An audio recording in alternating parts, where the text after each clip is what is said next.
good evening. It is Monday, August 24th, at 7 Sorry, p.m., just and I'd on like the to list. call this meeting of the Lansing City Council to order and ask that the clerk please call the roll. Councilmember Carter. Here. Councilmember Garza. Here. Councilmember Hussein. Here. Councilmember Cost. Here. Councilmember Martinez. Here. Councilmember Navarez Martinez. Here. Councilmember Pelivanoglu. Present. Councilmember Spadafore. Present. There are 8 members present, a quorum, and we are to the meditation and pledge of allegiance. Thank you. Is there anyone on the dais would like us to keep in our thoughts as we pause for a moment of reflection tonight? Seeing none, I ask that you all please rise, join me in a moment of meditation.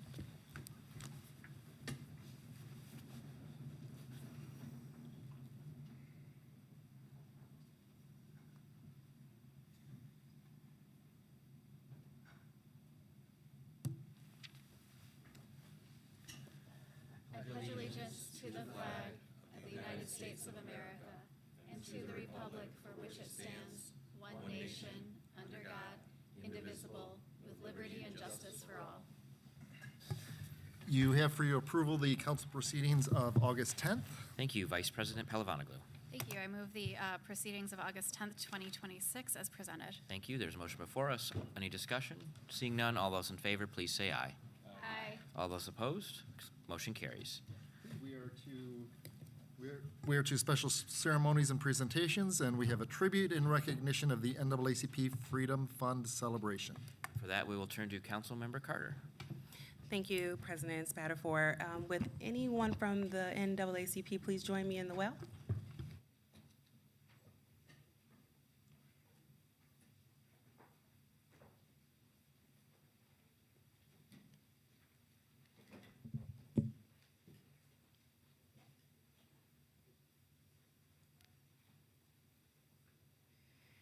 Thank you. I have by resolution that the Lansing branch of the National Association for the Advancement of Colored People, known as NAACP, is celebrating its 60th annual Freedom Fund banquet, We the People. The National Association for the Advancement of Colored People works at the local, state, and national levels to ensure political, educational, social, and economic equality of all citizens and to eliminate and remove all barriers of racism and discrimination. The Lansing Branch NAACP Freedom Fund represents the resources the branch uses to support its mission to achieve equity, political rights, and social inclusion by advancing policies and practices that expand human and civil rights, eliminating discrimination, and accelerate the well-being, education, and economic security of Black people and all persons of color. Let it be resolved that the Lansing City Council hereby acknowledges the Lansing branch of the National Association for the Advancement of Colored People on its 60th annual Freedom Fund banquet on October 11th, 2026, and expresses our admiration and gratitude to its members for their achievement and commitment to the city of Lansing and its residents. We applaud the NAACP Lansing branch for many years of success and due diligence in the fight for equity and anticipate more to come. Thank you. And with that, I move the resolution. Thank you, Councilmember Carter. That's a motion before us. Is there any discussion? Seeing none, all those in favor, please say aye. Aye. All those opposed? Motion carries. Thank you. Would you like to say anything? On behalf of the branch, I am Lori Adams Simon. I am the Freedom Fund co-chair. This is our president, Mr. James McCurtis, and our first vice president, Sharon Sybils. We'd like to thank the city council for this recognition and invite the entire community out to our Freedom Fund. It's our 60th anniversary, and our guest speaker will be Roland Martin. Thank you. Thank you.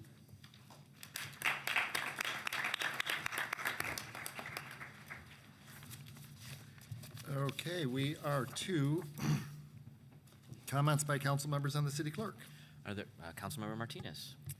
Yes, I'd just like to say congratulations and welcome back to school for all of the families, kids, and Lansing School District staff and connections. We're going to have an amazing school year and hope you enjoyed your summer. I also want to just say congratulations to Oze Moore for the Cap City Break Jam and their partners, all of the above, Hip Hop Academy and the 99 crew, because this was the 5th annual by the riverside Cap City Break Jam with hundreds of breakers, also known as break dancers to those not in the community, coming and visiting Lansing and partaking in a wonderful community and cultural event. So congratulations, they did an amazing job. Thank you, Councilmember Martinez. Councilmember Palavanaglou. Thank you. As part of these roles, we all have responsibilities in serving on outside boards and commissions, and I want to deliver some news from our most recent Tri-County Office on Aging meeting. This is geared to our senior citizens population, but of course, if you know anyone who could benefit from these services or these activities, please feel free to share this information. The first is that they are reinstating the congregate dining at Elfrida Schmidt Community Center beginning Monday, August 31st. There was a pause on those meals that were given to our senior community members, and those are going to be back on a daily basis from 11:30 a.m. to 1 o'clock p.m. And again, those are beginning again on Monday, August 31st. In order to attend, all participants as you enter will complete a form and must register in advance for their meal. I would encourage you to look at the Tri-County Office on Aging website for more information.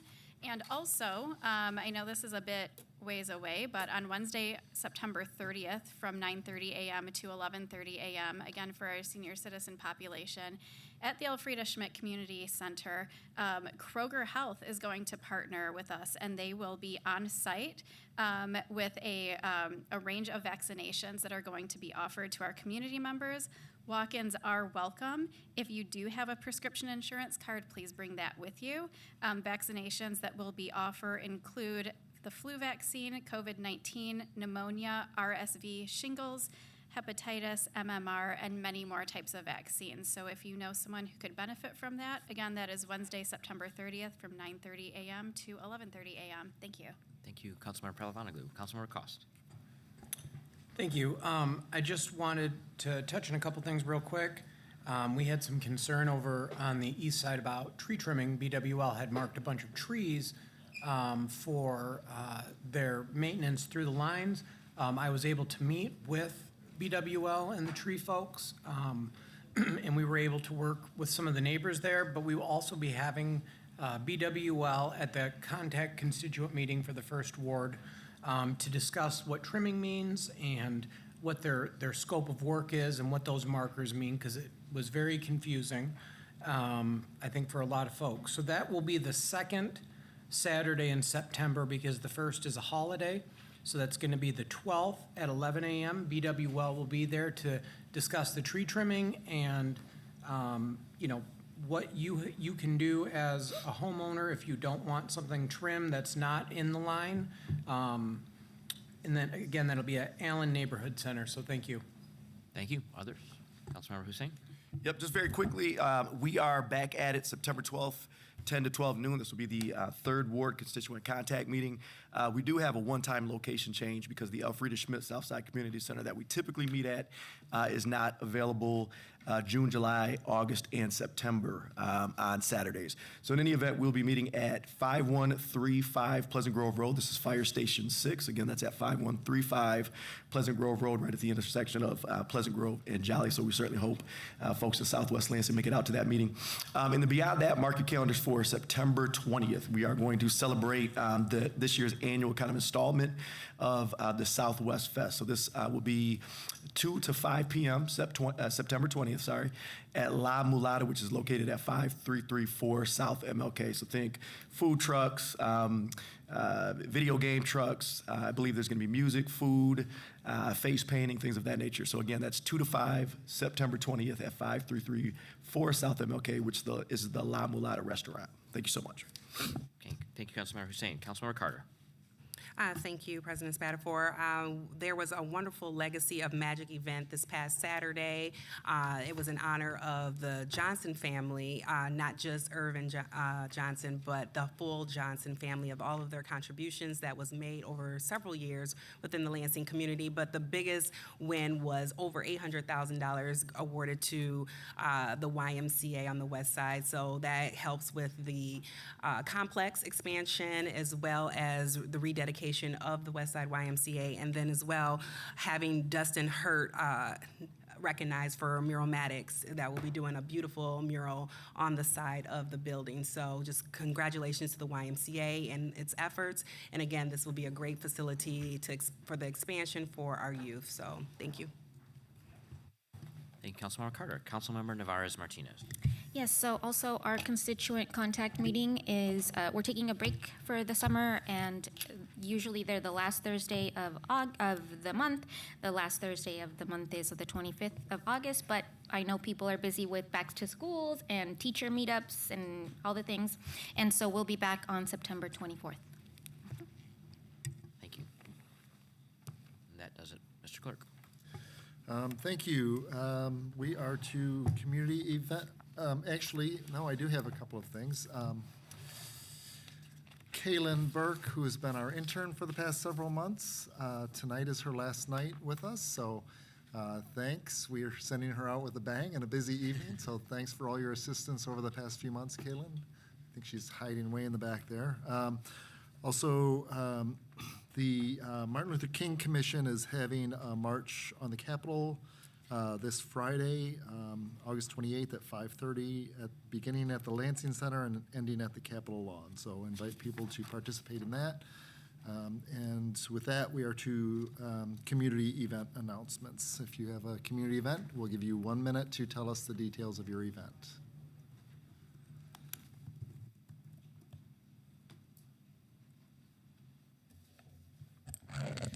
Well, it's rapidly approaching fall, and that leads us to our annual fall walking tour in Mount Hope Cemetery, which will take place this year on Sunday, September 27th at 3 p.m.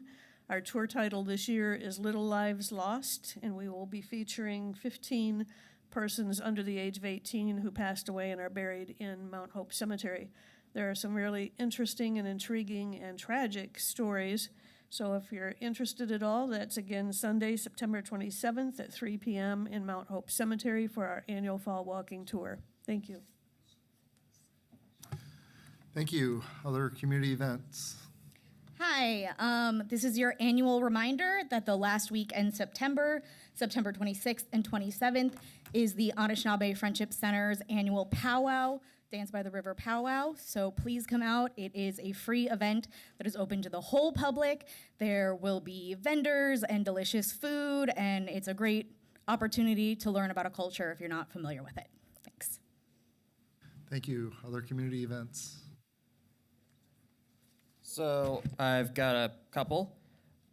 First and foremost, if you have registered for Aspire's shuffleboard tournament, please appear at the shuffle. It will be starting at 6 p.m. on Wednesday on August 26th. Again, Aspire Shuffleboard Tournament and Fundraiser. The fee is $25. And also for the Old Every Neighborhood, we will be having our next meeting sometime in September, maybe on a Wednesday. We're still going to have to figure that out with the South Lansing Library, but yes, we will be having a meeting, and yes, it will be in September. So please mark your calendars whenever I'm able to get the room. Other community events? This coming Saturday, there will be a back-to-school end-of-summer fun lawn games, parks festivities. Saturday, August 29th at Comstock Park from 12 noon to 4 p.m. It'll also be a car show and just fun for the last holiday of the summer. So if y'all can come out and participate, be nice. Thank you. Thank you. Any other community events? All right, then moving on. We are to the close of registration for registration on public comment on legislative matters, and also on show cause hearings. So we have the show cause hearing is item 3, and then legislative matters includes items 4 through 17 on the agenda. If you wish to address City Council, you do need to sign in on a blue form in the back in the next minute. And with that, we are to the mayor's comments. Mr. Mayor. Thank you, Mr. President. A few quick things. One, you will not see Faith in the booth in the back. Faith had her baby, so I hope everyone will join in congratulating her, Beverly Iris. Faith is a constituent of ours, so We won't see her for the next few months as she is with her newborn. So congratulations to Faith and family. Two, our SEED program, which we have talked quite a bit about. We've seen a lot of presentations. The application for the next SEED program opens up today on the LEDC website. So please remember to have any emerging developers or folks that are interested in being emerging developers apply. We certainly love to have as many emerging developer folks as possible. We all remember Melissa and James, and they were kind of, I think, one of our bigger successes, but I'd like to have many more Melissa and Jameses in Lansing. And then I want to thank everybody who has participated in the senior fair. I have never seen so many happy seniors. We probably had about 500-600 seniors. Councilwoman Martinez showed up, and thank you. And it was just incredible. When I have seniors telling me this is like Christmas, it was really, it was a big smiles all around. So thank you to all of our directors were there and were serving. A lot of folks on my staff were there. We just had a great time. And we'll let you all know next year. I know it's during work, so it's during the work day, so many of you can't make it, and I certainly understand that, but we'll try and keep you in the loop. But it was great. Thank you to all the vendors. We probably had, 60 vendors, and they were in the hallways, and they were down at Gardner, and they gave away all their stuff, and the seniors were just thrilled. And the meatloaf was not bad. It really wasn't. I'm telling you. And then last but not least, I want to thank everybody who participated in our mobile food distribution at Grace United Methodist Church on Boston. We had 275 drive-through families that were served. We had 40 homebound folks that were served by the Alphas. Thank you to the Alphas. And then we had 4 walk-ups. So certainly continuing to help out those of need in our community. Thank you, Mr. President. Thank you, Mr. Mayor. Mr. Clerk. Okay, we are to show cause hearings. We have item 3, orders to make safe or demolish for 920 Long Boulevard. Go to Councilmember Hussein. Sure, as the clerk stated, the property that is subject of tonight's show cause hearing, is 920 Long Boulevard. The owner, or I should say listed taxpayer, is Jugger Property Holdings Incorporated. This particular structure was red tagged on August 26th of 2025. The SEV is listed at $212,800. There was a make safe or demolish hearing in front of a hearing officer on May 5th of this year. They gave them 60 days to either bring that particular structure into compliance or to demo, and that did not happen. So on July 6th, they actually conveyed that over to council. We've taken it through our process. We did have this out in front of council to set tonight's show cause hearing on the 10th. And as of, at least my understanding is as of today, we still have no permit activity on this particular property. Thank you. Okay, we do have one speaker signed in for the show cause hearing, Darminder Betty, and we also, council members, you have some materials that he distributed or that he brought in. You have 3 minutes, sir. Good evening, Mr. Mayor, Mr. President. Good evening, Council. My name is Monty Betty, and I'm here on behalf of Juga Property Holdings. I handle their administration and asset management. Unfortunately, the principal could not be here as he has suffered some grave health concerns since the beginning of 2025, and he's awaiting a open heart surgery. I've been engaged, and the packet that I submitted, we have been actively seeking assistance from, and we have managed to retain a structural engineering firm in the packet that you'll see, and we have engaged a architect in the packet. There are contracts in there and some correspondence that we have gone back and forth. We have also engaged with a demolition contractor and then secured a bid to demolish it. In the event, if we are not able to salvage any building or parts of the building, we are willing and able to demolish it on our own. And we ask for another 30 days for me to come back with a concept plan to either demolish the buildings or either structural plan or a new construction plan for the site.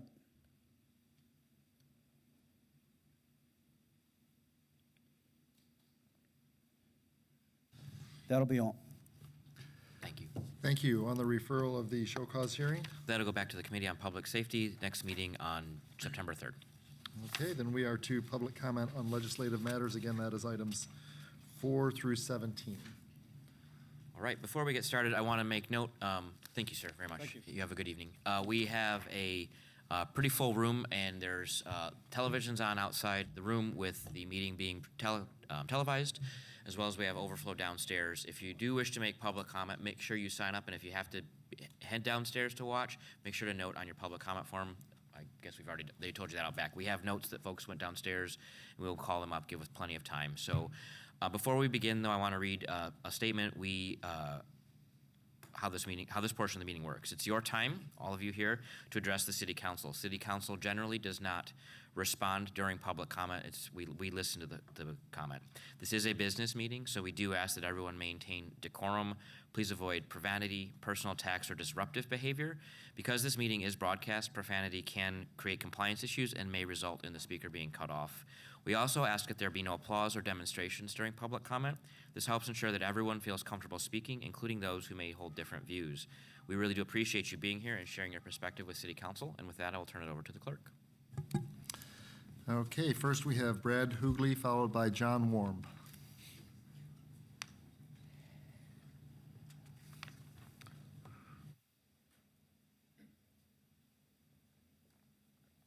Good evening. My name is Brad Howe, former resident of Lansing for 51 years until just recently, homeowner for 27 years. Every job I've ever had has been in the city of Lansing, and I just recently moved. The reason I moved out of the city of Lansing is based upon some of the decisions that have been made by this government, and the flock camera decision is one of the ones that I see being very similar to that in nature. As an example, years ago, at a whim, the council decided to remove something as minor as 2 to 5 parking, and now our streets are littered with cars. Street sweepers can't get through. Snow removal becomes a problem. It's a quality of life issue. I don't think many of those things were wildly considered with that decision. The flock camera situation, I believe, is very similar. I've heard concerns of it being an AI issue or a privacy issue. The cars you guys drove here collect vastly more information about your position, your movement, your direction of travel, what you're doing than a stationary camera ever could. The cell phones you hold in your hands share your location, your actions, your contacts, search history, banking information, and thousands of other personal items to every data center in the world. I've heard accusations that this is about AI. How many of you used AI to research this topic? I don't know if you've read the paper recently, but the FBI crime statistics just came out. Lansing is now officially the 3rd most dangerous city in the city of Lansing. For the second year in a row, 3rd most in the city of Michigan. Flint has beat us 2 years in a row per capita. These cameras are a force multiplying tool to solve crime and prevent violence against the citizenry. Don't worry, we don't have a hybrid gang problem or anything like that going on right now. Car thefts, not an issue. One point in time, we had cameras on the mayor's house. Does this cancellation of this policy gonna eliminate those kind of things? There's roughly 115,000 residents in the city of Lansing, likely double that visit on a daily basis. I see that the room is very full, but unless you could show me 60,000 angry emails from constituents, I think that the minority is making a lot more noise than the majority is. I'll leave you with a quote that I once heard that I think kind of goes along with this, is that an empty wagon makes the most noise. Thank you. Thank you. Next, we have John Warm, followed by Cheryl Brand.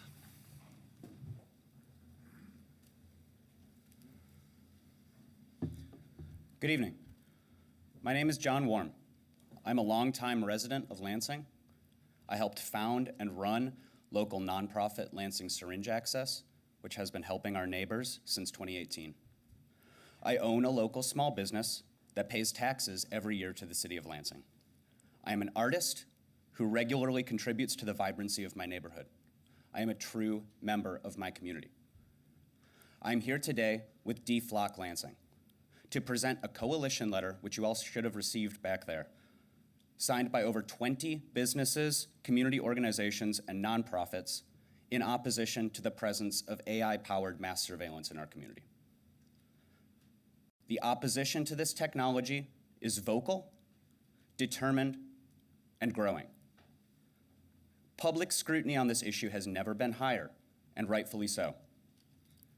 Flock cameras are the most recent visible outcropping of what has been built and normalized in this country, a surveillance state in the truest sense of the word, where communities are being undermined by suspicion, where technological advances are constantly being wielded against us, where the most marginalized amongst us, immigrants, people with mental illness, people who, God forbid, might have a warrant out for their arrest for some unpaid fine or something, are forced further and further away in the name of safety.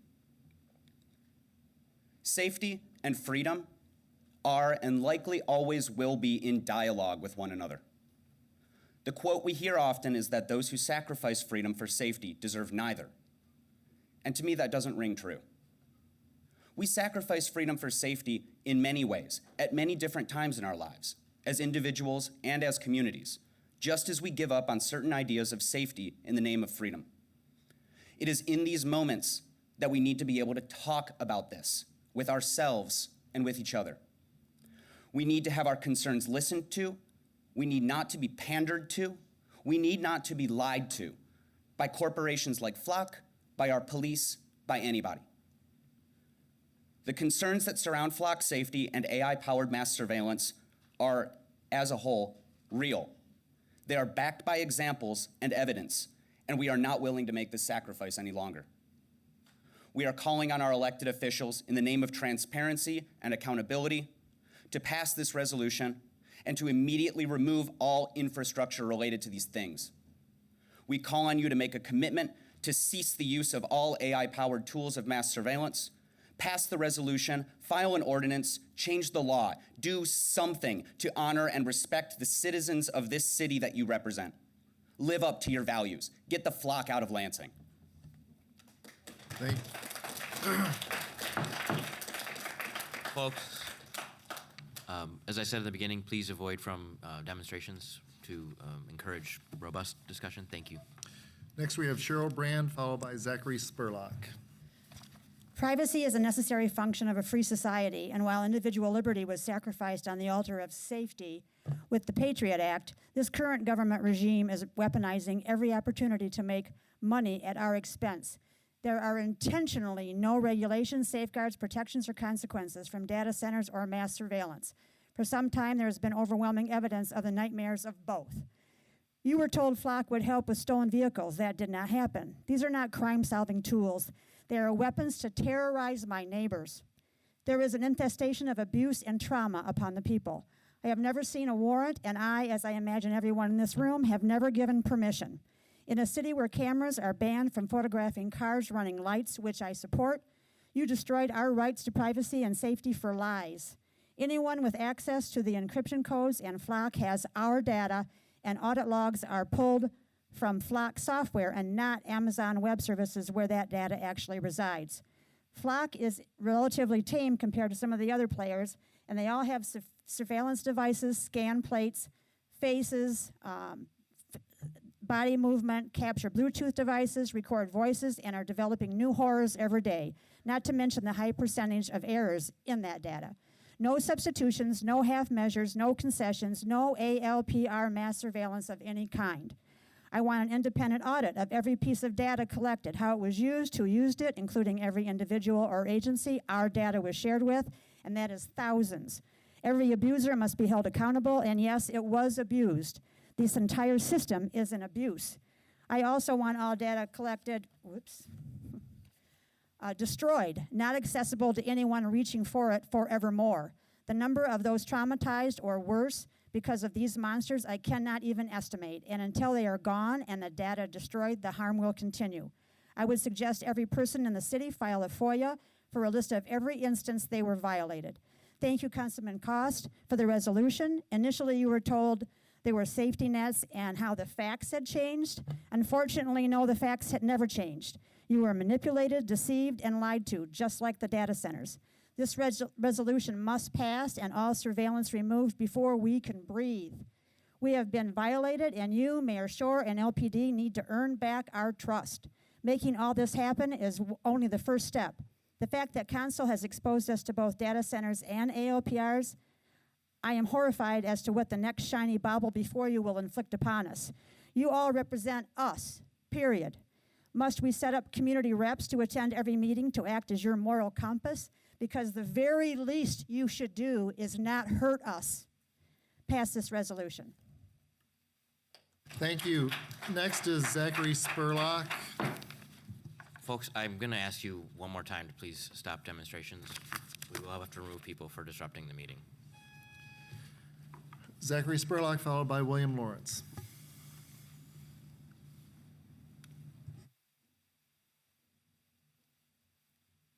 Good evening. Oh, sorry.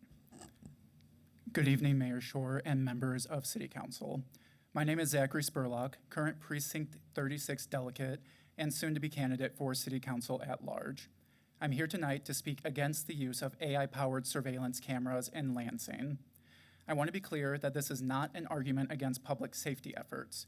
I do believe that Lansing deserves effective tools to address its growing crime rate. But public safety cannot come at the expense of the privacy and civil liberties of the people you're elected to represent. Flock cameras don't simply respond just when a crime occurs. They create a continuous system capable of documenting where vehicles travel, storing and analyzing that information, thus making it possible to track people's movements over time, whether they're a criminal or not. I don't believe Lansing residents should be expected to accept this kind of government overreach without having a say at the ballot box, simply because the technology is marketed as a public safety tool. So let's talk accountability. Council members are elected to make decisions on behalf of Lansing residents. When residents believe their elected officials are making decisions that fundamentally violate the public's trust, Michigan law gives us a mechanism to hold those officials accountable: recall. I'm standing here tonight saying that should you vote no on this resolution and it does not pass, I will personally start the conversations of enacting the recall process of naysaying officials. The signature count needed to recall a ward representative is less than 3,000, with the average for at-large or mayor being roughly 9,600.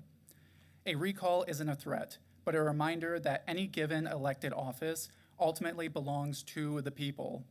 Have you publicly spoken to any of your constituents about these devices in meetings or town halls? If you feel confident that your constituents are so in favor of this surveillance system, then by all means, vote against the resolution that Councilmember Cost has submitted. However, if you have any doubts that your average constituent won't support your no vote, or that you won't make it through a recall election with that no vote on record, then I very much encourage you to vote in favor of Councilmember Cost's resolution, thus helping to protect Lansing's privacy rights. I sincerely hope that Council listens to the concerns being raised tonight and recognizes that protecting Lansing residents means protecting their privacy as well as their physical safety. Please reject Flock, as well as other AI-powered surveillance cameras, and choose public safety policies that Lansing residents can trust, understand, and stand behind. Thank you for your time. Thank you. Next is William Lawrence, followed by Ivan Drosty.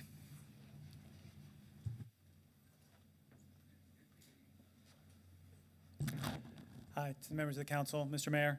I'm also here to encourage you to reverse any contracts with Flock and related surveillance cameras and refuse any future contracts. And I believe this is a time to really reflect deeply on our country's history and our values, and remember that mistrust and suspicion of arbitrary authority has been central to our country's story from the very beginning. And arbitrary authority is exactly what Flock enables. Nobody should have access to a complete archive of any of our movement, especially not junior officials who have no authorizations, no warrant, no nothing. That is what this technology allows for. The Fourth Amendment allows for protection against unreasonable search, and that is exactly what has been documented by Flock all around the country in many different municipalities.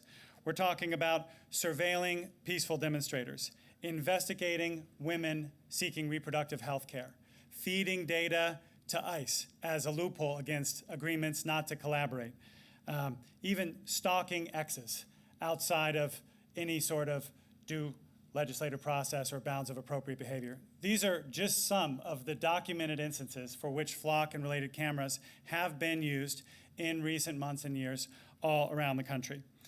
And as the surveillance network becomes denser, the potential for abuse will grow even greater.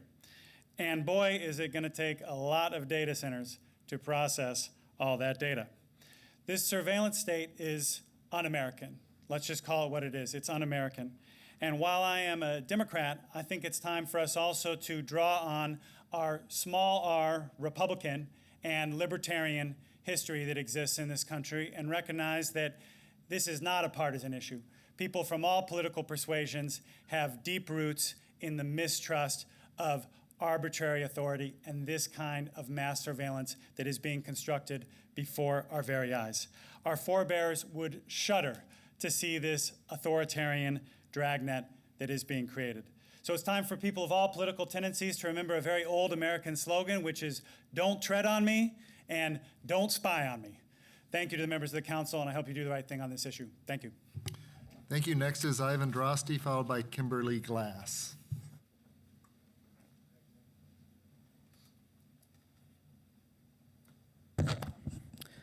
Ivan Drosty, Ward 3. I understand a lot of my neighbors have concerns about property crime, violent crime. And look, I sympathize, but it occurs to me that all of the relevant evidence suggests pretty clearly that the most effective means of reducing crime like that is not through surveillance or indeed through any sort of reactive policing, but instead through proactive crime prevention strategies. We're talking about investments in schools, more after-school programs, rental assistance, housing reform, jobs programs, welfare programs, et cetera. Because crime is not an inevitable fact of life. It is a function of poverty. We've known this for decades. So mass surveillance networks like the one that Flock operates do not address the root cause of the issue. What they do is they presume that every single person is a potential suspect. And additionally, what they do is they provide an opportunity for abuse. Police misuse of the Flock system is well documented and widespread, and those are just the cases that we know about. And a giant computer network that tracks the location of every single person in the country is obviously a very attractive target for hackers. So any bad actor, whoever they happen to be, who gains access to this system could paint a picture of my entire life and predict very easily where I would be and where I would not be at any given moment. So not only do I consider surveillance networks like Flock's to be a violation of my civil liberties, but I also consider it to be a threat to my personal safety. And so for that reason, I ask that you pass this resolution, and I ask that the mayor abide by the request, but I don't think it goes far enough.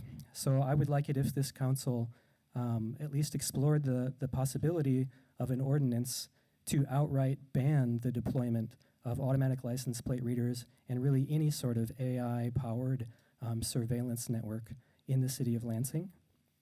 And I would like this council to review any internal audits that our police department has performed and perhaps potentially even perform your own audit to determine whether our police department has misused and abused this Flock system like so many police departments have been caught doing in recent months. Thank you.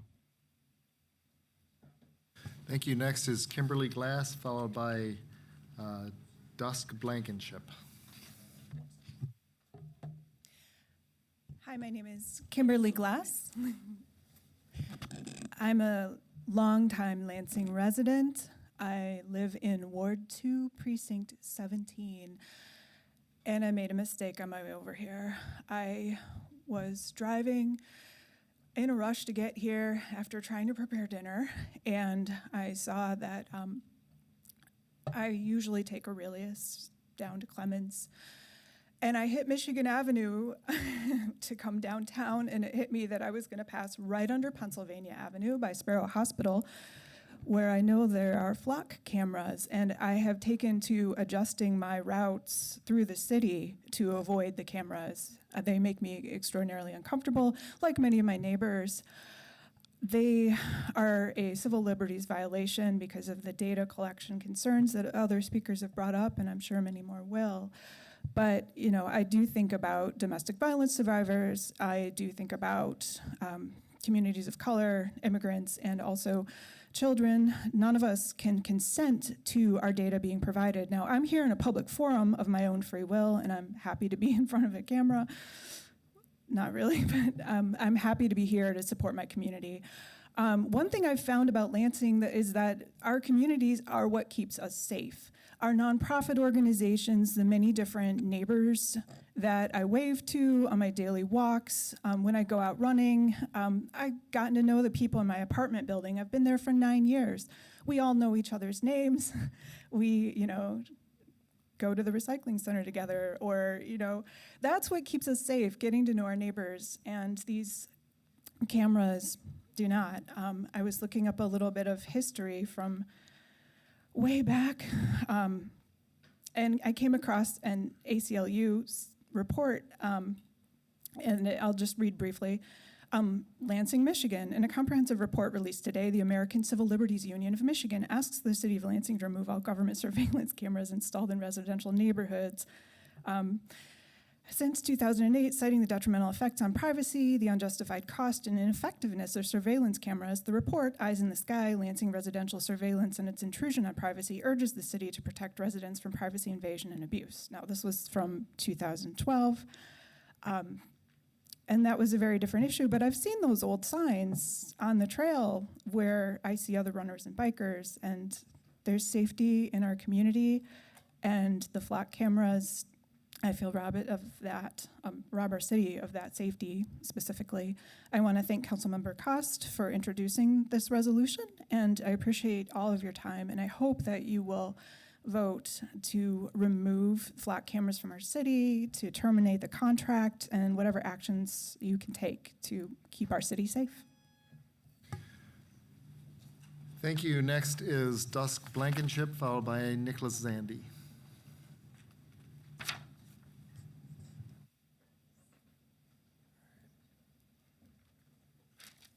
Howdy, I'm Dusk Blankenship, a resident of Ingham County.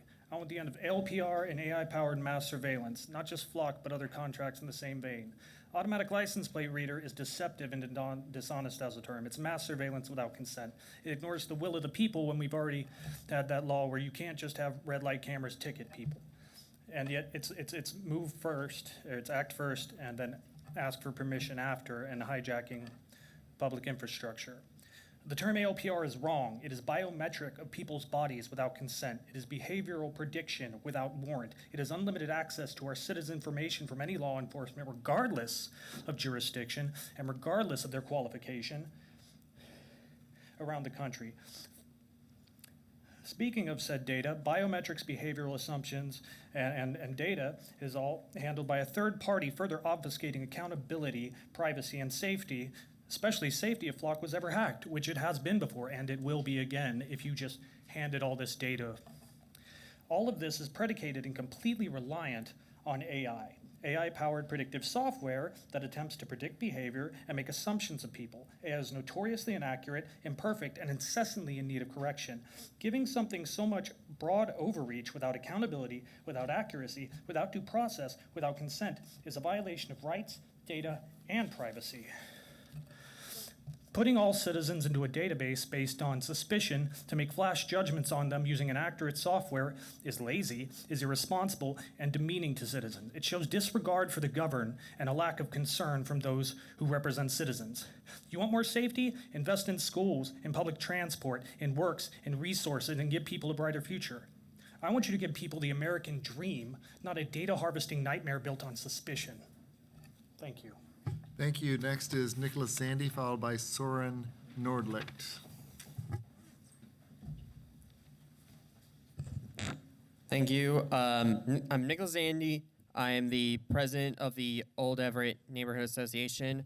I hope you can all hear me, but I will be speaking on the flock cameras thing and why I support removing them. Now, as a neighborhood leader and a community leader, and the leader of a nonprofit, I guess, I will say that yes, I am concerned about the safety of all of my neighbors and all neighbors of adjacent neighborhoods. And I get wanting to keep neighbors safe, but flock cameras are just the wrong way to do it. And it's the wrong way to resolve traffic safety issues on the streets. I mean, I've heard a wise man say, you cannot police your way out of bad road design. And to say this about flock cameras, they are AI-powered and, frankly, unaccountable ways of spying on people that make them feel unsafe and read license plates. And I know that some say that, well, cars and phones do that. They were not invented for that purpose. Cars were invented for transportation. Phones were invented for communication. Flock cameras were invented for spying on people. That's the difference. And to say this, I oppose the expansion of any AI for commercial use or even for government use.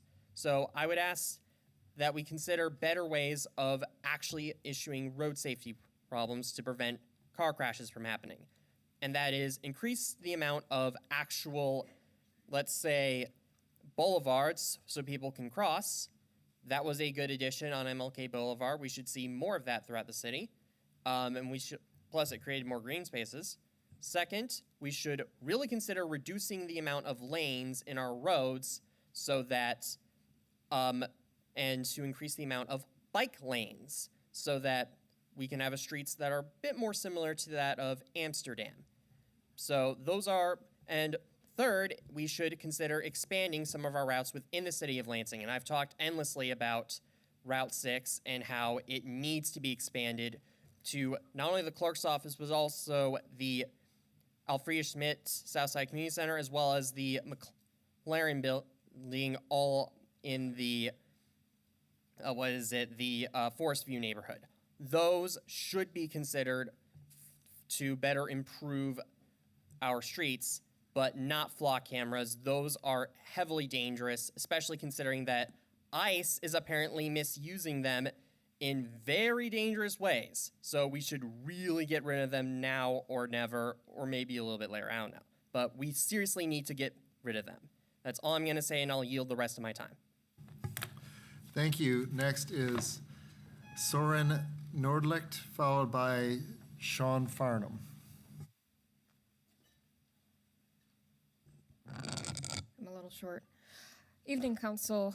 My name is Soren Nordlicht, and I live in your city, in the city of Lansing. I'm here to include my voice with all those who want the contracts with Flock to be terminated and all similar systems, including Axon, Motorola, Genentech, and any others with the same purpose to never be considered. Stalking people is inherently creepy, invasive, and universally discouraged. I doubt anyone sane would disagree unless they've been drinking the metaphorical Kool-Aid. No one wants people stalking them, their family, their kids, their friends. And yet, as the infrastructure of the internet becomes more and more ubiquitous, increasing the amount of data collected, stored, representing the lives of each and every person, their location data, shopping habits, health information, relationship diagrams, even 3D models of faces and their bodies. Whether this information is accurate or not, more and more of our lives are being cataloged, sold, and shared, oftentimes with people and organizations we either didn't know existed or have not even earned our trust. Flock and any camera AI combo system placed in our communities to track anyone is stalking. And no matter what label cops, ICE, or the neo-Nazis, etc. want to call it, it is still stalking. Protecting our right to privacy has become even more important since the overturning of Roe v. Wade. It laid the foundational precedent that government should respect people's personal lives. The job of our government is to provide a basic quality of life that our technological development has the capacity to uphold. Whatever money that is planned to be spent on Flock or any future use of systems that are similar to it should better be spent on the NOVA program, funding SNAP that got defunded by the federal government, housing vouchers for our homeless, expanding renewable energy capacity to mitigate the climate crisis that we're in, that the data centers that Flock and similar AI-powered systems depend upon are exacerbating our the timeline of the heat increasing and making our tornadoes more common here in Lansing, as I've noticed since moving here a few years ago. And so to conclude, please vote to terminate the Flock contract, and please refuse any future contracts from similar surveillance companies. Thank you. Thank you. Next is Sean Farnham, followed by Edward Rosick.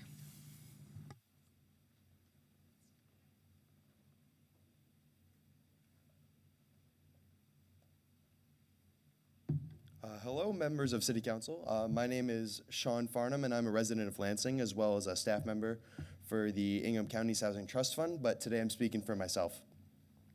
This year, we keep on facing the choice of deciding what we want Lansing to look like in the face of these awful national trends that keep on creeping over us like rust as we try to stay awake to our problems.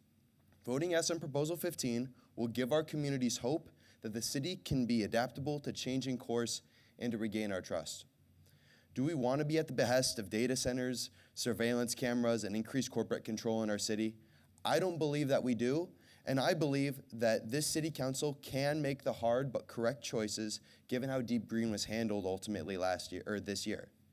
To continue listening to the people who love this city and care for the people around us. Flock cameras may offer the seductive promise of security, but I truly believe that all they do is poison our city further by gathering excessive data on our residents. I don't feel safer, I just feel anxiety about driving around and walking around in my neighborhood, and so do the neighbors that I've reached out to. We do not yet have the administrative capacity to truly protect against the kinds of overreach that these cameras would instigate. I think all of us want to feel safe, but I'm sure the police department would argue as such, but how are we supposed to feel safe knowing that we are being watched at all times by junior officials who otherwise wouldn't have access? We already struggle with available housing in this city, so how are we supposed to bring in investment to our critical home repair and new build programs when people are looking elsewhere out of fear of their privacy? We'd be creating more problems that only serve to prevent this city from building trust and connection with our constituents. It should be up to us, the people, to decide a security concern of this magnitude through the democratic process. We need to be able to make this choice ourselves and to count on you, our representatives, to listen to our voices and prevent Flock from taking further control. So many of us here tonight are here to speak up and protect our city. To anyone else here who is deciding to be present for this moment and to take a stand, just know that you're valued and that your voice means so much more than you know.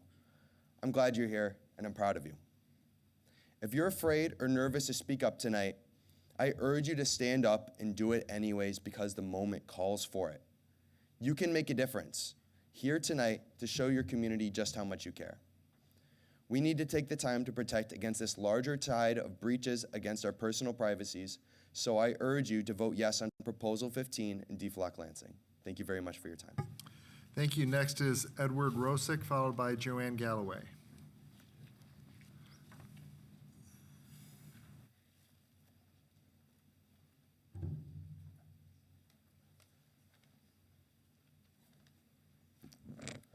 Good afternoon. My name is Edward Rosick, and I am currently a resident of Lansing's 1st Ward.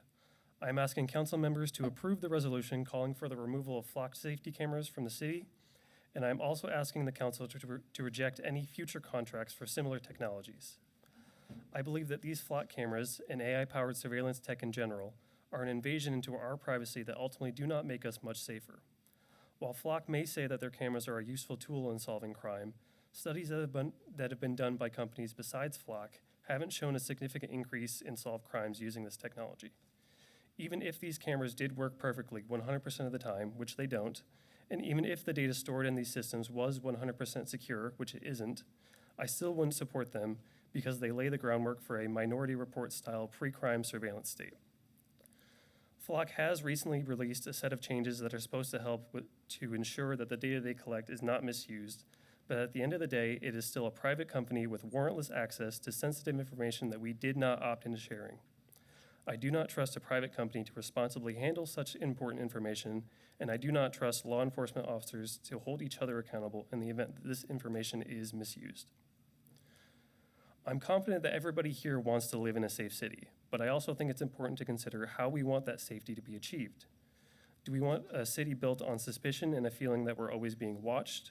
Or do we want a city built on community trust that invests in programs to prevent crimes from happening in the first place? I believe this resolution is just the first step. We must ensure that once these Flock cameras are taken down, we do not just see cameras from another company go up instead. If it is within the council's power, I would urge you to consider drafting an ordinance that would severely limit or ban the use of ALPR cameras and other similar technologies in Lansing. Thank you. Thank you. Next is Joanne Galloway, followed by Jim Shyhand.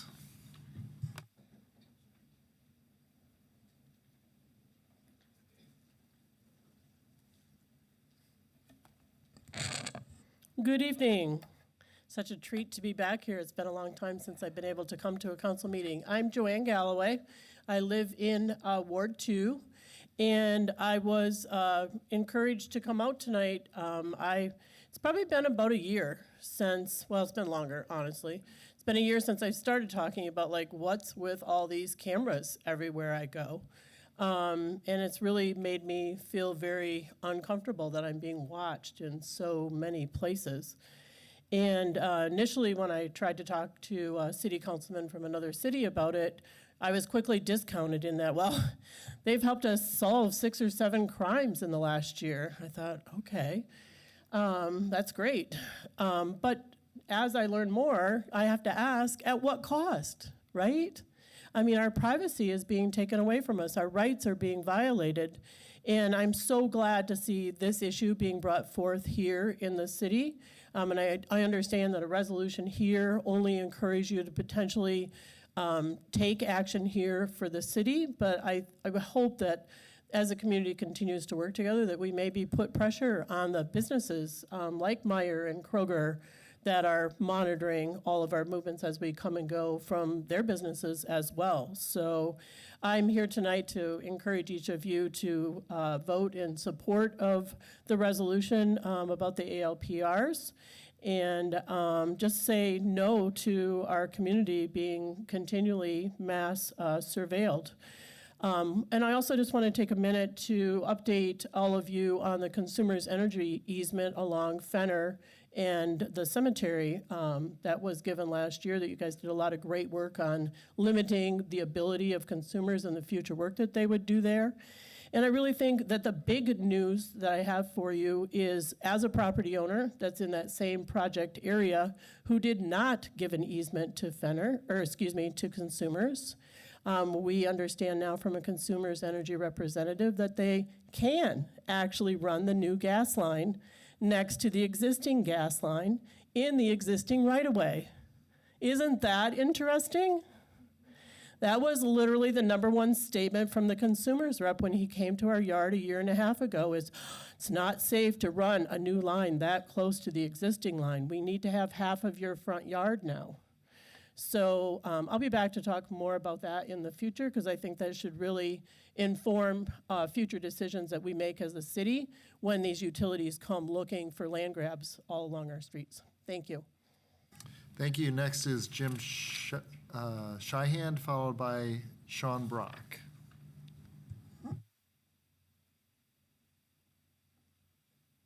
Oh, howdy. So, I'm not gonna lie, initially I thought the room was gonna be a lot more split than this. It's really great to see that so many people are absolutely against Flock contracts and want these cameras out of our city. But one thing that I did want to state like, just for the record, if anyone coming up to this podium is thinking of doing like a pro-flock thing, the people that are against it are not anti-safety. And I want that to be really hammered home. Is like, no one in this room is pro-murder or pro-kidnapping or any of the things that Flock claims to stop.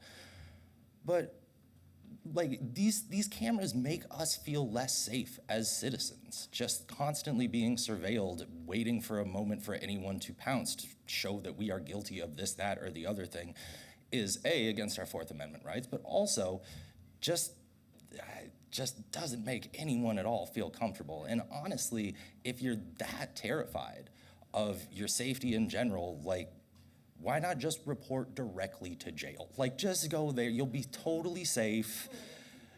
You don't even have to worry about anything. No crime is gonna happen to you. Someone will watch you all the time.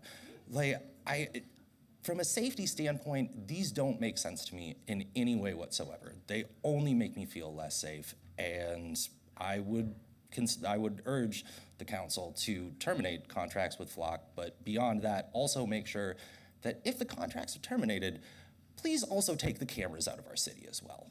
Yeah, thank you. Thank you. Next, we have Sean Brock, followed by Eric Iverson.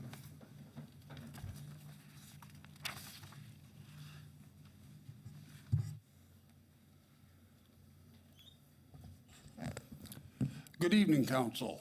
I am Sean Brock, a lifelong citizen of Lansing.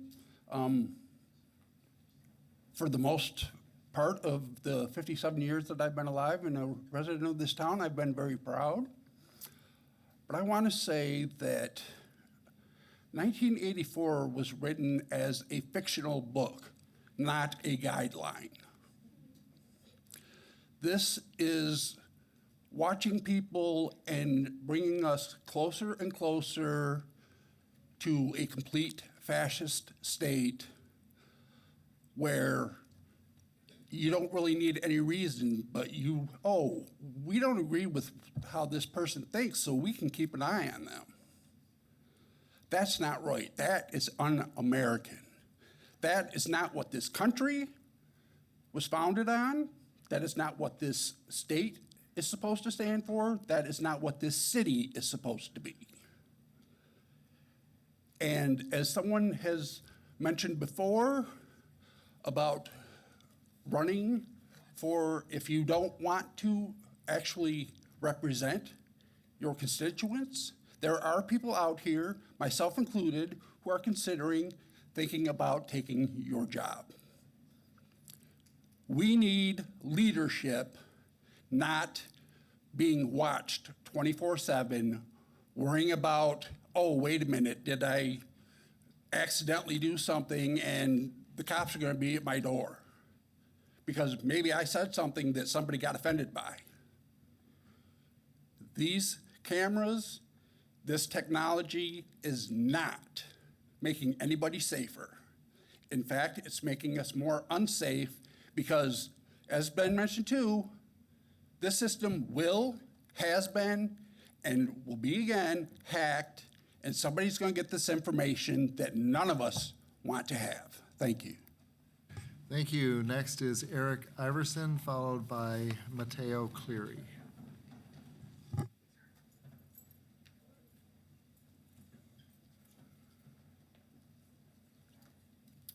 Good evening. I'm Eric Iverson. I'm here not to talk about flock cameras, but about New Vision Lansing, if that comes up on the agenda later. Paul Gentilous and I are here to talk about that if needed.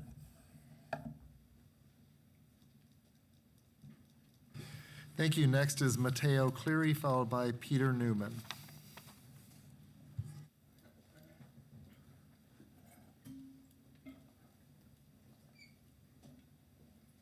Hey, good evening, Council. I wanted to thank you for passing the data center moratorium and hope you continue that similar responsiveness to your constituents by passing the resolution to end the flock contract, and that you continue that further to ban future ALPR contracts and similar surveillance technologies that are pitched to our city, because they will be, and they'll keep coming, and we'll keep mobilizing to stop them. I live in Councilmember Koss Ward, and I'm a land manager and part-time gardener. I work garden jobs at night sometimes because it's when I'm free and it's because it's cooler in the summer, and I feel safe doing that. Even in my neighborhood over by 127 on Kalamazoo, full of people flock would love to catalog because we're all undesirable. I know every single one of my immediate neighbors, every single one, and have never felt safer where I live. And I live and work in a neighborhood some members of council and certainly the mayor would be afraid to live in. And I like it just how it is. Hear me out. It's fine. Lansing's fine. We're making it finer every day in spite of our city government making decisions against or to lessen our well-being. Knowing your neighbors and your support system will always make you safer than this large surveillance apparatus recording my face and tracking my movements without my consent, let alone without probable cause.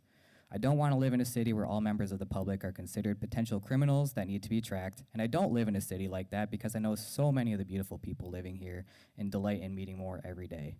And to the first guy who spoke, I'm glad you moved.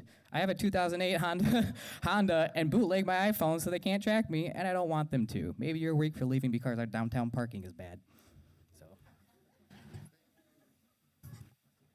Next is Peter Newman, followed by Rowan Gedris. Howdy.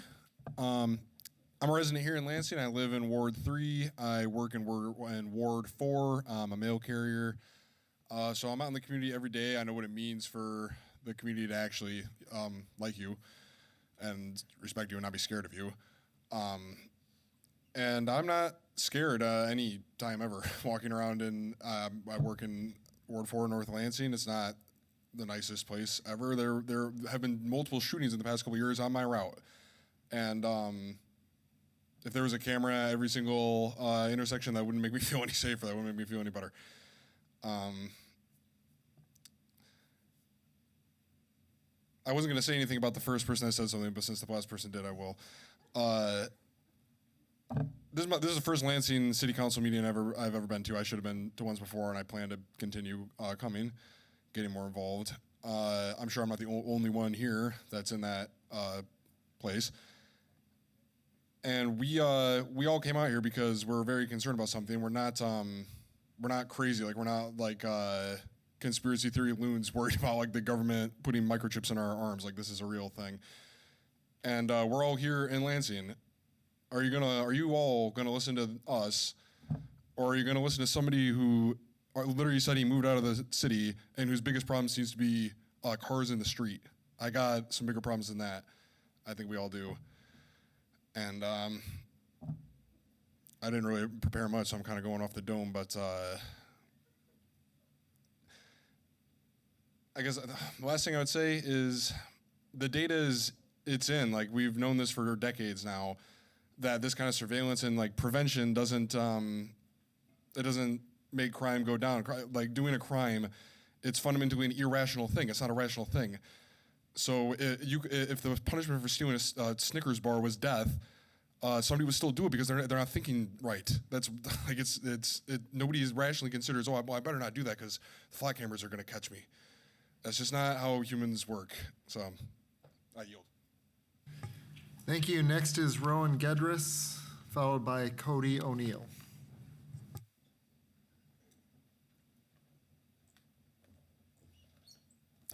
Hello, I'm Ro, Lansing resident for 5 years.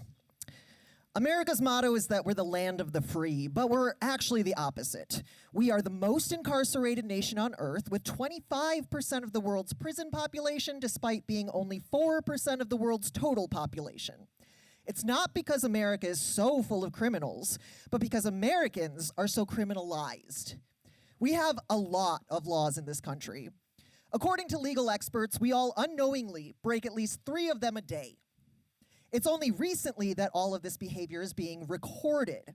It seems like there's more crime now that we see more of it, but crime rates have been trending downward since 1991, a 52% drop, long before ALPR technology existed.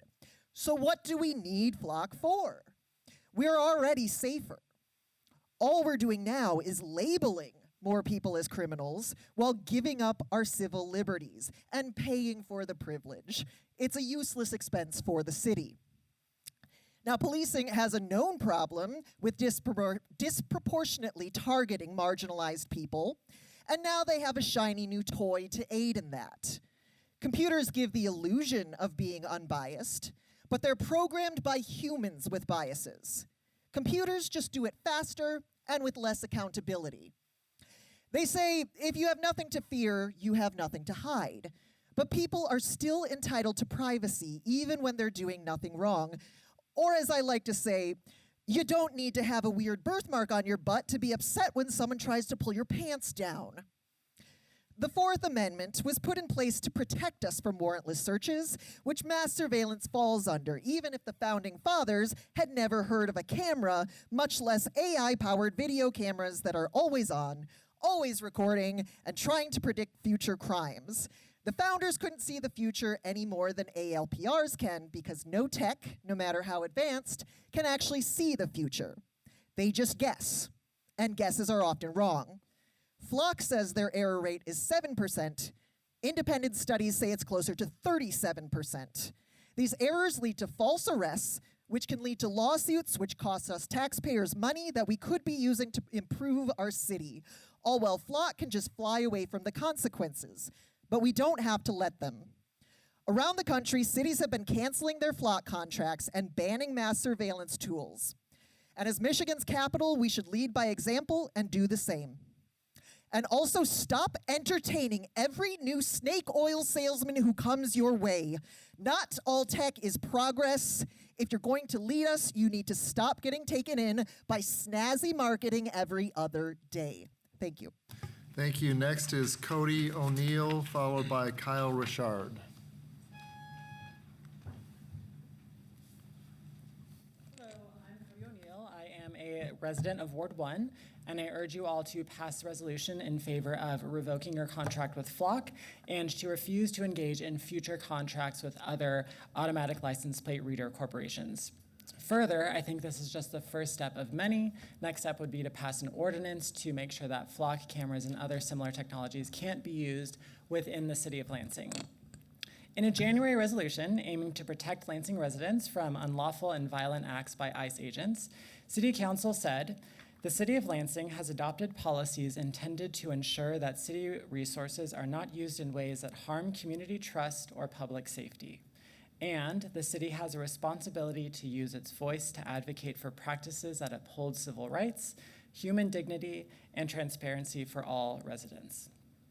Utilizing ALPRs harms community trust, increases paranoia and distrust amongst neighbors and communities, and further wears down our civil rights and dignity by selling our data without our consent. Tracking systems like Flock are rife for abuse, even when adequate measures have been put in place. There are many instances of law enforcement officers abusing the system to stalk people who have committed no crimes, or ICE agents using Flock to track down and kidnap our neighbors. Whether it's troubled individuals or the most powerful institutions in this country, this technology has been and will continue to be misused and abused. Look at how agents of this federal administration continue to attack its perceived enemies through any means, whether these means are lawful or blatantly against the Constitution. By having ALPRs in our community, you're exposing protesters, immigrants, queer people, women seeking necessary health care, and political adversaries of the administration, which is like a lot of you all did not vote Republican as far as I'm aware. It makes all of us, it exposes all of us to these dangers, to surveillance, tracking, and abuse. These systems expose all of us, every single one of us, and all of the people who aren't here to the same. Don't flock over Lansing. Vote yes for this resolution. Thank you. Thank you. Next is Kyle Richard, followed by Drew Winter. Good evening, y'all. My name's Kyle Richard. I live in the 4th Ward. I'm a candidate for Lansing School Board, but I'm here tonight as your neighbor, and I'm here tonight because the neighbor asked me to be.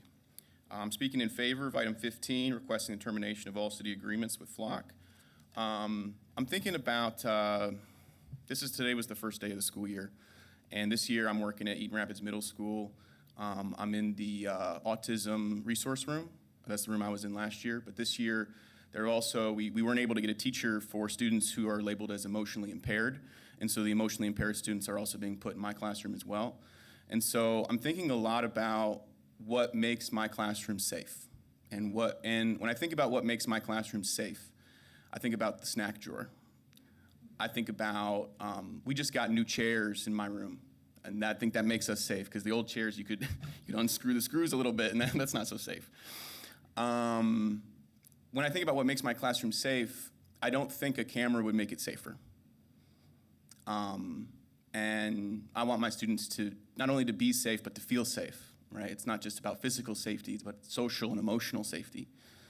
I think that's all that I have tonight. I've made the mistake of coming down to City Council hungry, and so I'm gonna leave after this. But for the folks who are here speaking in favor of item 15, I'll be watching on YouTube, and more power to you. Thank you. Thank you. Next is Drew Winter, followed by Rose Spangler. Good evening, everyone. My name is Drew Winter. I'm a resident of the 4th Ward. I also teach anthropology at Lansing Community College, and I'm a data analyst. And I bring that up because I want to emphasize that I love data, and I think data can be really useful at aiding in our communities and improving the lives of individuals. And these flock cameras ain't it. These flock cameras are not just surveillance cameras, which would be bad enough, but they capture data on everyone that goes by them. This technology has the capacity to track everyone, everywhere. And I don't think anybody should trust governments or corporations with that kind of all-encompassing power. If you want some data on how to keep our communities safe, the social scientists, we got something for you. As the gentleman said earlier, we've known for decades that if you reduce poverty and you give people options for living a decent life, they're going to commit less crime. That's how we should be using our resources, not with this totalitarian mass surveillance. Thank you. Thank you. Next is Rose Spangler, followed by Sarah Carolis.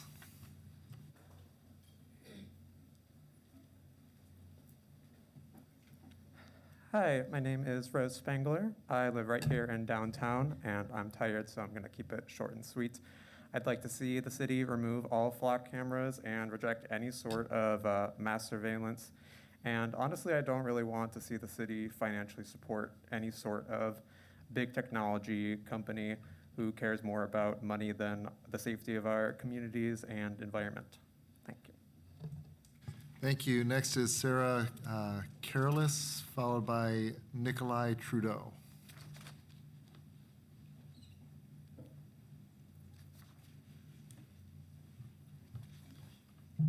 Hello.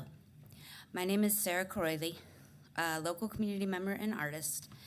I'm here to demand that the City Council listen to the people of Lansing that are screaming in resounding opposition to AI-powered mass surveillance. Take a step back and look at the faces in this room. Understand that you have the power to slow down the ever-approaching surveillance state, to put the brakes on something that is consuming the spirit and the vitality of our communities one by one.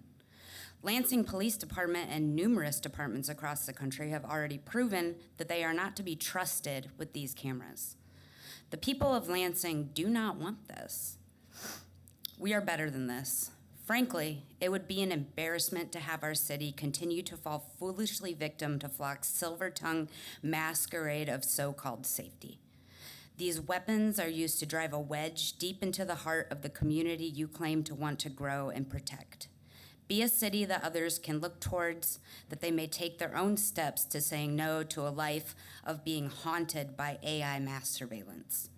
Remove the cameras, cancel the contract. These false beacons of safety shall never take the place of community care and respect. Do the right thing, get the flock out of Lansing. Thank you. Next is Nikolai Trudeau, followed by Samantha Vave.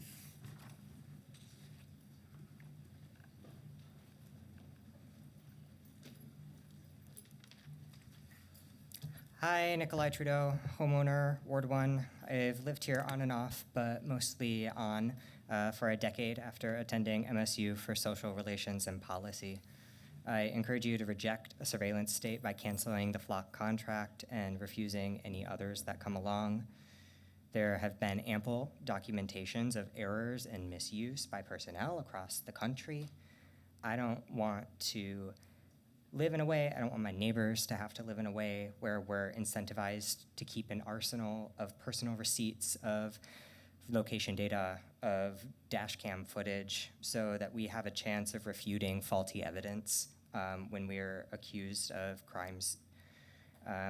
That's not innocence until proven guilty, in my opinion. I would rather see the city support so many things to reach its goals of communal trust, stability, and security, a safer use site in every ward, a myriad of renter protections that have been suggested to this body, keeping our parks' restrooms unlocked and usable. We need communal solutions that are empathetic, clever, and optimistic, and flock cameras are certainly not that. They are not our path toward communal trust, stability, and security. So please adopt this resolution and get our flock cameras out of Lansing. Thank you. Next is Samantha Vave, followed by Joshua Weeks.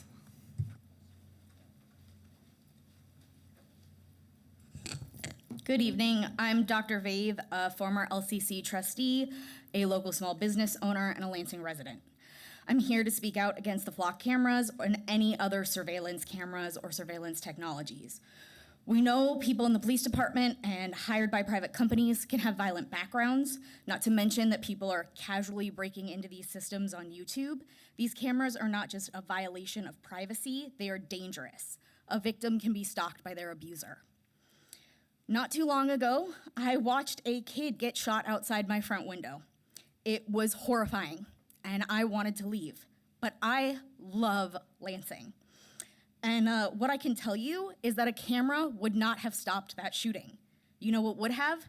Better schools, paid teachers, renter protections, universal health care with mental health coverage. Fancy companies can bankroll your ad campaigns, but it's the people who show up and the people who vote. It is the people you are elected to represent. And the people are done taking a back seat to corporate interests. Zorhan won in New York. Abdul won his primary. And right here in this district, Will Lawrence won his primary because the people are paying attention. They care and they are voting. All across the country, people are destroying these cameras. When people act with their votes and with their voices and they are ignored, they find other ways to be heard, which in turn only creates new crimes. Rather than spending our tax dollars tracking us, I am asking you to consider spending them on ways to improve our lives, our schools, and our communities. Thank you. Thank you. Next is Joshua Weiss, followed by Jake Holland.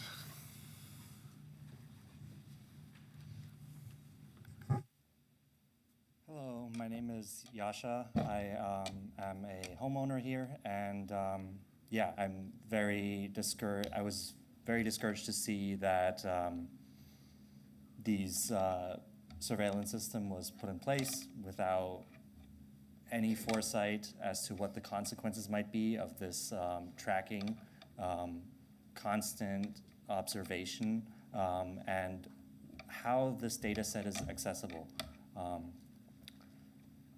Data is something that's sensitive. Our movements constantly being observed is not something that's acceptable. We should be more responsible to the future of our community, our children, and what mistakes they might run into, right? How confident are our children gonna be driving on these streets in the future if we allow this to persist? It is our responsibility to acknowledge our mistakes and take the system down now.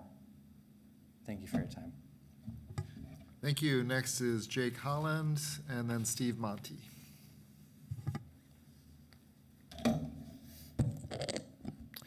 Good evening. My name is Jake Holland, and I'm a resident of Lansing. Alongside the concerns brought forward by my neighbors tonight, I would like to bring to the national use cases that I fear will grip this city if this AI surveillance technology, flock or otherwise, is allowed to continue installing their cameras all around our communities. As was mentioned earlier, ICE and more broadly the federal government is able to utilize these cameras to track our immigrant neighbors and ostensibly kidnap them, traffic them, and facilitate their abuse, sexual or otherwise, including minors.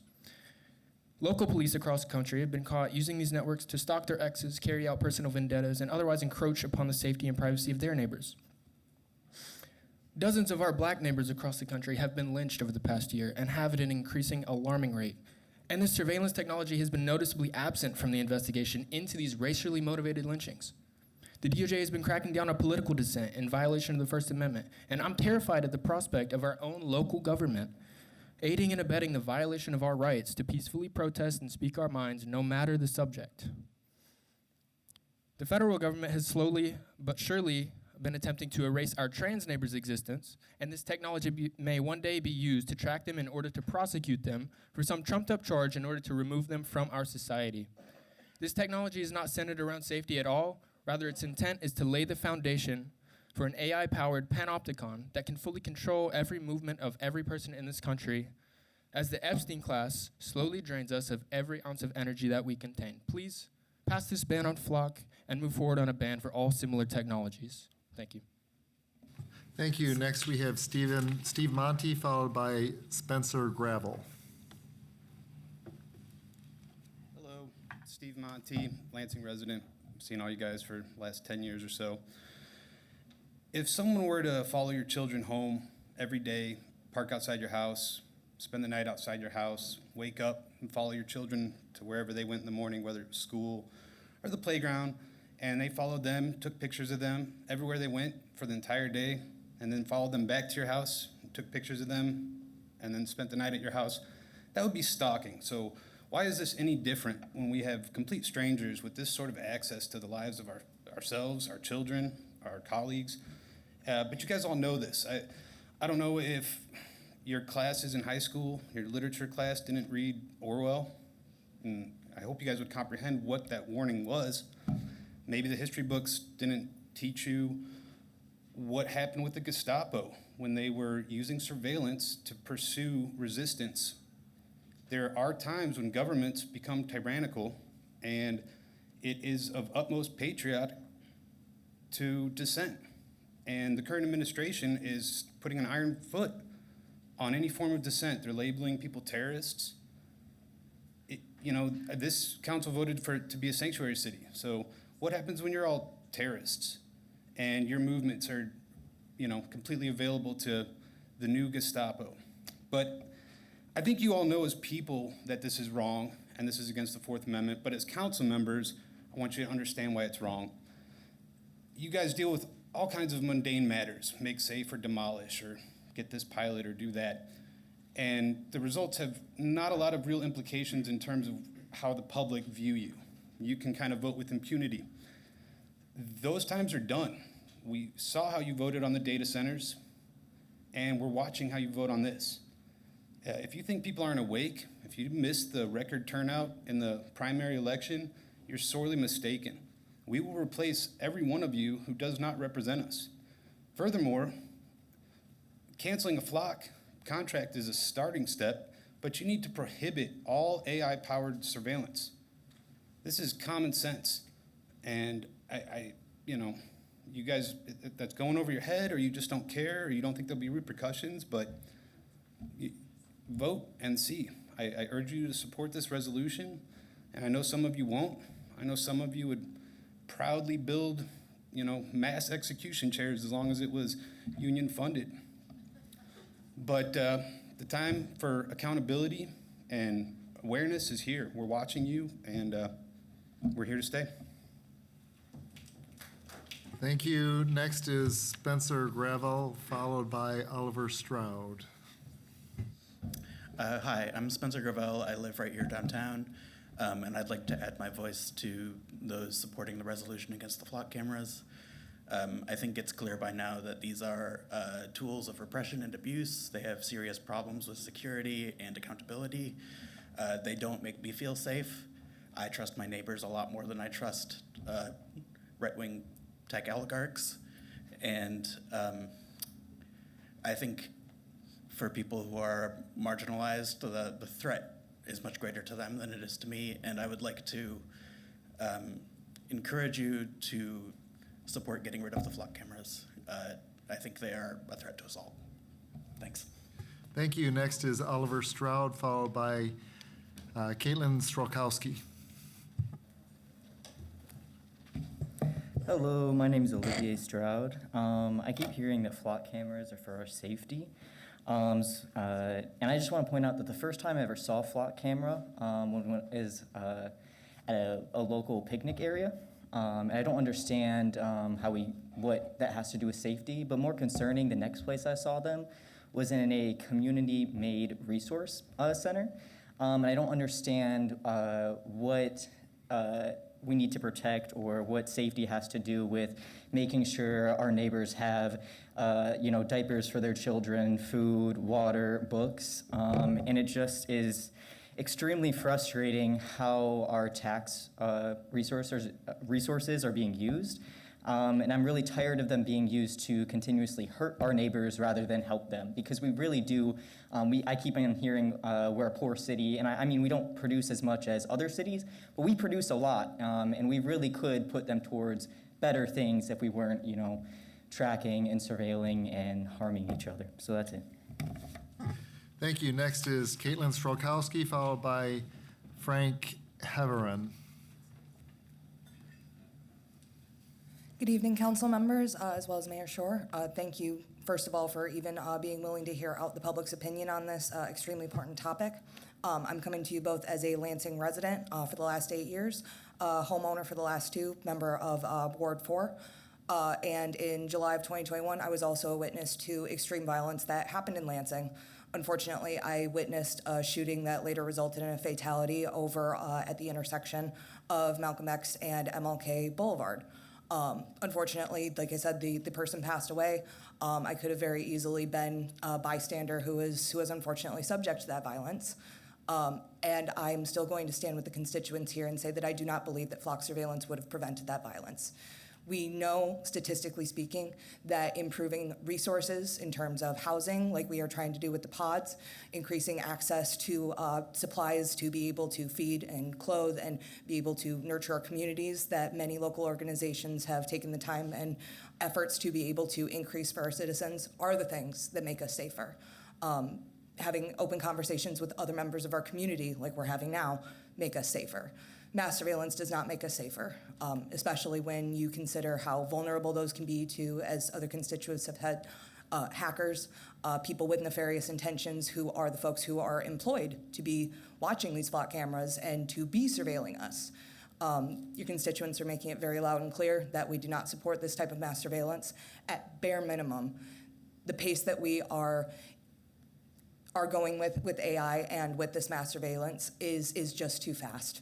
We, at bare minimum, need to slow down and genuinely consider the repercussions that may ring out through generations if we allow AI and mass surveillance to overtake our city, because I genuinely fear that if we do choose not to make very calculated and measured decisions with this, that we will regret it and it will be too late. Thank you for your time. Thank you. Next is Frank Heverin, followed by Levi Labrazzi. Good evening. My name is Frank Heverin. I'm a homeowner in Ward 1 here with DFLOC Lansing. I urge City Council to pass this resolution and to do everything in the City Council and Mayor's power to remove automatic license plate readers from our city and refuse additional contracts in the future. AI surveillance does not make Lansing safer or more welcoming for any of us. So many people tonight have already articulated so well all of the harms that these cameras do to our neighbors and our communities, not to mention the ways that flock and AI surveillance does not work to make us safer. That's not the point. If safety were genuinely the goal, these companies wouldn't exist, and police departments, municipal governments, and all of you would be vehemently opposing flock and other ALPRs in favor of evidence-based strategies for safety. Things like improving our access to housing, healthcare, and basic needs, improving the infrastructure for our roads and neighborhoods, and supporting interconnected communities. These are the things that actually make us safer. Support what works and invest in Lansing, not in AI-powered mass surveillance. Thank you. Thank you. Next is Levi Labrazzi, followed by Gabrielle Van Wasanova. Hi, I'm so proud to call like so many of you people friends and neighbors, and I'm so scared right now, so I'm just gonna read this thing. My name is Levi Labruzzi. I've lived and worked in Lansing since 2019. I hope you'll listen to my neighbors and I as we ask you to cancel the contracts with Flock. This infrastructure of mass surveillance is a violation of our privacy. A dangerous precedent has already been set in the ways that Flock cameras has been used to harass, stalk, and target people. I think it's irresponsible to pretend that these tech companies that profit from the sale of our personal data have our best interests in mind. I do not believe the implementation of Flock cameras or other ALPRs does anything to improve public safety. Thank you for listening, and I'd again like to ask that you vote for the resolution and cancel the contract. Thank you.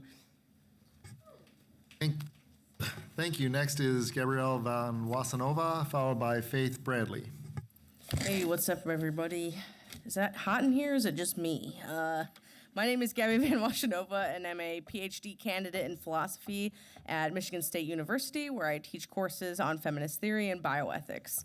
I was born and raised a Michigander, and have been living in Lansing for the last 4.5 years. I consider myself to be very lucky to be part of this wonderful community, and I'm proud to call Lansing my home. As my comrades have pointed out so far in this meeting, there are many reasons to stand in opposition to Flock cameras in our city. Given that one of my areas of research is gendered violence, I would like to use my public comment to discuss one particular harm that Flock technologies have perpetuated in the short time frame that they have existed. 3 weeks ago, 2 police officers in Reynoldsburg, Ohio, were investigated for utilizing Flock Safety automated license plate reader systems to track individuals that were not part of active police investigations. It was found that one of those officers, Officer Mark Nichols, used the system to track his former domestic partner 47 times over a 3-month period. Less than a week ago, yet another investigation was opened regarding Officer Christopher Goodson from Haines City, Florida. Officer Goodson tracked his estranged ex-wife's vehicle 717 times over an 8-month period. Finally, last month, a sheriff's deputy from Florida Keys named Lamar Roman tracked a woman he met on a TV show using Flock technologies. He set up alerts to be notified when her vehicle was in the area. In February, when he received an alert that she was nearby, he engaged in a high-speed chase to pull her over, almost causing a catastrophic accident in his pursuit. The list goes on and on. These occurrences show that Flock technologies are being used by police officers to stalk wives, ex-wives, former partners, and women that these men have only met once. Anyone who has ever been unlucky enough to date a police officer or simply meet them and on the off chance capture their sexual or romantic interest is at risk of being stalked, harassed, intimidated, attacked, and even killed due to their unfettered access to this technology. Flock Safety recently claimed that they are now implementing anti-abuse safeguards on their automated plate reader system to prevent these harms. So far, only about 1/3 of Flock customers have agreed to use these safeguards, which the company claims will become mandatory by the end of the year. In the meantime, how many more women will be stalked by police officers? How many more will have to live in fear of being targeted by their ex-partners? How many will be intimidated, raped, murdered by police officers? Furthermore, given that police have a history of supporting, perpetuating, and covering up violent crimes committed by their fellow officers, do we really trust these safeguards will be used effectively? Do we? No. I don't either. We need to do everything we can to remove and prevent further implementation of Flock cameras in our city so that the police cannot continue terrorizing our communities. Thank you. Get the Flock out. Thank you. Next is Faith Bradley, followed by Teddy May. Folks, if we could please agree to keep the demonstrations to a minimum if we're not going to refrain from them entirely, we'd appreciate it. Thank you. Hi, all. I'm Faith Bradley. I'm a Lansing resident and PhD candidate in the sociology department at Michigan State. Here to support the canceling of contracts associated with automated license plate readers, or ALPRs, such as those with the company Flock, and would also love to see an ordinance against ALPRs in Lansing. Most of my public comment today comes from an excellent paper by Torrin Monahan published in the Policing and Society Journal in July 2026 titled Flock on Campus. While that paper is about ALPRs on university and college campuses, a number of important points are made that I think would benefit City Council before me to think about. First, this technology is invisible and unaccountable due to the fact that it is extremely difficult on its face to determine who exactly has access and control of specific cameras and how they're able to use that data. ALPR data has also been used in ways that should absolutely alarm us. Many of people have already mentioned, including, quote, police assisting with ICE with immigration investigations in sanctuary cities that ostensibly prohibit such cooperation, tracking and trying to apprehend women accessing reproductive care, and stalking former romantic partners, end quote. Platform policing, which is a name sometimes given to our current era of policing that uses AI and cloud-based technologies, has additionally been demonstrated by multiple studies to, quote, reproduce racial, class, gender, and other biases, for instance, by algorithmically singling out racially minoritized groups for targeting without any evidence of wrongdoing, end quote. It is already well known how racial bias is embedded in policing, and AI models trained on biased data are not less likely to be biased, but actually makes this bias much more difficult to detect and correct. Third, the reason ALPR technologies are so attractive to police departments is because of their breadth and scope. However, we must recognize that while, quote, police departments may be playing Flock to access and search its network, they are simultaneously performing labor for Flock to produce the data that it needs, end quote. We need to remember at every turn that companies like Flock, above all else, are data brokers, interested in using and selling our data, which they get more and more access to with every contract. We should also be wary of the dependence technologies provided by third-party contractors create in our policing systems, due to, one, their extraordinary expense, and two, their contractual nature, which makes it difficult to cancel or change contracts, such as due to breaches of privacy or negative publicity. This, quote, surveillance as a service model, end quote, ultimately subordinates and realigns police departments to the data needs of private companies instead of public safety. Thank you. Thank you. Next is Teddy May, followed by Leah Kapp.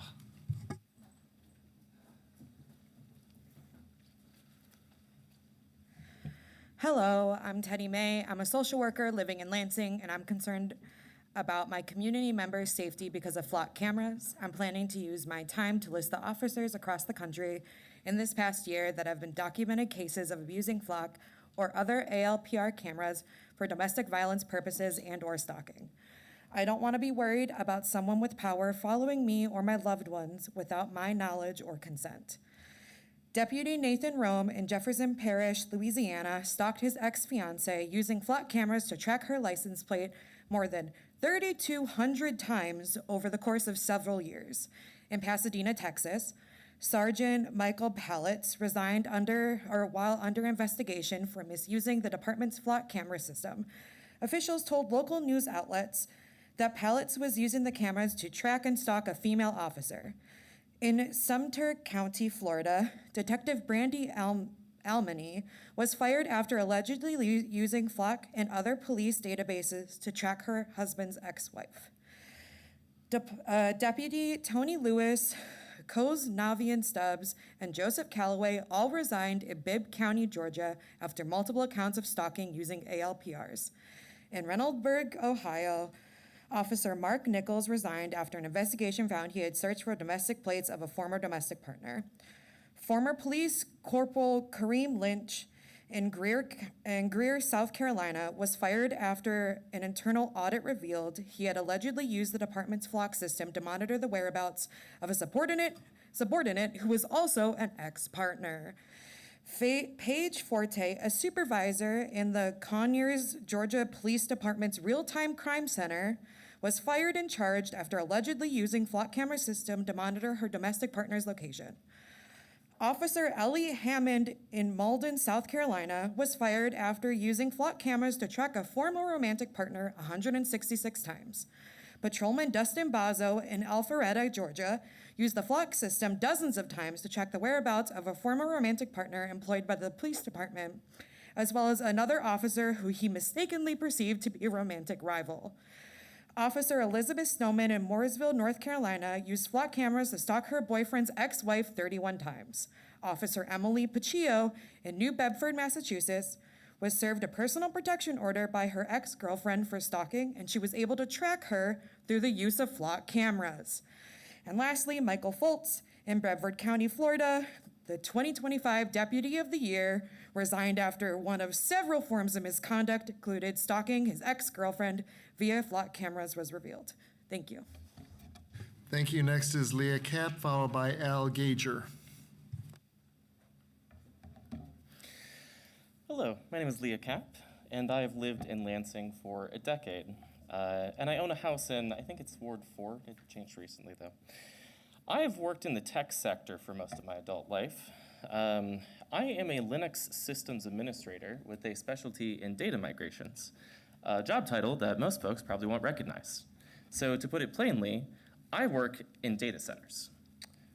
Not exactly the kind of data centers that power the Flock system, but close enough that I see them in my job searches. Flock, that is. Also Palantir, funny enough. Imagine a system where you could just type in the name of a person, and within moments you can see every step this person has walked, every drive they've ever driven, every store they've ever visited, every friend they've ever kept in touch with, and more, all backed up with months' worth of video footage for easy manual review. Do you feel safe with that kind of a weapon pointed at you? Do you trust that law enforcement will really use this safely? Do you trust the corporation that made this system? Do you trust every single employee, both low and high level, who has access to that data? Do you trust that the firewalls are secure? Do you trust that a hacker won't steal this information and dump it on the internet? Honestly, I'm kind of surprised and mostly just disgusted that my city council even signed up for this in the first place. It seems really obvious, looking through any kind of surveillance state, just what is going to happen here. Even if I believed that Flock cameras might prevent crime or catch criminals, I would still be against them. I don't believe that any small peace of mind is worth surrendering my privacy or my freedom, and I hope you all agree. Thank you. Next is Al Gager, followed by Gary Lance.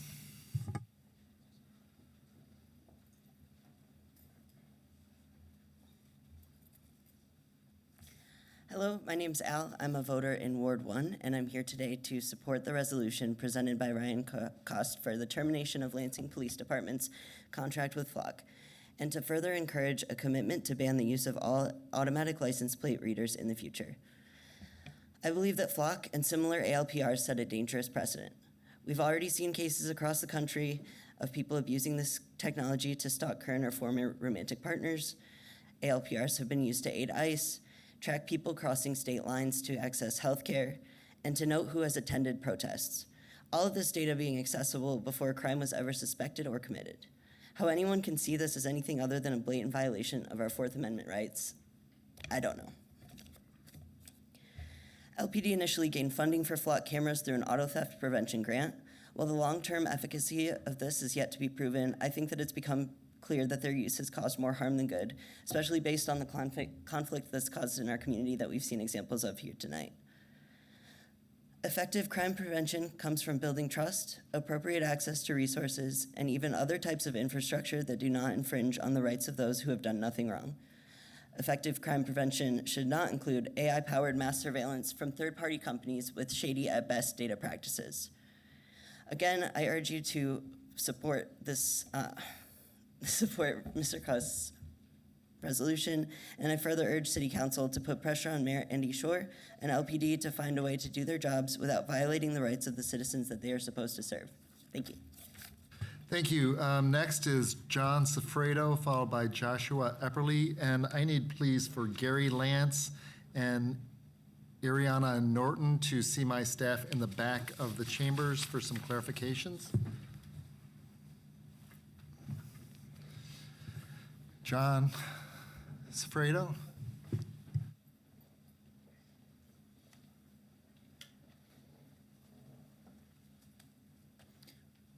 Hello, Mayor and council members. My name is John, and I'm a resident of Lansing of Ward 3. I'm here to speak I'm here to lend my voice in supporting Resolution 4578, terminating all city agreements with Flock. ALPRs do not belong in our community. They do not protect our community or prevent crime. These tools surveil and collect data en masse in the hopes that it can be used in an investigation. That's the best case good faith argument. But when mass data on ordinary residents is collected and stored in systems like this, it creates a permanent record of people's movements, regardless of whether they are suspected of any wrongdoing. And this has real implications for civil liberties and privacy violations. I am unwilling to trade my civil liberties for an expanded surveillance police state. I think many of the people here have already spoken more articulately about the specific harms this causes. So I'd like to take my time to say that while I am in support of Resolution 4578, I do want to ask the council to consider going further.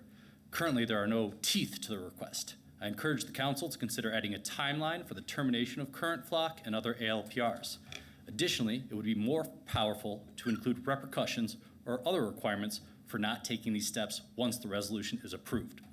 Let's also make the internal controls public and the audits and tracking of LEO activity public where possible.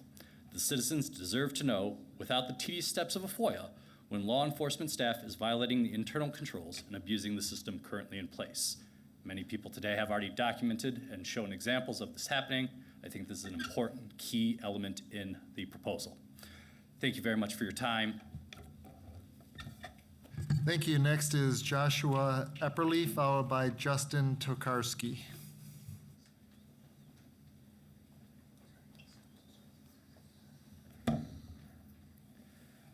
Thank you, Mayor Shore and City Council. I'm Josh Epperly. I live in the 4th Ward. I've lived in Lansing for about 5 years. This is my first time making a public comment here at a City Council meeting. And I'm a very nervous public speaker. So, you know, the situation is bleak when people like me are here. I'm here because I'm angry and disheartened at the City of Lansing's choice to invest in ALPR camera technology on the grounds of crime prevention instead of investing in reducing poverty and improving education. I am also shocked that, unbeknownst to me, I've been driving past flock cameras on my way to work for the better part of 2 years. Crime prevention and efficient police work are always the justification that these companies give when selling their surveillance technology to cities across the US.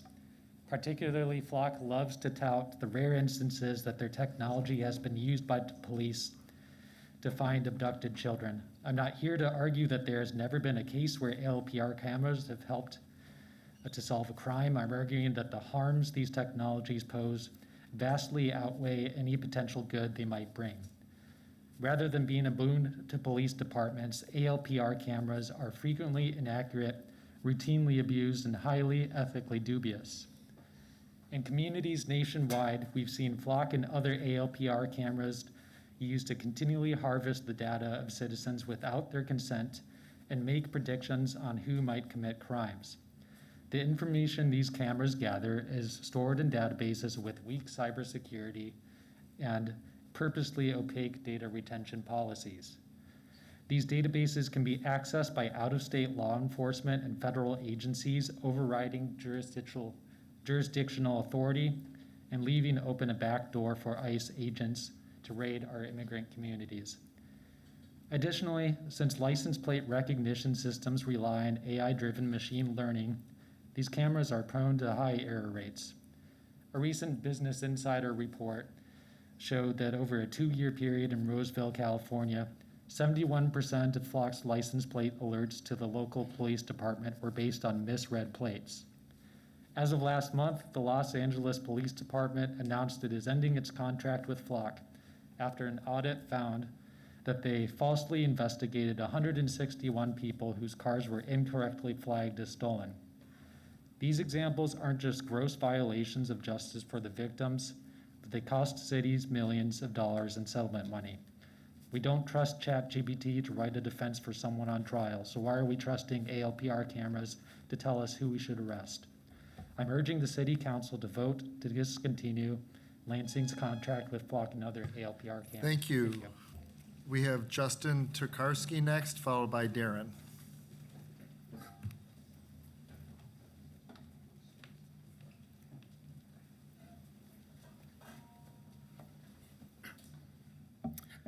Hello, my name is Justin, and I'm a 10-year resident of the 1st Ward. The poet Stanislaw Lem said, "No snowflake in an avalanche ever feels responsible." Tonight, you have heard many speak about the concerns surrounding automated license plate reader cameras like Flock and the searchable databases and predictive AI systems that go along with them. The risks of abuse that have already borne out in countless communities. The risks to privacy and criminalization of daily life. The financial risks of litigation, and the unacceptable errors. But tonight, I want to speak directly to you, the members of City Council, about a different topic, personal responsibility. Flock and other ALPR systems are very good at dissolving personal responsibility.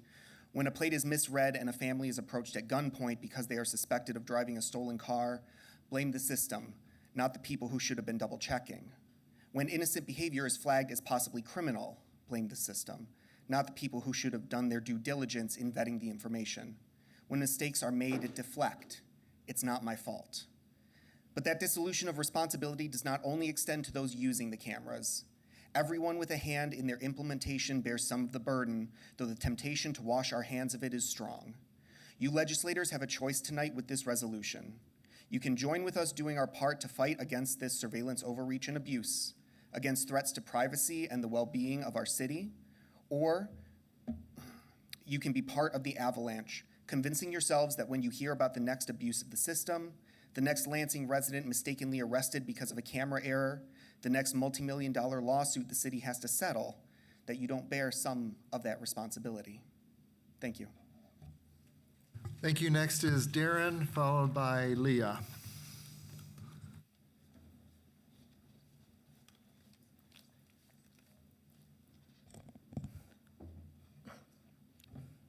Hello, still Darren, still First Ward, and thank you, Ryan. It might surprise some of you to know that any and all of my illegal activities as an adult have been discussed at this podium previously, and I can pass just about any background check. I generally actually get along with police officers and even serviced a few as clients when I was a sex worker. I am, however, a DV survivor, and my ex is a professional hacker with top-level government security clearance. Flock technology is a threat to my safety personally. Mass surveillance such as Flock and Axon have been known to have issues of abuse, COs fully admitting that their product has been used by law enforcement officers to harm others. And mind you, it's not just that women and children are getting pregnant from rape in ICE detention facilities, nor that the United States prison industrial complex is one of the largest human trafficking schemes in human history. This is happening while more and more people are being criminalized for increasingly minor issues or simply for being too poor or too broke. Police and ICE agents have high rates of abusing their partners. This is personal. Gabby and Teddy, great minds think alike. In Fort Bend, Texas, Sergio Rodriguez extensively misused Flock to stalk a woman through November 2024 through April 2025. In Harris County, Texas, Sergeant Michael Pelletz spent several weeks tracking the movements of his female coworker. An officer in Milwaukee used Flock to track both his current and former partner using the ALPR readers roughly 180 times in a 2-month period. In Kenosha, a deputy was charged with misconduct after the department discovered he was using Flock technology to stalk a coworker whom he had dated. In Monroe County, Florida, an officer was found using the ALPR readers, tracking a woman he had just met on the job. In Haines County, Florida, Officer Christopher Goodson was found to have used Flock technology to track his wife 770 times in a 20-month period after she left him. In Stowe, Massachusetts, an officer was accused of using police databases, including Flock images, to track a former romantic interest. An officer in Prairie Grove, Illinois, used license plate readers to track 6 people he knew personally, including an ex-boyfriend of his ex-girlfriend, over 140 times. Some of his searches were while he was off duty. An officer in Sedgwick, Kansas, used the license plate readers to track his former partner and her new boyfriend 228 times in 4 months, and would follow them around in his squad car. All of these were on the first page of a Google search. The issue of abuse by Flock technology by their primary clients is widespread and endangers all of us. Mass surveillance does not reduce nor deter crime. Ensuring that our needs are met does. Rather than focusing on policing our communities, we should be focusing on using taxpayer money to serve the community by providing for our needs and creating better resources. Please cancel the Flock contract and do not seek alternative mass surveillance technology. Lansing deserves better. I have to be up at 4 a.m., so I'm going to bounce. Thank you. Next is Leah, followed by Jacob Nevin.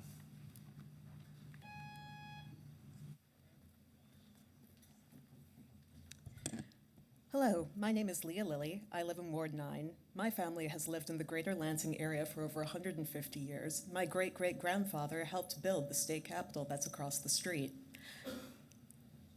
My grandfather went to war, my father almost did, and several members of my family have served in the military.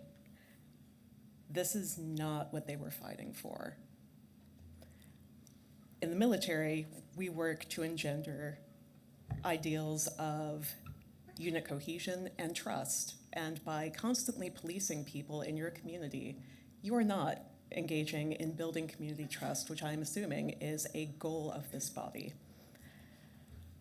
A lot of people have covered the points that I was going to make, so from some of my time working in the private sector, I encountered a lot of folks who had to deal with debt collectors, and something that came up is that their information would be sold over and over and over again to other private entities, and so these people were stuck in a constant ring of getting everything taken down over and over and over again because they had either paid the debt off, it was something that was entered erroneously, any number of things. I don't think that any of the entities that are currently working to engender a surveillance state are going to be any better about their data than the debtor agencies are, and that even if things have been taken down, that the data that is already there will not be sold over and over and over again until we do something about it. So I would encourage everyone to end the contract as soon as possible and work towards additional means of getting this information out of private entities and preferably out of any data centers possible. One of the other things that I would like to bring up is this body does often talk about how much we are looking to bring business down into the greater Lansing area. And with flock cameras, this is going to deter a lot of the international students at Michigan State from entering into our community and taking advantage of our parks, our music festivals, our bars, our shops, and our homes, because they are already terrified of the state of things at the federal level. So I would ask that we not add to their rightful insecurities and help protect both the kids who are coming here and the people who are currently in our communities. Thank you so much for your time. Thank you. Next is Jacob Nevin, followed by Ari Torak.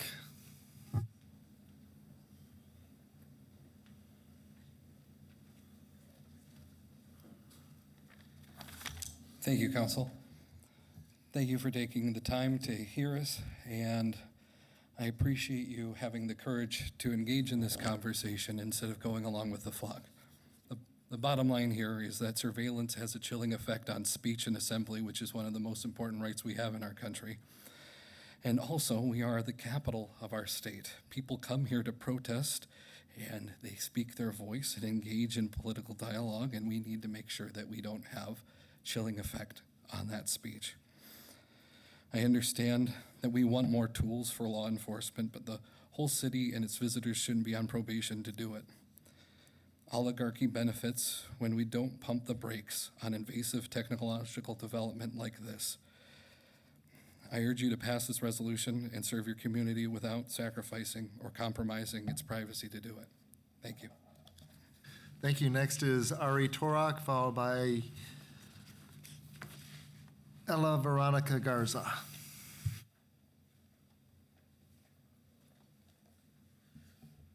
Hello, my name is Ari Torak. I've lived in Lansing for 21 years, right under the smoke towers. I don't actually know confidently a ton about this, but I can recognize danger when I see it.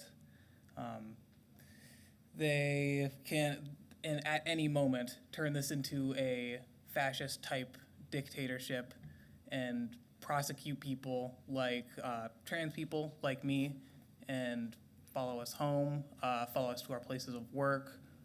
Any small crimes that might be left alone by any other person, if we are seen doing them in public, we might get targeted. You can roll through a stop sign just fine, but they're gonna come to my house. And yeah, it's scary, it's dangerous, and it shouldn't be allowed. I yield my time.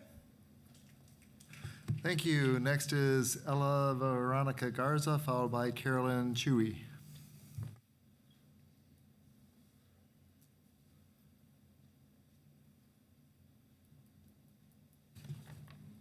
Ella? Okay, then Carolyn.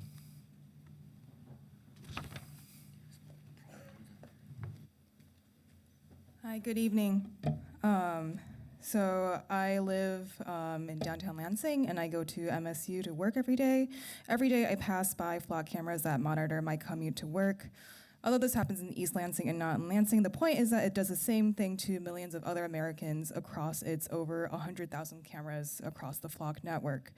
No single private equity should have the power to track our community members with no transparency or oversight, and yet our rights to our privacy was sold to this company along with $181,000 in a contract with Flock in 2023.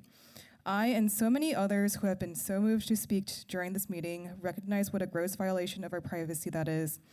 And as other people have made this point, I would also like to emphasize that AI is a completely new beast, whose scale of monitoring and analysis, whose purpose is eventually towards predictive modeling, is on an unprecedented scale.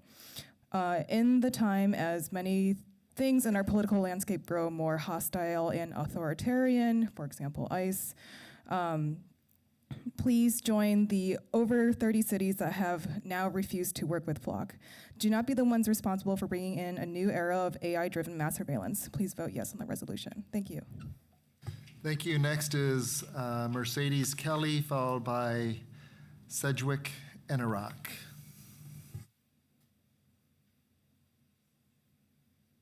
Mercedes? Okay, Sedgwick.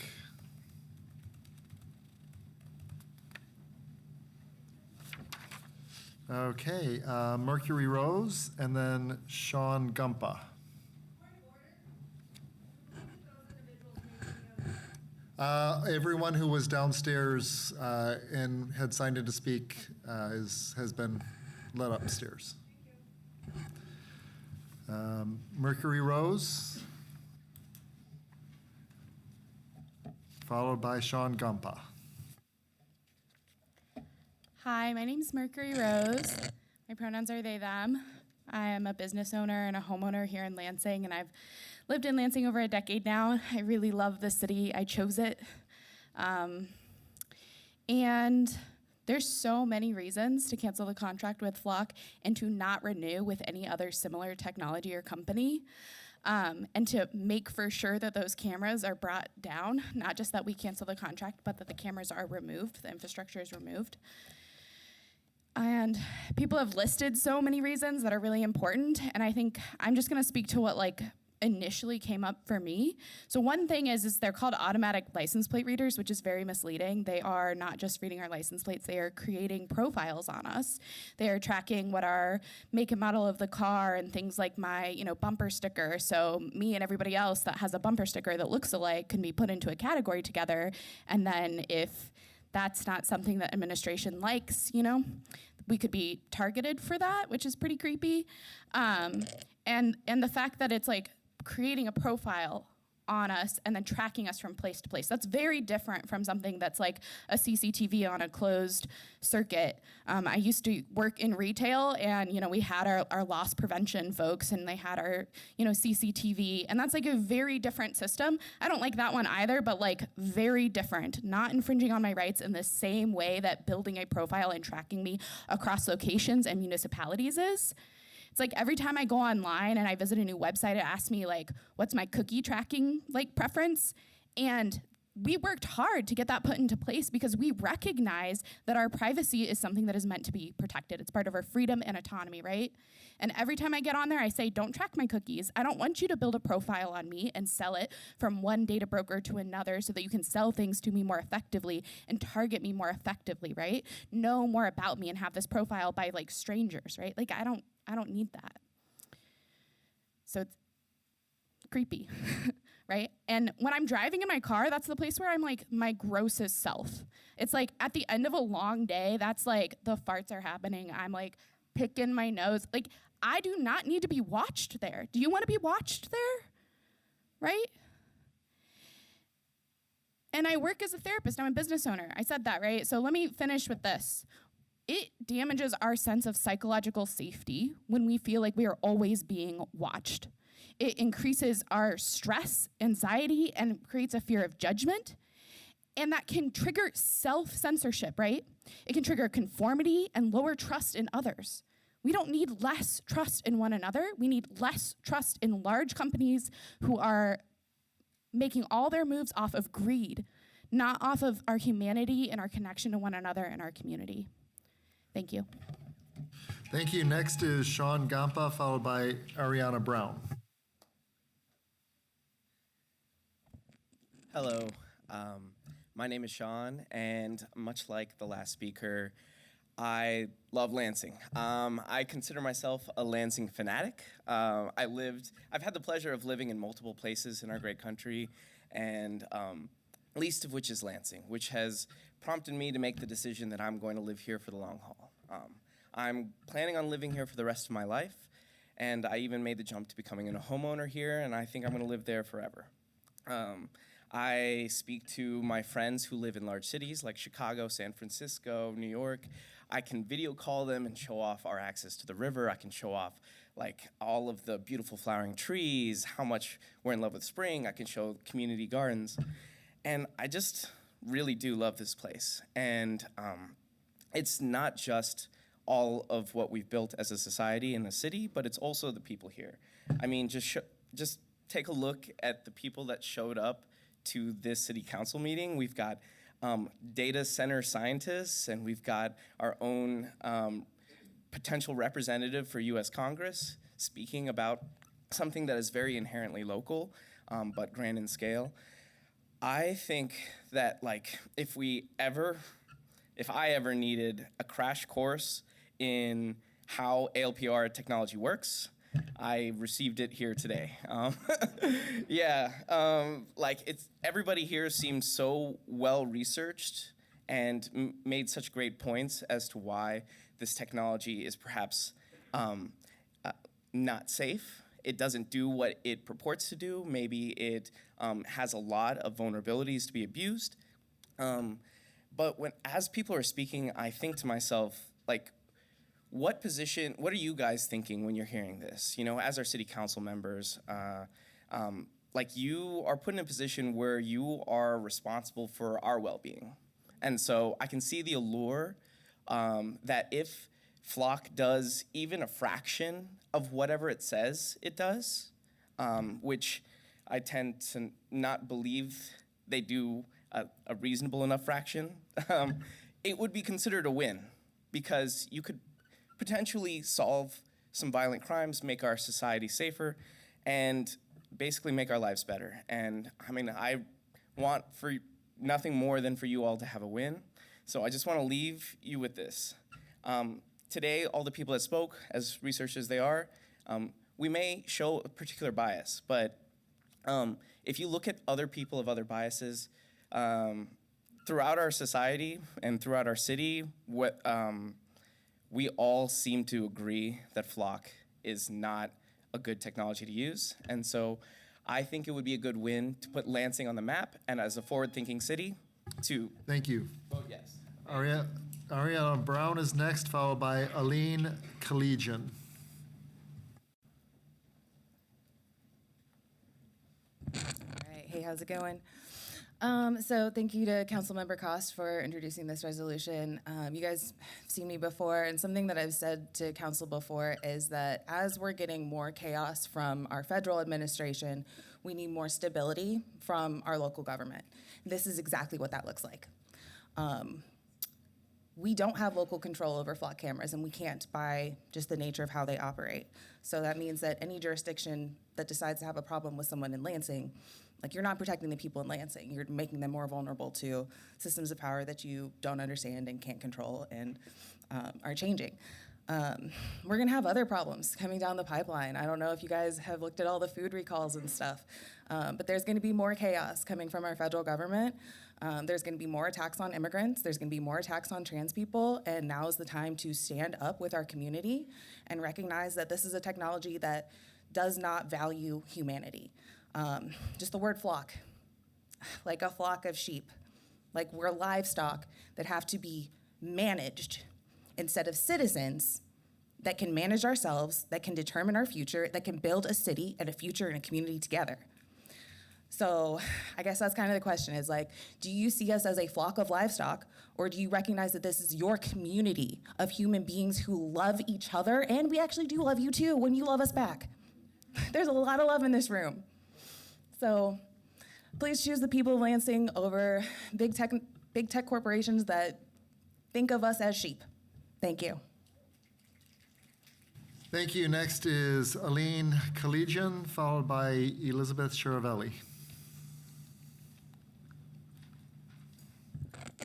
Hello, my name is Aline Kellajon, and I stand before you today to urge you to pass the resolution calling for the termination of all existing contracts and agreements with Flock, as well as to prevent future agreements for AI-assisted cameras and ALPRs. And although I do live in East Lansing, I do work here in downtown Lansing, just down the street from you all, so just thought you'd know.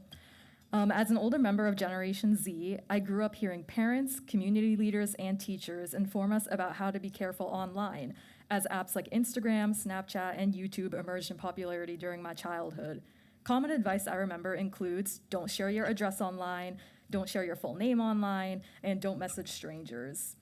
But today, if the Lansing City Council does not pass this resolution, the message you will essentially send is to throw all previous caution to the wind.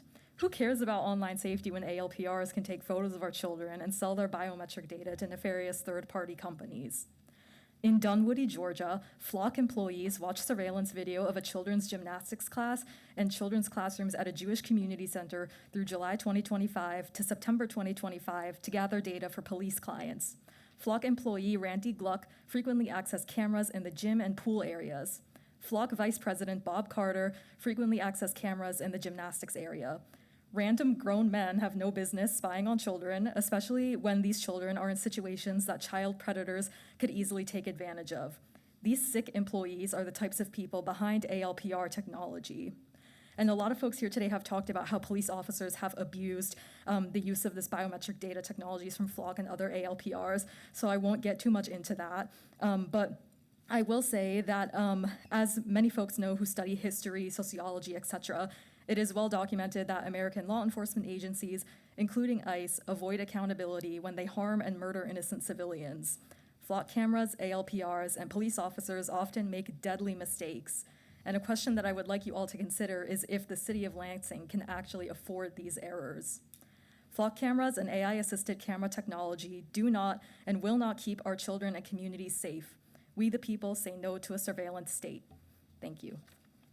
Thank you. Next is Elizabeth Charavelli, followed by Kelly Smith. Hi, I'm Elizabeth Charavelli. I'm a business owner, a teacher, and a homeowner here in Lansing. Thanks so much for passing the data center moratorium. I'm here to urge you to cancel the contract with Flock and pass an ordinance to prevent this type of mass surveillance. I pass 4 Flock cameras on my way to work every day. This does not make me safer, our community safer, or my students safer. It just puts our data in a location, our data and location information at risk for abuse by corporations and people with bad intentions. This is a warrantless search. Relationships with our neighbors is what keeps us safe. Again, I urge you to cancel the contract with Flock and pass an ordinance to prevent AI-powered mass surveillance. Thank you so much. Thank you. Next is Kelly Smith, followed by Nicole Kiwe Biber. Hello, sorry, I'm a bit tired, had a long day, but it's hard to really come up here and say anything that hasn't been said already. A lot of great comments with fellow citizens of Lansing. I really agree with a lot of what people said of our neighbors and our community making us safe. I've fought for a long time for freedom and liberty, and I'm going to continue to do that, here in Lansing, where I've been calling my home for over a decade now, and I absolutely love it here.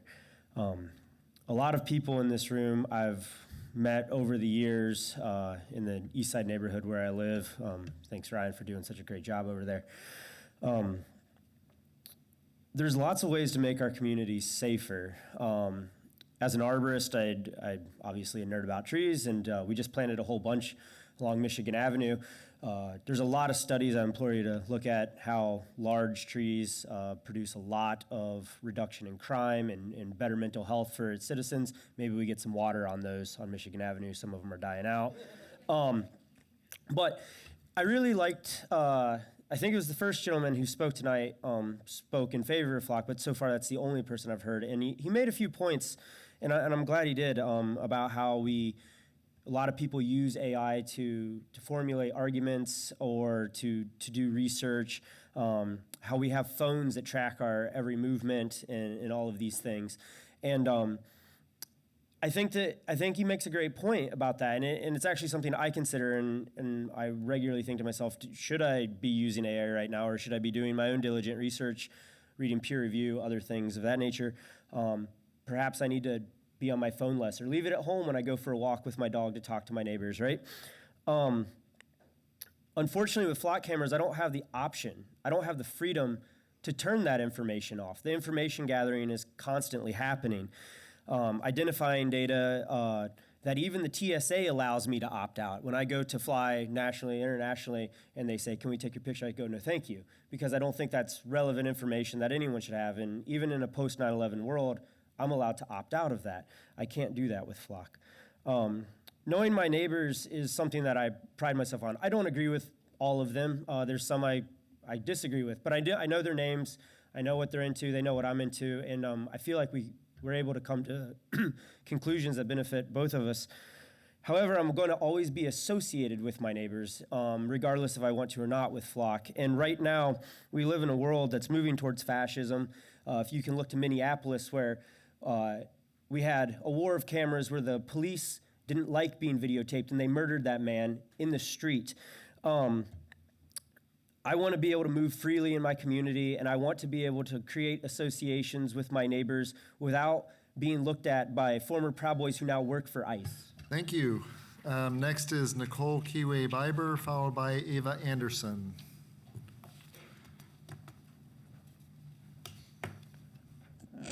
Good evening. So I think around January 2024, I saw that there were just over 400 of these cameras around the United States, and in the last 8 months, over 120,000 have been installed. I made a little list of contrasts here as I was listening to everyone and just thinking things over. On one side, I have intimidation, and the other, I have respect and partnership. One side, there's disdain. The other is responsiveness. So thank you to Councilmember Cost. You all have the opportunity to be responsive and not disdainful of the people in this room. One side, I have surveillance. The other is privacy, but also the power of the people for assembly, for dissent. One side, I have incarceral adjacent expenditures.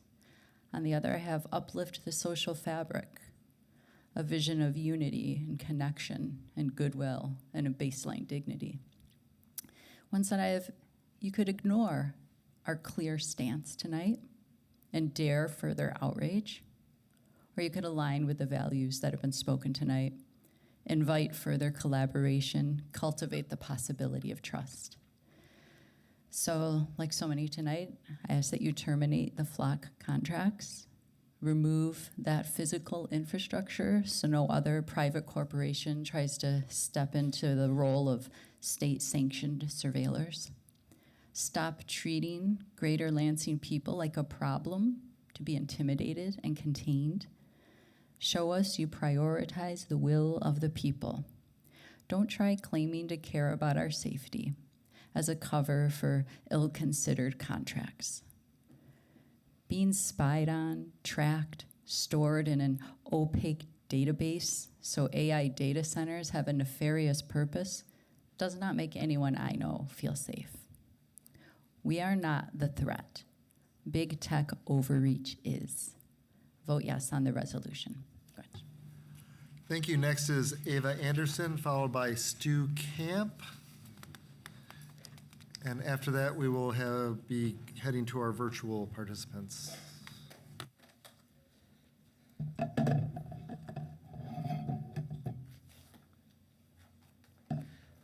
Hello, my name is Ava Anderson. I work here in Lansing as a social worker. I'm really grateful to the community here and everyone who has the courage to be here and to speak out, and grateful for Councilmember Cost for raising the resolution to cancel the contracts, and grateful to you all for listening. I think this is a really important opportunity for City Council to look at this national trend and choose a different path. We're here because we have at least some faith in city council as a governing body that's closest to the people, that we can come here and say, this is not what the people want. I think FLAC manifests several trends that are national in this country. One of them being the massive investment in technology, in specifically AI and data centers that we're seeing right now. The ruling class in this country, the richest people, are increasingly wedded with the tech industry. And I really believe that in the society that we're living in, because we live in capitalism, studying capitalism and seeing how capitalism works is a really good way to understand the conditions that we're living in and what's happening. And the money behind FLAC is what enables them to do these giant marketing campaigns, to provide grants to cities to install these cameras. And this money is coming from the richest people in our society. And the investment in AI and data centers right now is almost unbelievable economically. Like, it's expected to be 3 or 4 trillion over the next few years.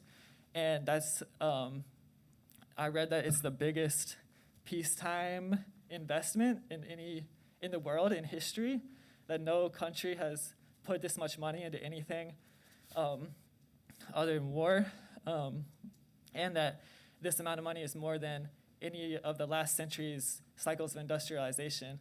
So the capitalists are really desperate to reform the economy, because capitalism needs to constantly expand because of its internal contradictions to continue generating profit. And that's what the thought cameras, that's what these companies are about, is profit. It's not safety. The other trend that this is part of is what the Trump administration, but also the Democratic administrations before them, have been doing for the last several decades, of investing in mass incarceration and now in pouring money into ICE and this fascist, white supremacist population control. Damn, I really zoomed through my time. I've been thinking about Palestine, just sitting here, because I've been studying the surveillance industry, and Israel is a huge part of the surveillance industry. A lot of this technology gets developed there and tested there. And yeah, that's not what we want. Thank you. Next is Stu Clapp, followed by virtual participants Deb Mulcahy, and then Quill Stellaris. Good evening, Mayor and Council. I'm a writer and a musician, lived in the Lansing area most of my life. I'm not here because I want to be. I would much rather have been home this evening, the last few hours, watching X-Men with my kids. But I'm here because I feel like for them, for my family, for my neighbors, I need to be. There's been a lot of points articulated really well here tonight, so I'm not going to rehash them all. But I strongly, strongly urge you to vote yes on deflocking Lansing. And like someone said earlier, put some teeth on it. Go further. Tell Meijer, Kroger, Speedway, all the businesses that are also having mass surveillance technology put in, have it removed. Put in an ordinance making sure this can never happen again. You need to earn our trust back. There's no net positive for this technology. It's net negative. It doesn't serve the people, and if you don't vote to remove it, you don't either. Thank you. Next is virtual Deb Mulcahy, and then Quill Stellaris. City TV, are you guys ready?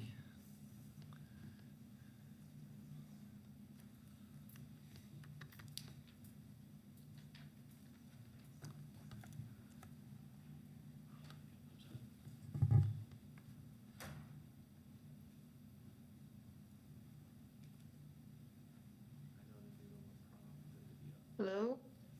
Hello. Hi, Deb. Hi, my name is Deborah Mulcahy, and I have 2 issues to discuss tonight. The first one has to do with the issue of the noise variance waiver. We've had a noise ordinance waiver in the city, noise ordinance in the city of Lansing for as many years as I can recall. And I find it incredulous that the contractors who bid on these projects find that they don't really understand that it might rain. Well, fortunately, we do have rain, not in the way we always want it, but I think it's ridiculous that the city council is continuing to deal with this issue and provide noise waivers. And further, who's watching who? The contractor wants this, but the city staff, public service, are supposed to be taking care of us. Separate issue is in regard to the flock cameras. I am so thankful for all of you sitting there and making your comments known in regard to mainly your opposition to flock cameras and why. There's one issue I'd like to share that hasn't been shared because people wouldn't know. I've been following this issue for quite a while, and as council knows, because they all received a copy of it, I sent an email to the police chief on the 2nd of August. Never received a response back other than he was on holiday till the 10th of August. I still haven't received a response, 0 response. Does that bother anybody? It sure bothers me, lack of transparency. I asked about controls, and specifically my subject was, what controls, checks and balances does the LPD have as to access and use of flock cameras? Is this similar to the lien process? No response. To me, this is a violation of my 4th and 14th Amendment. If you want to know this information, then you need to go get a warrant. The fact that Backus, as the police chief for our city, didn't even respond to me, maybe he responded to some of you in council, was very upsetting. At the same time, I sent that email to him. I sent it to another police chief in a smaller part of the state, smaller community, and his response to me was, within 24 hours, said, never, we will never have flock cameras in our community. And separate from that email, he and I did have a discussion about it, and he said, there are too many problems. And I won't go into the details of what we discussed, but I am so grateful for the articulation by our community. And all I can say to you is stay involved, be there, because there are other issues coming down the road, and your voices do matter. So I thank everybody, and I do hope council will support the resolution that Ryan put forward and go a little further. Get rid of the cameras now and don't allow future cameras. Thank you. Thank you. Next, we have virtually Quill Stellaris, followed by Felix Shalev. Hello, I'm Quill. I'm a homeowner here in Lansing.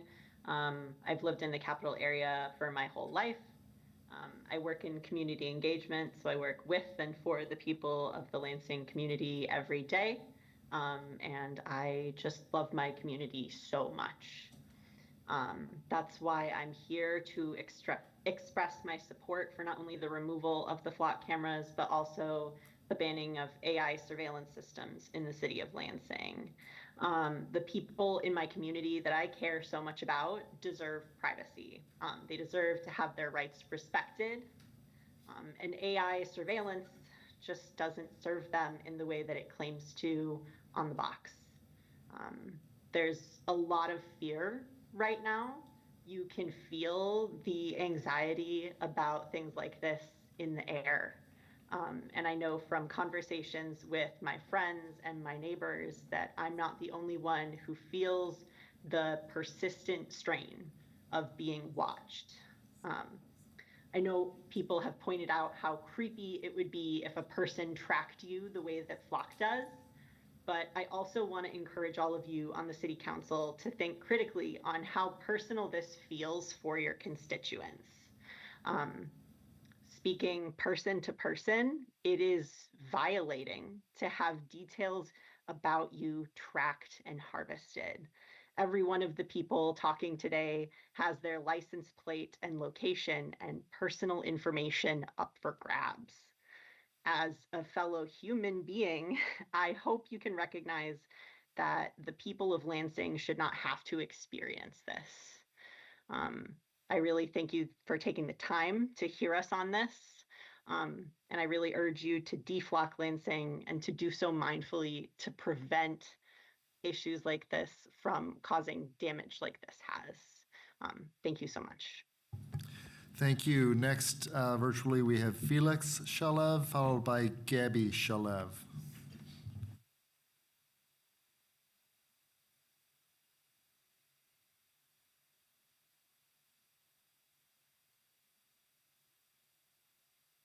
Hi, I'm I'm Felix Shalev. I'm a homeowner here in the city of Lansing. I want you to know that I have started counting the number of cameras that I pass by on my way home every day. Moreover, I have turned on notifications on my phone to tell me when the number has been pinged by these other surveillance devices that use the that use your cell phone network. They create a false cell phone network, connect you to that, and intercept your calls that way. And this is another surveillance tactic that I am aware of right now because of the visibility of the flock cameras. To my knowledge, the flock cameras, even when you cancel your contract with this company, they will continue to record and keep data on your citizens past the time that you have terminated the contract. And this is not acceptable. If private companies or the government want information, they want our faces, they want our whereabouts, they want our comings and goings tracked, they need a warrant. That's not negotiable. We cannot normalize this behavior in the interest of our right to privacy. There is no right to privacy in a system where you do not require a warrant to gather this information, where we hand it over to not public, but private companies just for the sake of their profit. It is not improving our community safety. As a matter of fact, as you have heard from other people tonight, it actively undermines our community's felt sense of safety. It is not an acceptable practice in Lansing, and it's not an acceptable practice anywhere. I thank you for holding this public comment period tonight to hear our concerns and to actively weigh what it means for Lansing to continue to participate in the flock camera system. I urge you to discontinue the contracts. I urge you to take the cameras down. And I urge you to keep these citizen concerns in mind. Thank you. And finally, Gabby Shalev, virtually. Hello. Councilmember Ryan Cost represents my ward, and I'd like to start by thanking him for bringing forward the resolution tonight. Thank you for listening to the people you represent and truly serving the folks who have elected you. I'd like to support my resolution to terminate all contracts with flock license plate reader cameras and all other AI surveillance. As Councilmember Cost has outlined in his resolution, these cameras have a high risk for abuse, and they have not been proven to be effective at preventing crime. They are a violation of our rights. They are a major security risk for the city and for all citizens and all residents. And their AI algorithm can make dangerous mistakes that target innocent people. And most importantly, there is no judicial oversight as to how they are used. Police already have powerful tools at their disposal, namely search warrants. This is part of a system of checks and balances. Flock cameras actively make our communities more unsafe, they reduce trust in the police, and they violate our civil liberties. I support the city's termination of all contracts with Flock, and additionally support that the city refrains from entering into any other agreements with other AI-assisted license plate reading cameras or surveillance, including with companies like Axon and Motorola. They're not any better than Flock. I would also ask that the city remove all Flock cameras because there have been frequent reports of Flock continuing to keep cameras active to monitor and record data even after the contract has been terminated without the local government's knowledge or consent. I do not trust the public good and public safety in the hands of a private company who is using our data for their own private gain. All contracts must be terminated. All cameras must be taken down. We must not have new contracts. Thank you. Thank you. And I would also indicate that we received, I would say, about 30 written communications, all but one oppose or in support of the resolution. One was kind of neutral on the resolution, and those have all been made part of the public comment record. And with that, we are to the consent agenda. Vice President Palavanagu.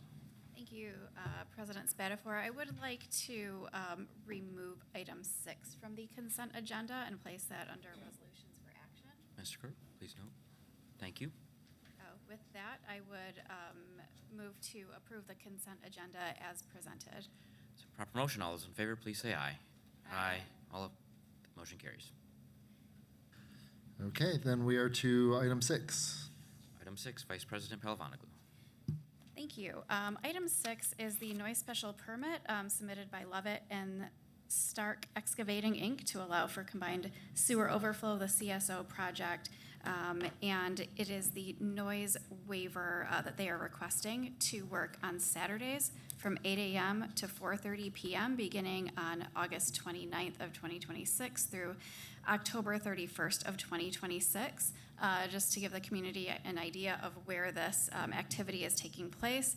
The area of the project is bounded by West Shiawassee Street, North Jennison Avenue, West Michigan Avenue, and Verlinden Street. At our most recent Committee on City Operations meeting of August 13th, we did have Mark Jones from Public Service in to discuss why this request was being made. And actually, we've heard this a few times, and we have had a public hearing on this as well. We have heard some opposition from some neighbors. There was robust conversation at our most recent committee meeting.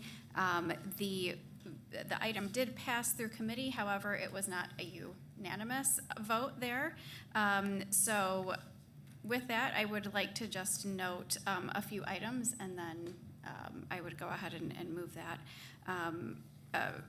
So there have been some rain delays, some inclement weather over the last year. Last year, the request was made for Saturday work, and ultimately council did not pass that special permit. And so I do recall that at that time there was conversation up here on the dais about the constant request of these noise permits, the constant asking for Saturdays. And I believe the sentiment was that, we didn't want to approve these too early in the process. We wanted to see how this project was going along before we decided to ultimately grant the special noise permit. So I will just say that them having come back this year, a year later, they are very close to finishing the project.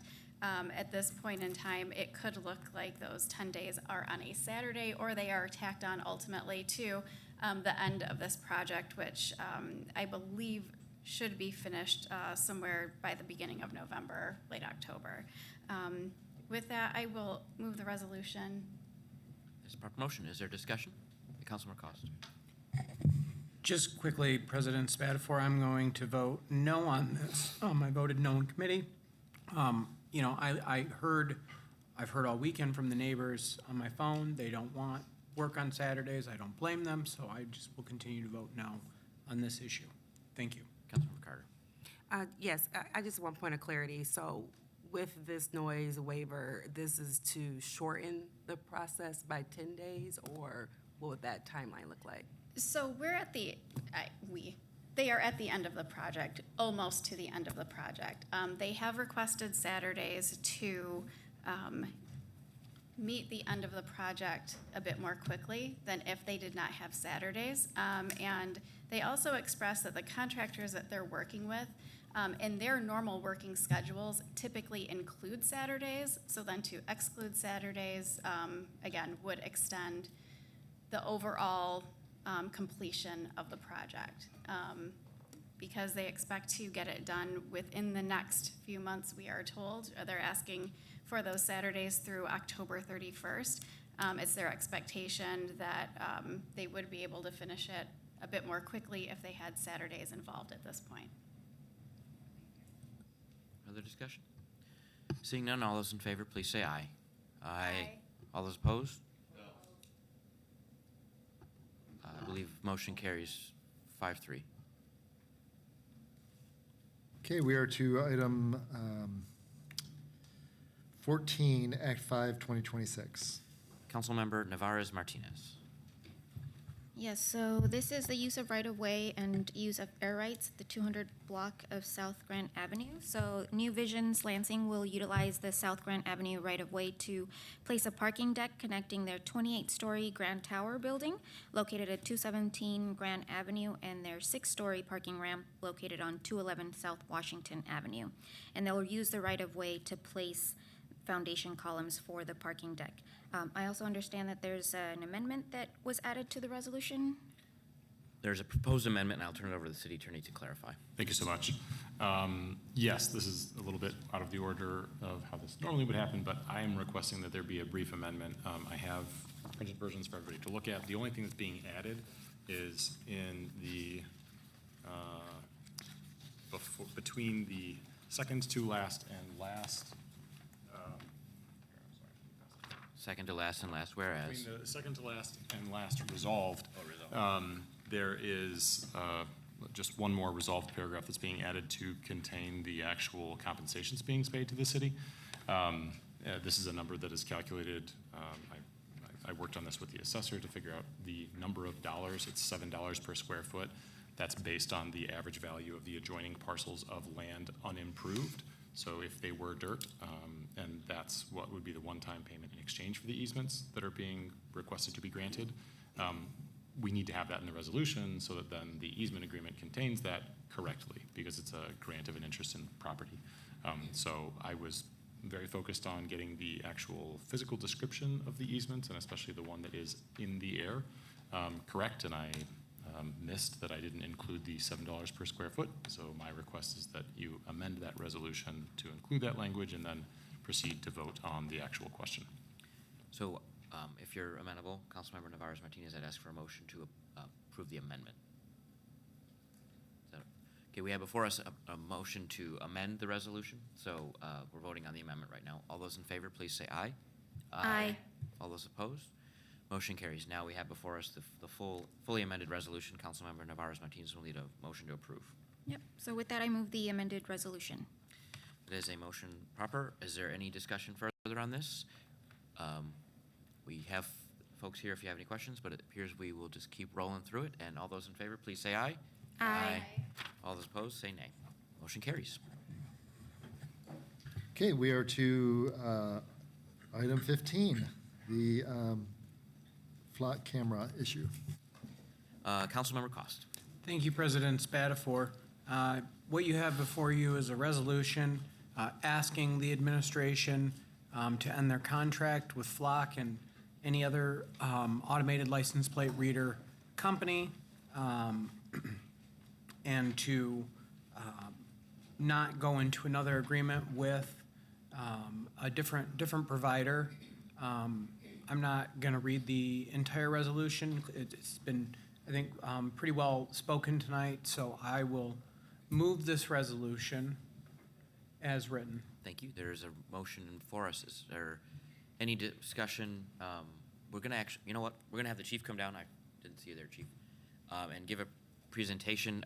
Normally, I think we would have had a chance to do this in committee, but with the being placed on action this evening, we had the request from several council members to have the chief come in and discuss the issue before us. Chief, the floor is yours. Press the button there. There you go. Thank you, Council, and thank you for allowing me to speak tonight. I first want to acknowledge the voices tonight and all of the material that was shared.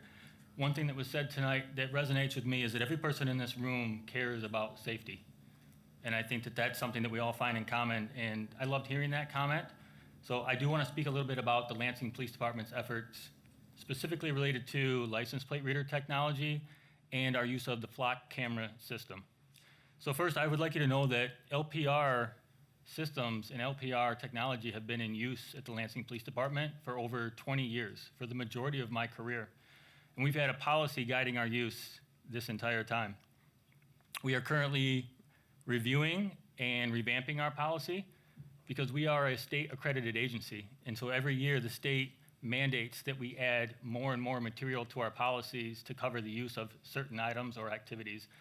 This year, license plate reader technology is one of those items listed. So we do have a draft currently in review.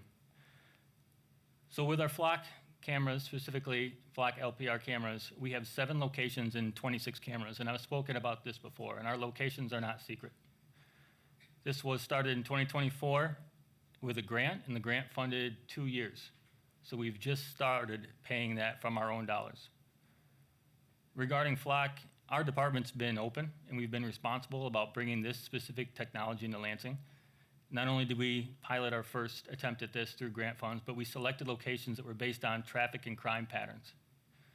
Our hope was that the placement would give us an immediate benefit by developing investigative leads. And we selected major intersections, not neighborhoods. We've not hidden our locations, and I'm sure, as you've heard tonight, many of these they're out in the open. People know them. And that's one of the reasons why we're so aware of this technology now. I feel I've been responsible to council, attending several of your meetings, but I've also been responsible by providing statements to the media as well and conducting interviews. This isn't a technology that we're hiding. When I listen tonight and I've read about this material, I see that there's several different items that are really at the forefront of this conversation. Questions like, how is this being used and what is it not being used for? How is this technology being monitored? How secure is this technology? And is there success? So I want to start by answering, how is this being used in Lansing? So currently, our department uses this primarily as a search tool. And to access it, every single user in the department must have an individual logon, which is also coupled with 2-factor authentication just to get into the system. And as soon as you enter into the system and you're going to conduct a search, you are required to enter several pieces of information. Number one is the offense type. And we at the Lansing Police Department, we limit the type of offenses that you can actually use this system for. One is the complaint number, so a case number, so that we can follow up for auditing. And third is search reason notes. So outside of the case number, tell me what you're using this for in just general terms.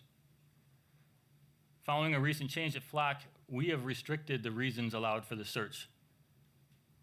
So we've removed both the system and in our pending policy changes, the ability to search for non-criminal incidents. That includes civil traffic offenses and immigration enforcement. We don't share our data with anyone. Our data is ours. In a Flock system outside of us, you can't even see that our Flock exists. No one makes requests for us to share data with them because they don't know we have it. And I say that because the news stories are out there and you can see it, but I'm telling you, from a systems point, someone else in another city, another state does not see us on their network. There's no outside access to our system. That includes all federal law enforcement agencies. This system does not have a pattern or not have an ability for us to create patterns for tracking. So unlike a phone that tracks movements and creates patterns of life, and it does predictable wants and gives those in messages to you, we don't have that capability in this system. This is not predictive policing, and there's no predictive policing component to this. We don't monitor travel patterns. We have 7 locations. We use this system as a search tool, and any alert or wanted associations, we have to go through the Law Enforcement Information Network, LEAN. That is how we gather any personal information from taking the pictures that come from Flock. It's important to note that this is just pictures, it's not video. And when we access these pictures, you have to remember that we are Michigan. So our pictures are of the rear end of a car and a license plate. So we get to see what kind of car it's on, but we don't get to see who's operating that car. There's no connection in this to our Secretary of State. There's no information that pops up when I search a license plate and it tells me if it's traveled through one of our 7 locations. That return that I get shows the plate, the date and the time, and I can tell from the picture the direction of travel. It doesn't identify a driver. There's no facial recognition. There's no names, addresses, biometrics. There's no driver identity and no personal information in this system. It's not used for traffic citations, and it doesn't capture driver behavior or speeds. Our current retention is 30 days. Flock has set a default in one of their changes as 7 days, and they've noted that when someone is searching a description of a vehicle, that roughly 7 days covers 90% of their searches, and that's accurate. If you're trying to find a car that someone's described, that is absolutely accurate. But we have more complex investigations in the city of Lansing. We have more serious crimes, and this is a tool. So note that when we are looking for license plates, when we are looking for and following up on information that trickles in sometimes at a snail's pace with these major investigations, we have 30 days that we can use this tool. And I'll tell you, it's gut-wrenching, and there are times when we get information 30 days later, and this system cannot help us. Because at the end of 30 days, it is a complete purge of that data. We don't have access to it. There's no backdoor access to it. They can't give it to us. 30 days and it's done. That's a timeline for us. You know, from this year, with our 3 fatal shootings, we have several that are open over 30 days. We didn't get the information fast enough to use this system, but in other cases we have. When I look at our usage, and I can see the usage for their analytics, I see that in a 30-day period, some days we've had as low as 7 people search license plates on this system. Some days we've had 90 people search this system. And that's the range from high to low in the last 30 days. We have no known reports of false reports in Lansing, inaccurate data. And so we know that we are responsible for using this data, that it has to be accurate, and we have to make sound judgments. We do this regularly, and prior to this system, it's no different than, call it a BOL, an APB, or someone putting information into the law enforcement information system. And then we have to use that to make determinations when we are in a fluid state of whether this information is accurate and it matches. So I can speak for the Flock system. Before anything actually gets entered into their system where we can search it, it has to be a high confidence. So their system says over 80% truth that they can say this is the correct plate with the correct state. That's the only time it gets to the system that we can even access it. And then our follow-up is our human officers. And so part of our policy says that if you're going to take an action based on something that's listed in the Flock system, it has to be confirmed when possible. Some things are developing so rapidly that I know it would be hard to hold people to that standard. But we're talking about seeing a plate, it matches a stolen plate, we still have to confirm that. And that's something that is, I would say, policing 101, but it's responsible policing 101. You have to make sure that plate is still stolen, that car is still stolen, before you take an action on it. How is our system being monitored? So the Flock program offers administrative oversights, usage insights, and auditing. And I heard tonight one person say, if anyone chooses to do it. Well, we chose to do it. So we do have auditing enabled on our system right now. And one of the things that they rolled out is the idea that they've been collecting data on what searches look like for 10 years. And so they've been able to develop patterns of how these searches typically look. And so when one doesn't look right, they flag it. And it gets sent to us as an audit. Now, I've given our internal affairs department, our data administrator, the powers to be auditors in our department. And so they have to go through these. And they have to personally look it up, and they have to look at the case notes and the remarks, and they have to look at the data that was entered and confirm that this was a valid use of this system. And that's when it's flagged. Now, what Flock is actually rolling out, and I think that they are way more responsive than most companies, is if you get one of those, your account gets locked until an auditor can go look at it and say, okay, you can start making searches again, when they make that determination of why it actually happened. So I told you that we have individual logins, but we also select profiles, so not everyone has the same level of access to this. An officer doesn't have the same level as a detective doesn't have the same level as an analyst, and so on and so forth, up to the administrator. Told you our searches require case numbers, free text space for more detail. And I also know this is required because there are stories of abuse. Ms. Mulvaney talked about how she sent me an email. I read all 15 pages of her email, and they were all stories across the country of people that abuse this system. And I am not ignorant to this. Not this system, not with any system that we have that holds restricted data. It comes as a responsibility of a police department. It comes as a responsibility of an officer, and then supervisors and administrators to make sure that this is being used appropriately and that there are proper protocols in place for when it's not. One thing I want to hold up is the idea that all the stories that she shared with me were stories where the department was holding that person accountable. And I love to hear that. We hold our own accountable. How secure is this? We own this data. It's in our contract. Flock can't share it. They can't sell it. This means we don't allow our data to be used by the federal government, and it addresses concerns I've heard tonight about it being used by immigration, ICE, DHS. There's no backdoor access to our data, and Flock doesn't contract with ICE or DHS, and in their system, they actually do not allow any federal agency access to even the networks who do share to conduct individual searches. From the LPD side, again, we control this by setting permissions.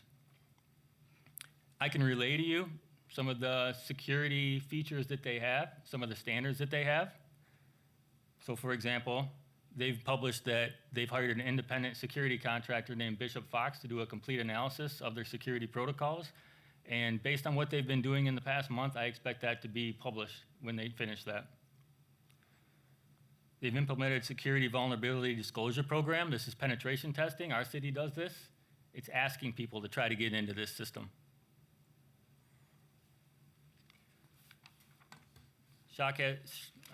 Flock specifically has compliance and standards certification, which includes 256-bit encryption while at rest. And this is both when the data is in transit and in the cloud. So in transit from the camera and in the cloud. You can't access Flock's network from a camera, despite what you've heard or seen or read. Flock notes their system's never been accessed, despite online accounts saying that they have. And so they do identify an issue where one of the cameras, which is published online, and where someone's saying they've hacked their system, is one of their older generation camera that was taken off the network and was not receiving any security updates. So Flock is legally required to report any data breaches. They have to tell us this. Their security certifications include CGIS compliance, ISO 27001, SOC 2 Type 2, SOC 3, NIST 853, and program principles authored by CISA. Flock has responded to recent criticism. They've responded faster than any other tech company that I've worked with.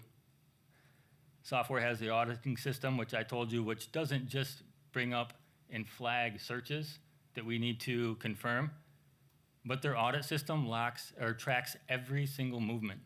My logins, my changes to profiles, my searches, everything is logged. Every single fingerprint is recorded, and that never goes away. We have that information from back when we started in 2024. So not only does this assist us with an audit, it's an intervention tool for us. We've placed admin roles with our internal affairs, our system administrator. And so while this is all optional, as I've noted, this is all in place right now with our system. So lastly, I just want to I want to comment on the idea of, is this successful?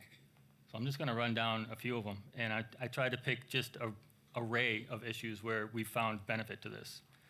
So in October of 25, officers seized a firearm that was being carried concealed by a juvenile offender after he was sharing threatening pictures holding the firearm to other persons. The officers could see that the subject was in the backseat of a car and was able to find the registered car through our lien system, and then using Flock, find that car in the city of Lansing and a date and a time and a location. So we have to provide that if we're going to charge somebody with a crime. We have to know where this crime occurred at. Using that photo we're able to see the registration information. And so we were able to respond to that juvenile's mother's house. And speaking to that mother, she admitted she had a gun. She admitted it looked like the gun in the picture. And when she went to check if it was there, it was missing. The juvenile had possession of the gun, which we became in possession of during that investigation. She was unaware that it was missing, and she hadn't secured it safely. In 2025, a detective shared information and pictures of a trailer that was stolen, a trailer from a construction site that was picked up and stolen overnight by somebody who hooked it up to their truck. So after finding the trailer, we were able to get better pictures of it. We were able to search it through Flock. We were able to find the truck that was associated to it. We were able to find a license plate associated to that truck. And now in this stolen construction truck trailer, we now have an accused of the person who's going to these sites and doing this. This is a site in Lansing, building in Lansing. And this is a common complaint that they have people stealing from construction sites. This was a win for us. November of 25, officers responded to a non-fatal shooting. This was on Clear Street. The female was involved in a domestic situation, and as she was inside of her house, the accused in this case fired 5 shots at her, hit her once in the hand. The accused then took off in his vehicle. When we got there and we got that plate, we were able to put this into the Flock network. We were able to see that that plate had just hit off one of our locations in North Lansing. Doesn't tell us where that person's at, but we knew where to put our resources at that point. So by doing that, we were able to locate the vehicle driving around. We were able to make a traffic stop on that vehicle, apprehend both people that were inside that car, including the person that we believe was responsible for the shooting. This is the same night. This is from officers working patrol. This isn't detectives. This is what tools do for us. In February of 26, we were experiencing a rash of ATM thefts, and it was happening in the middle of the day. And the subject was walking into businesses, taking private ATMs, loading them into a car, and then driving away. And they were actually pretty darn good at it, because even using the video cameras from the stores, we couldn't identify the person, and we couldn't identify the van in terms of getting a license plate off it. It wasn't good enough quality. But using our Flock system, we could take that van and we can compare it to patterns and pathways of travel, and we found the exact van passing past, going through one of the positions. We were able to get a license plate. That led us to an address. That address found our evidence. That found our suspect. May of 26, road rage incident, assault with a firearm. This is at MLK in Michigan. 2 people are next to each other driving on the road. One person pulls out a gun in a dispute, points it at the other person that's driving past him. The victim in this case stops, calls the police department, and the accused keeps driving southbound on Martin Luther King, past one of our Flock cameras. When they gave us information, we immediately looked it up in the system. We saw the plate, we ran the registration, we went to the house where it registered at. There was the car sitting in the driveway, subject inside the car, and as we made contact, the firearm was sitting on the dash. Officers made an arrest. Officers recovered a firearm, and a subject that was charged with a felonious assault. June of 26, carjacking, 2:30 in the morning. This happened in the 900 block of West Holmes. A woman sitting in a parking lot, 2 subjects approach her and with a weapon force her out of her car, steal her car, and leave from Holmes and MLK area. We searched that car and it shows that it's last seen heading northbound on Larch, so the opposite side of town. We put our resources there. We found our car in the 1200 block of Cedar Street. We make a traffic stop on that car, and we take 2 juveniles in custody with their weapon. Both of them are lodged at the youth home, 2 juveniles in a carjacking. These are our officers doing this, and they're doing it immediately. I had an example of just this month. Our detective regularly puts out information saying this stolen car, it was seen on this day in this location. I noted one that got sent out at 5 o'clock on one day, and my email had a response the next morning that said recovered, because our officers knew where to look for this stolen car. And lastly, I'll bring out one from just this month, 900 block of West Saginaw. We had a shots fired into a business. It was a gender reveal party. When we get there, the witnesses are able to tell us the car that was shot at, or the car involved, I'm sorry. It's a car involved that went speeding away. We've got casings on the ground. We have an uninvolved business with rounds on the outside of it. And so with the specific information from the car, we're able to look at our Flock system, and we do have a Flock camera right there. We're able to find the car at the time leaving the scene. We get a license plate. So we go make contact at that house. The person at that house is the victim. The victim is not injured, and goes to outline everything that had happened that night and how things transpired. They didn't know the accused, but they had a description of it and they had a general area where they thought they were at. This is an open investigation right now. What we did with this, though, is we take information like this and we share it with our CVI partners. I share it with people who are in the field. I share it with the Lansing 360 meetings, and I tell them this is one of our summaries of a case we were at. We just covered it last week. What we don't say is the tools behind it of how we got here. But you need to know this. Sharing this information, it's a priority to us. It's how we curb violence. It's how it is making an impact on our violent crime rates. So in our Lansing 360 group, we looked at metrics for how do we find out if we're successful as a partnership. We looked at violent crime rates, we looked at homicides, we looked at internal affairs complaints. I'm sorry, we looked at clearance rates, homicide rates, internal affairs complaints. Clearance rates are tricky. The national average is around 65% for a homicide.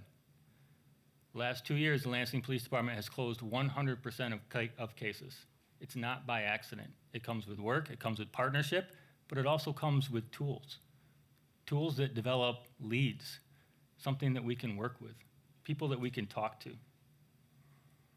So all these are examples of how license plate readers are helping us accomplish our mission of holding people accountable, of giving a voice to victims and families in some cases.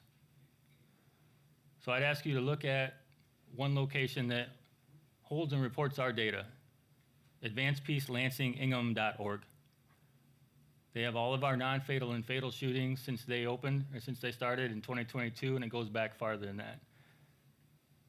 I think what you see is, while these numbers are being shared weekly at other groups like Lansing 360, they're gonna give you understanding of what our crime problems are.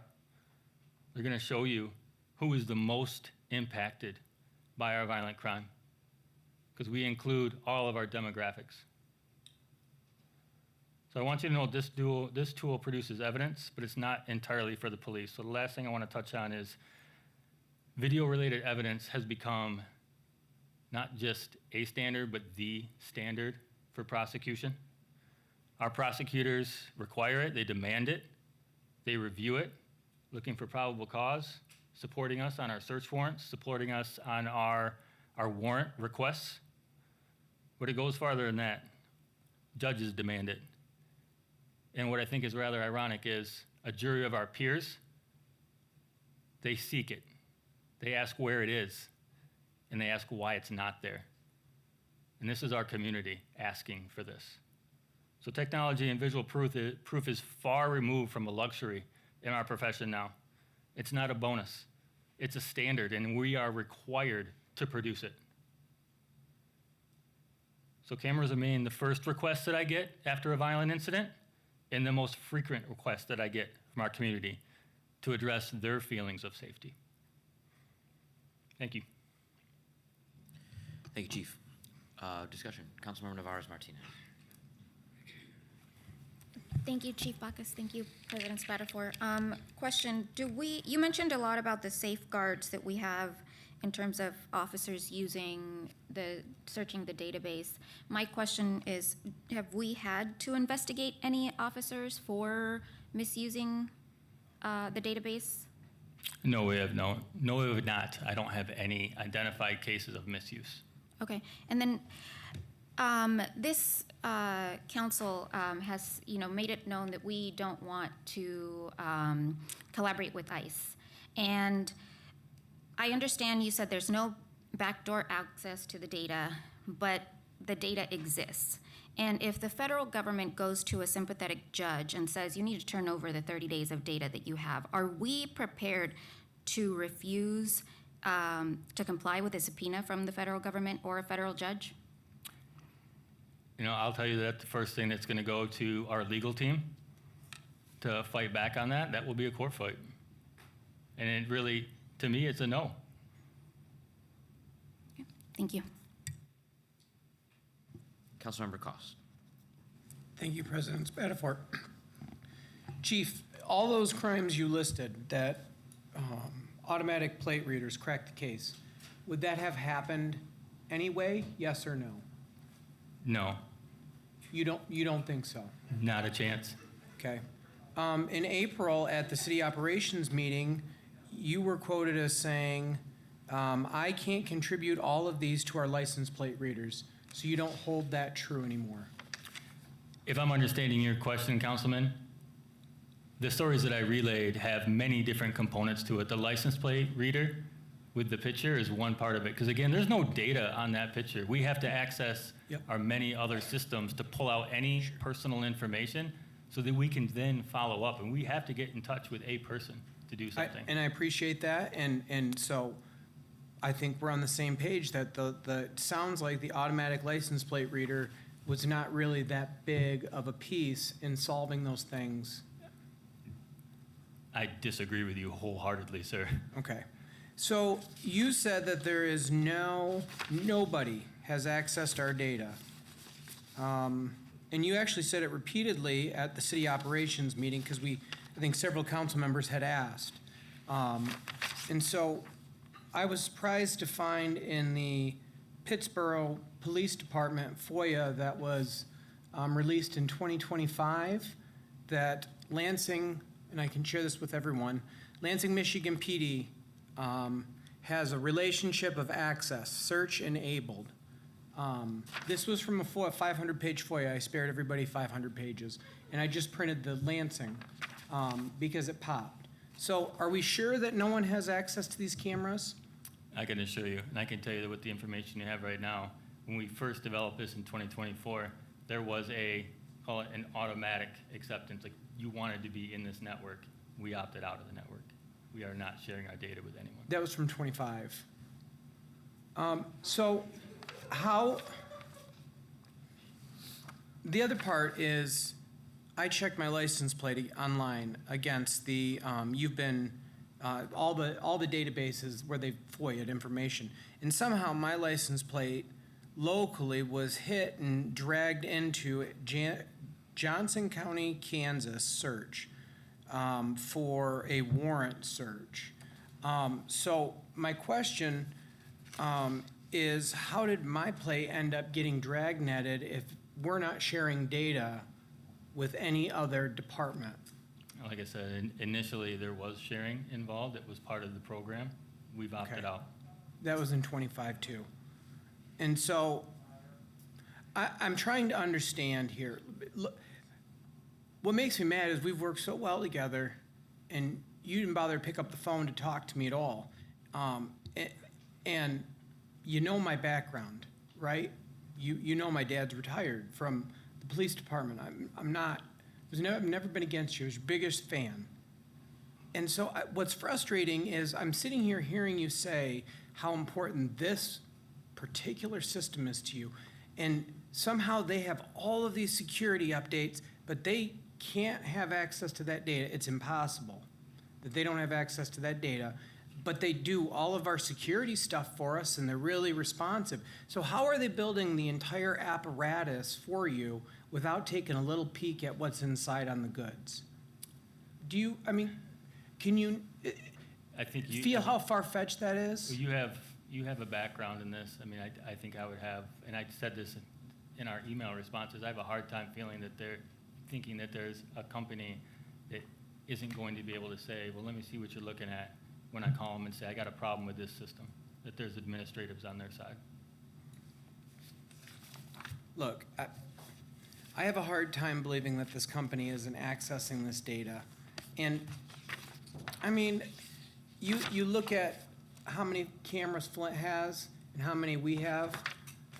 Lansing's the only place in mid-Michigan, really, that has them other than MSU's campus. Meridian Township, where a lot of officers live, they don't have any of these cameras. They seem to keep things, solve crimes and figure stuff out there. DeWitt Township doesn't have any. They don't have the automatic plate readers like we do on the corners. I have to pass these things every day. And I realize that, most of the officers don't live here, and that's fine. That's their choice. But I do, and it feels a little bit like something out of a movie. We're getting watched all the time. And again, I didn't know you were coming down. I didn't want to make this a us versus them thing, but I mean, this just doesn't add up for me, Chief, that they can't possibly access this data and they aren't going to use any of this data nefariously. We have seen this time and time again. 9/11. I'm old enough to remember, you're old, certainly old enough to remember 9/11. We gave the federal government a massive sweeping bill without anyone reading it. They spied on us. We had people in Guantanamo Bay with no rights, no trial, no nothing, just sitting in there. Find out that torture's cool in 2007, 2006. I mean, no one ever stops at the first thing. We're just gonna go this far. And I'm not saying Lansing Police Department. What I am saying is this company, Flock, and any of these other companies. Just stopping at the doorway, like you're saying, like, yeah, they'll help us build the whole security apparatus, but they're not gonna look at the goods. I think they will eventually. And I think, you know, the last thing I would say, Chief, look, we can have all of the security measures in place and internal policies in place, but the problem is you still end up having that person that does something bad. Just ask the lieutenant that was out mowing lawns, getting overtime on the taxpayers. It still happens no matter how many protections you put in place. And that's just a retirement that I'm talking about here. We're talking about personal people's data and movements 24/7 through many of the intersections that traveled. That is my concern with this. I appreciate you being here. Councilmember Carter. Thank you, President Spatafor. Thank you, Chief Backus, for being here. Earlier, you mentioned that currently you're reviewing and you're revamping the policy because that is due annually per the state. How do we know, and if there's any particular guardrails put in place, that this policy can't be changed on an annual basis? So the state is requiring that this is being reviewed. What parameters do we have in place where the state doesn't say, okay, we need this change, we need this added? Because before we weren't sharing, now, or we were sharing and now we're not sharing. So what would prevent this policy being updated in the future? So the part that I was referring to was accreditation. And my experience in our accreditation efforts, it becomes more restrictive, not less restrictive. I don't have examples of times where they've taken a policy and rolled it backwards. They've only added to it. That's one of the reasons why we're revamping our policy. Thank you. And then you also shared different parameters with the officers that have access, and that not everyone has the same level from officer to administrator. Can you tell me, is that the full police department, or is how many officers actually have access to this system to review? So in order to have access to it, we have to build someone a profile. We don't have profiles built for every single person. It's not something that I've mandated that people have access to. And there's roles at the police department that people don't need to have access to this system. I'd rather they not have profiles until they're in a position where this is relevant to their job functions. And with those who have access, have there been thorough background checks? Have they been reviewed as far as any past discrepancies or any complaints or anything like that for those who do have access to the system? So the people that have access, I can tell you that our department is small enough that we're able to keep a understanding of what's in people's backgrounds, what their behavior has been. And then just for the record, can you share publicly what locations and demographics where these current flock cameras are located? So you're gonna test me here. So there are 2 locations on MLK, one that goes northbound, one that goes southbound. There's 2 locations, one being westbound Oakland and then eastbound Saginaw. There is Michigan and Pennsylvania. There is one that is, I wanna say, I'm sorry, there's, for Oakland and for Saginaw, there's one that is just, I think it's Pennsylvania, Oakland, Saginaw, and then also MLK in Oakland and Saginaw. There is Pennsylvania and 496, Pennsylvania, and Miller. And I believe the one that's left is Holmes and MLK. Is that 7? I think so, if I'm adding this right. Thank you. And can you speak to, I know you mentioned high crime rate or whatnot. Can you speak to, is there any other measurements that come into play of putting these flock cameras in those particular locations? Realistically, you don't need a lot of these cameras. It's not designed to track people. It's designed to take snapshots passing through. And so it's not something we would want on every single block. You put it kind of like in a square. And that's why this area, most of these are in the north end, to see what this technology could do for us. We also have 2 areas in this city that are considered DDACs. There's signs that are up there. It's data-driven crime and traffic studies. And so like MLK and Holmes has always been an area where we have the largest combination of both traffic incidents and criminal incidents. It's one of the reasons why I put resources there. Thank you. And this, for my own being, can you share what's a difference between these flock cameras and like the traditional traffic intersection cameras? You know, the traffic intersection cameras they're constantly recording. They're constantly viewable. In a 24-hour day, they've got 24 hours of footage, and they capture everything that happens within their frame. With a license plate reader, it's pictures, it's motion activated. And as I mentioned, when we get that picture, it's the rear end of a vehicle that shows the vehicle and a license plate. So would it be more feasible to have a constant recording camera versus the snapshot if we're looking to reduce crime? You could make that argument. The issue is the regular recording camera doesn't have the same capability of grabbing a license plate. With the speed of a car, some of them just aren't functioning enough, or high functioning enough. And it's expensive to replace those cameras to put them in that position. Thank you, and that goes to my last question, the cost. What's the cost of maintaining these flock cameras, and what does that look like towards our city? Flock cameras are a lease, and it's an annual lease. They cost right around $5,000. And then maintaining, is there preventative maintenance on this that we need to be concerned about as well? The lease covers the maintenance, repair, replacement. Thank you, Chief Backus. Vice President Palavanaglou. Thank you, President Spatafor.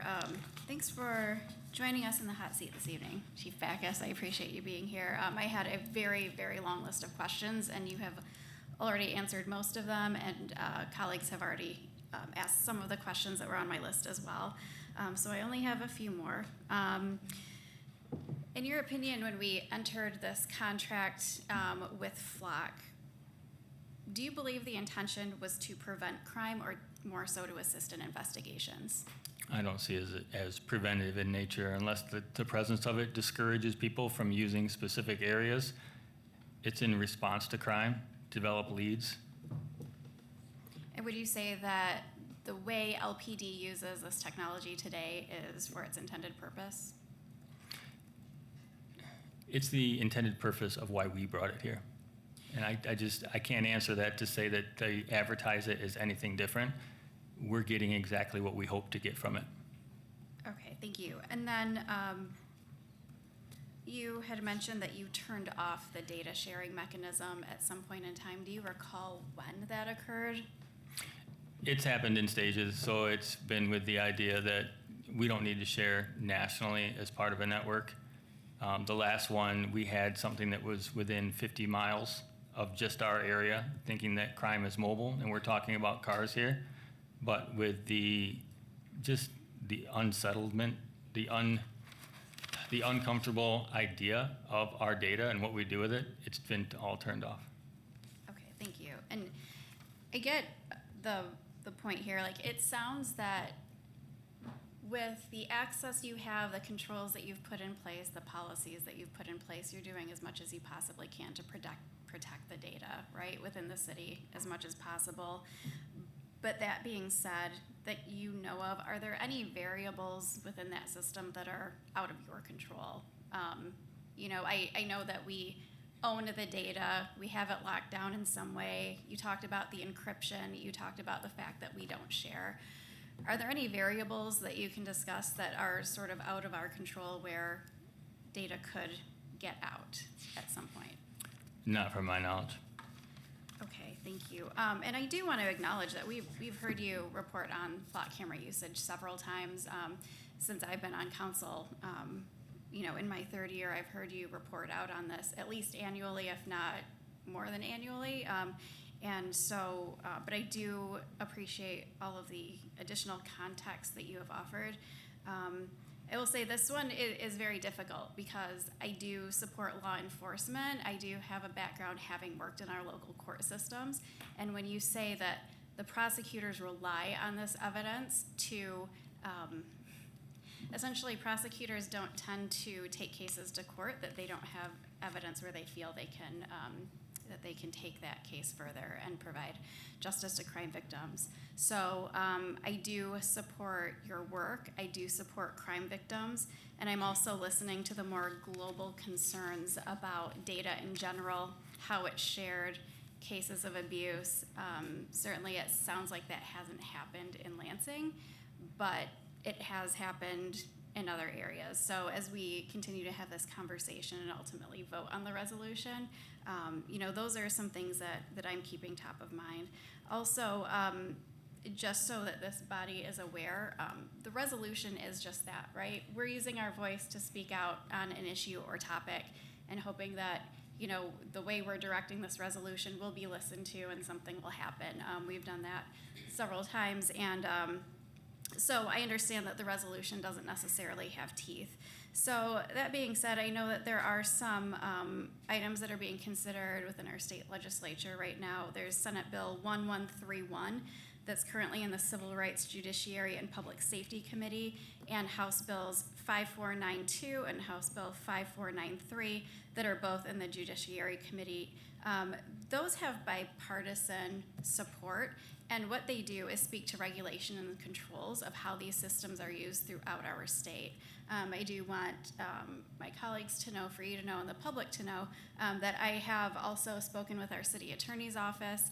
I'm looking to see, you know, what those bills offer at the state level and what we can do to regulate and create some sort of mechanism here within our municipality, because although I think today, LPD, it sounds like you're doing a great job. This will, you know, we're going to have a different administration some years in the future. We're going to have a different police chief some years in the future, and you're going to have new council members some years in the future. So I think that by creating an ordinance with policy and regulations around that does have teeth for permitted use, and then also you know, to see if there's anything that can be done if there is misuse in those instances, is something that I do think we should work on as a city to create that. But I believe that has covered most of my questions. The only last question I have is in terms of the crime victims that you've been able to assist, and I think Councilmember Cost asked a similar question, right? When you are going into your investigation, how critical are those first hours? And not only the flat camera system, but how many tools are at your disposal to help you get there within those first critical hours? I mean, we do have a number of tools. This is one of them. A lot of it has turned to technology-based investigations. Cameras are our first go-to. We had a homicide last week on the River Trail. The following day, from that morning, it happened at 4:30. So that entire day, I had 12 detectives. And not only were some tracking down potential witnesses, but the majority of people were just hopping from location, camera to camera to camera, to try to catch some type of evidence of who were the people involved, who are we looking for. That's one of our first things that we now have to do.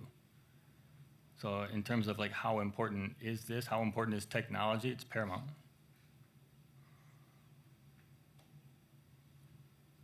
Councilmember Carter. Thank you, President Spatafor. Councilwoman Pelimanoglu just kind of alluded to some things, and it made me think of for the preventing crime and help to develop leads. And so with that, is there any other measurements that that for the police department, has there any other measurements that come into play besides the flock cameras? So expanding our CPOs, what those measurements look like. I know you spoke to in public safety about additional officers that are coming by in year. Are there any other measurements that come into play besides the flock cameras that will help with that preventative crime and help in developing leads? Absolutely. And one thing that I mentioned, it's community trust. When I can build that trust, when our compartment can build that trust, these are tools. But the tools complement the cooperation between everyone. And so what disappoints me sometimes is when all we have are these digital tools and we don't have the community side of it. That's a challenge to me. And I'd say it's a challenge, it's not a challenge in terms of it's a dead end us. That's a challenge that we need to get past this, or we need to continue to work on it. So when you mentioned community policing officers, that's a great start. And a lot of that is about building relationships. But I'll tell you that there are, in our community policing efforts, it's not always gonna be our go-to way to solve a serious case by leaning on those CPOs. There are definitely times when those relationships are exactly what we need. But it's just not a one-size-fits-all. We can't just go one route and expect we'll be 100% successful. And I can appreciate that. I definitely, from the sentiments that were said in this room, but I also want to recognize the voices that are not in this room, that have lost their lives, and then the families that are still grieving. And so when you speak to community trust, I think that is a huge component in looking at how we can rebuild that. And as it sees fit, the flock cameras and the myths and even the validity of what has been done at a national level and federal level has broken that trust. And I think we need to review the root cause and get back to the basics of rebuilding that community trust and rebuilding the trust within our organizations, with Lansing Police Department and our communities. So I appreciate that is a pivotal piece in your thought process as well. So thank you for that. Thank you, Councilmember Carter. Councilmember Tavares-Martinez. Yes, so when you mentioned the locations of the cameras, it seems to me that they're disproportionately in our communities of color. And so I'm wondering if, while you say that we're not using predictive policing, we obviously look to the past to see where we were going to put these. And traditionally, we have, in this country, sent more cops to Black and brown communities. And so obviously, we're going to have more crime in those communities because we have more cops there, people getting criminalized. And so I wonder what your thoughts are on whether this is criminalizing those communities more than other communities. So I want to note in those locations, the primary reason they're there is because of the size of the thoroughfare, the traffic that's involved there, and the idea that it's, I mean, one of these cameras in a neighborhood is not going to provide nearly the amount, if any, benefit to us. It has to be on a busy roadway, and that's the number one thing. Councilmember Palavanigo. Thank you, Councilmember. Thank you. Are you able to tell us, I know we are currently in a contract with Flock. Do you happen to know when the current contract expires? They expire at different times because everyone, as they're being installed one after another, once they go live, the contract kicks in. And what is the length of those contracts? Are you able to tell us? 1-year contracts. Let me confirm that. I believe they're 1-year contracts. Any further discussion? Councilmember Hussain. Almost every question that I had has also been asked, and certainly appreciate you being with us into the late hours of the night. So with regard to that, is there any financial penalty in terms of early termination of those contracts? I'm not familiar with the details for early termination. Okay. Beyond that, we talked a lot about two-way authentication. We talked about individual logins. We talked about having to, click on a case number, whatever that might be. I certainly appreciate those safeguards. But there is no supervisor approval needed. Is that correct? No, there is, and that's in our policy, is that an officer, to run a search, no. But if you have a vehicle that was involved in a crime and now you want everyone to get alerted if that vehicle is seen as Lansing, an officer can't put that in, a supervisor puts that in. Supervisor puts that in, the supervisor takes that out. So when you talk about built-in systems that deal with, like a flagging system as an example, that's on Flock's end. So we actually are dependent upon them coming to us with some type of flag, some type of alert of suspicious behavior, and then we audit. Is that correct? Yeah, but I think of it this way. As we're teaching people how to use this system, and we're looking for a specific car, take any one of those examples. I can have an officer that sits there and says, search, search, search, and does it 20 times, hoping that one of these times it's going to pass one of these cameras. The correct way to do this is to say, show me any time this plate crosses one of these 7 locations, you come to me. I do it one time. What it looks like in the system, like when I just said, we used it between 7 times in one day to 90 times. Officers still have to say, look, stop searching multiple times thinking that there's going to be some change. Let it come to you. This is what this technology does. And as soon as it's successful, we can take it out. Because we've had this now for a bit of time, do we have actual data? I appreciate the anecdotes. All of those are critically important. But do we have actual data in terms of clearance rates on things such as violent crime, on stolen vehicles, that are actually associated or directly tied to Flock and the use of Flock? I've done a bad job of actually documenting the times we've used it. I can look through reports. I can see the keywords. These are included in reports. They're included in highlights. People are acknowledging that they're using this, and it's led to other people saying, I see this as a benefit. I mean, so I can go through different occasions and say, was this successful or not? But we don't require people to say, okay, send us your success stories. Thank you, Councilmember Hussein. Let me see, I think everything I had to ask is covered. I actually really appreciate the comments this evening. I also really hope to see, whatever happens tonight, but as we progress on this, knowing this is symbolic, I would like to see us work together collaboratively with the administration and the police department and the community to develop an ordinance to regulate these types of technologies. I will be voting no on this particular resolution because I think it covers a lot more than just what we're being talked about this evening. There's a lot of stuff in the city that this touches, and I'm not comfortable with voting yes on it tonight with a little more than 4 days' notice on it. So with that, I'll ask the clerk to please call the roll. Councilmember Carter. Yes. Councilmember Garza. Yes. Councilmember Hussein. Yes. Councilmember Cost. Yes. Councilmember Martinez. Yes. Councilmember Navarez-Martinez. Yes. Councilmember Pelli-Vanaglu. Yes. Councilmember Spatafor. I said it, so I've got to do it now. No. 7 yeas, 1 nay. The resolution is adopted. And with that, we are to ordinances.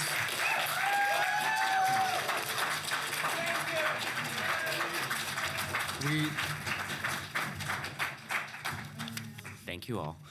We are to ordinances for introduction and setting a public hearing. Oh, wait, we need to go back to. Oh, yes, I'm item sorry. We need to make number one quick announcement. 6. Yes, number 6 is actually a 6-vote item. Forgive me for the late hour. I overlooked that. So the noise special permit was 5-3, at least according to the voice vote. So I'm going to ask for a motion to reconsider so we can do a roll call vote on that, if you wouldn't mind. Would anyone be willing to make a motion to reconsider? Councilmember Garza has made a motion to reconsider. All in favor of the motion? So motion to reconsider just means we bring it back to us so you have a chance to vote again. All those in favor, please say aye. Aye. All opposed? Motion carries. Councilmember Pelli-Vanaglu, would you please make the motion to approve the noise special permit for a roll call vote? Yep, I move the noise special permit for a roll call vote. Thank you. That is a proper motion. And again, I apologize for overlooking that. Of the clerk, please call the roll. Councilmember Carter. Councilmember Garza. No. Councilmember Hussein. Yes. Councilmember Cost. No. Councilmember Martinez. Yes.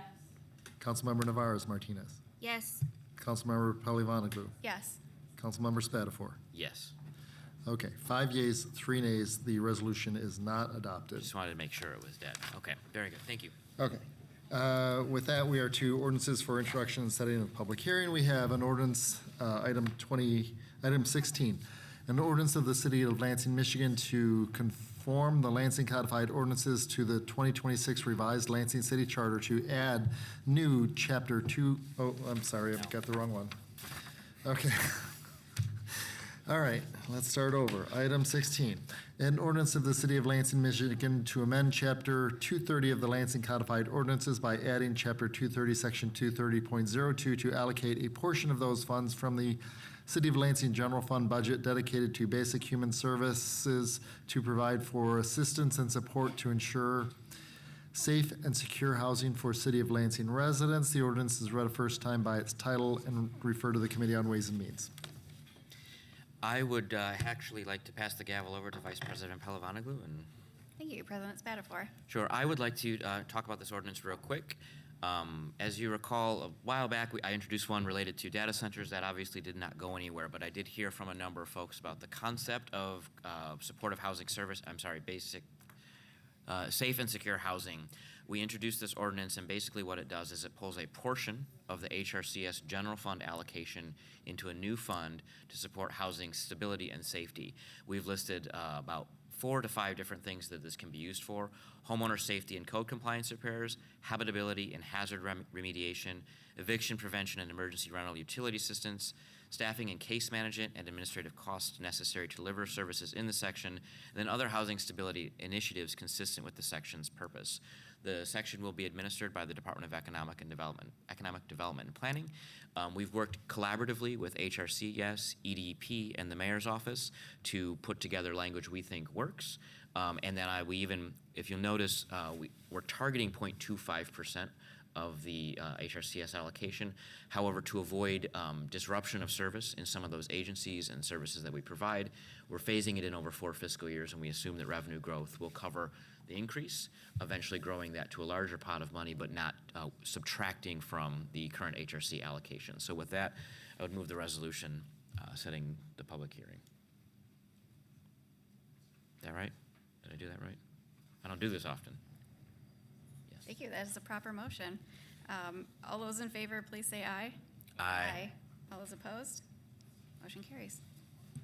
Okay, we are to item 17, an ordinance of the City of Lansing, Michigan to conform the Lansing Codified Ordinances to the 2026 revised Lansing City Charter to add new Chapter 245, Sections 245.01, 245.02, 245.03, 245.04, and 245.05 to provide powers and duties of the Office of the Independent Internal Auditor, including the appointment, suspension, and removal of the internal auditor, and to provide for the office function. The ordinance is read a first time by its title and referred to the Committee on Ways and Means.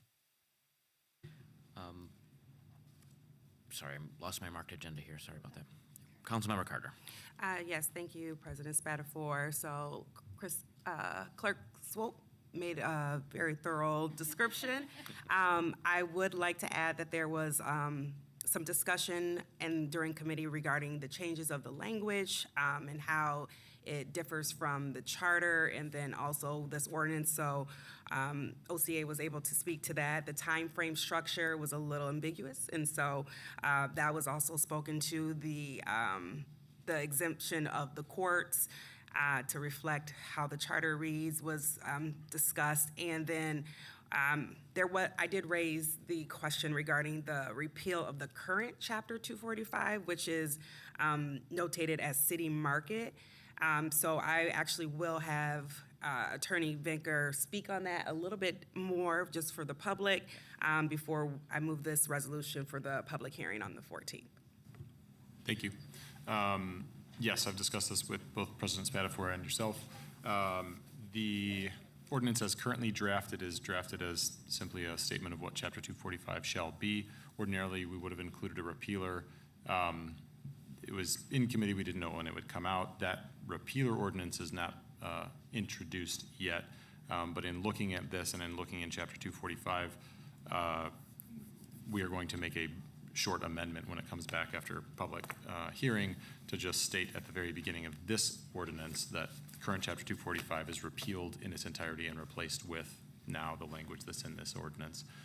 That is acceptable and appropriate in this circumstance because the current Chapter 245 city market is truly a dead section, a dead chapter, and the proposed new 245 is something that something has to be passed, and the new charter calls that the council must pass an ordinance on this topic, and so it's not a situation where we might accidentally repeal something and not replace it. And so they don't need to be two separate actions. Thank you. And so with that, I move the ordinance for public hearing set for September 14th. Thank you. Is there any further discussion? Seeing none, all those in favor, please say aye. Aye. All those opposed? Motion carries.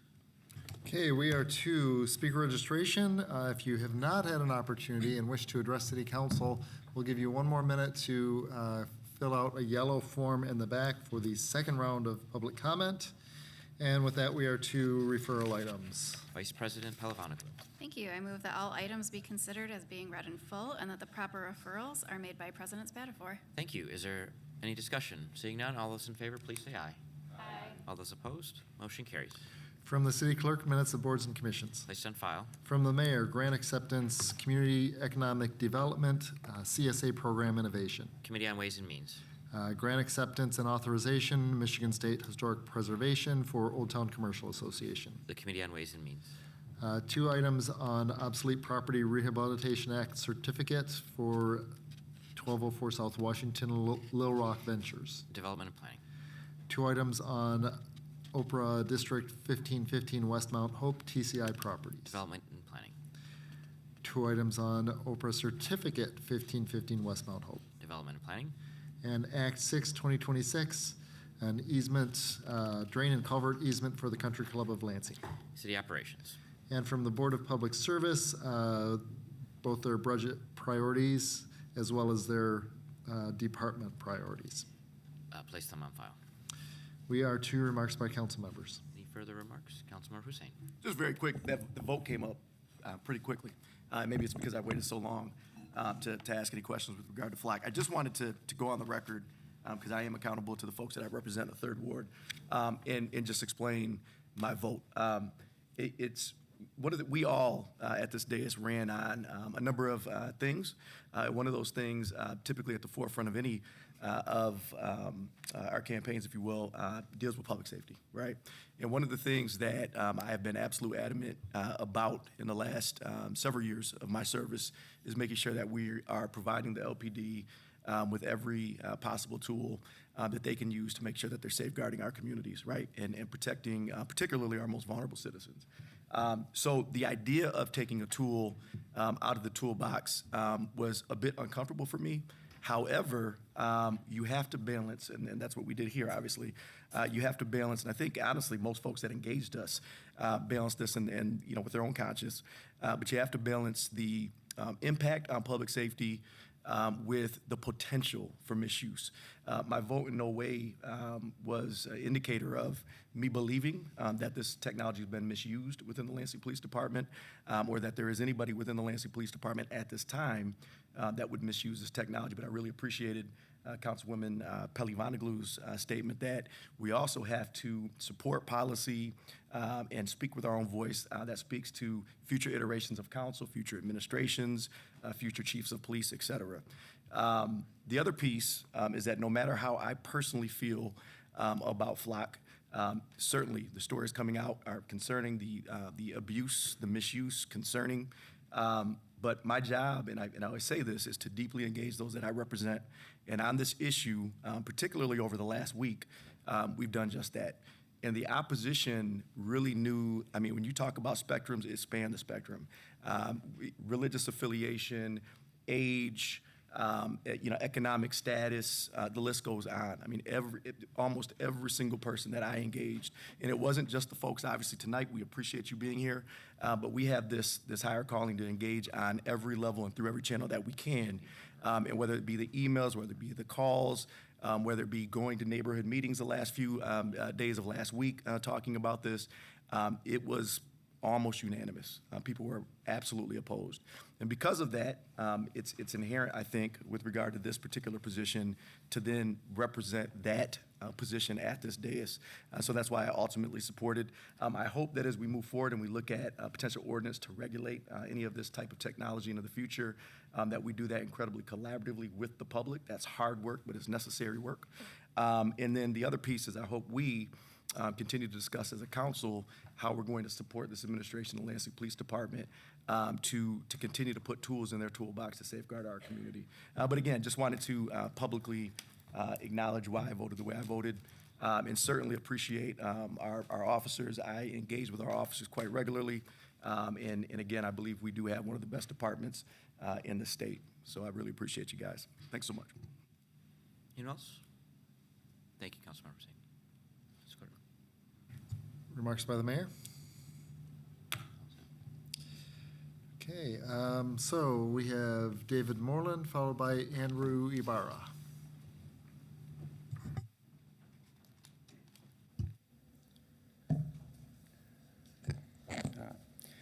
Good evening. It's hard to follow up all the flat conversation. My name is Dave Moreland. I'm a resident of Town Square Apartments and Townhomes, right next door to College Town. I'm sure most of you are aware we were recently yellow tagged the entire complex. I'm here because hundreds of families are living in serious maintenance and code compliance issues, and we need your help. This isn't just about getting the paperwork together. These are conditions affecting real people. Couple of small examples. My refrigerator failed, lost $100 worth of food. That's a big deal in today's world. Instead of properly addressing the problem, we got blamed because we had food in the freezer. Another small example, gutters not cleaned out, just simple things that they can't even take care of. My son and I got pinched after the earwig infestation, and my son ended up having to go to urgent care to get an abscess cut open.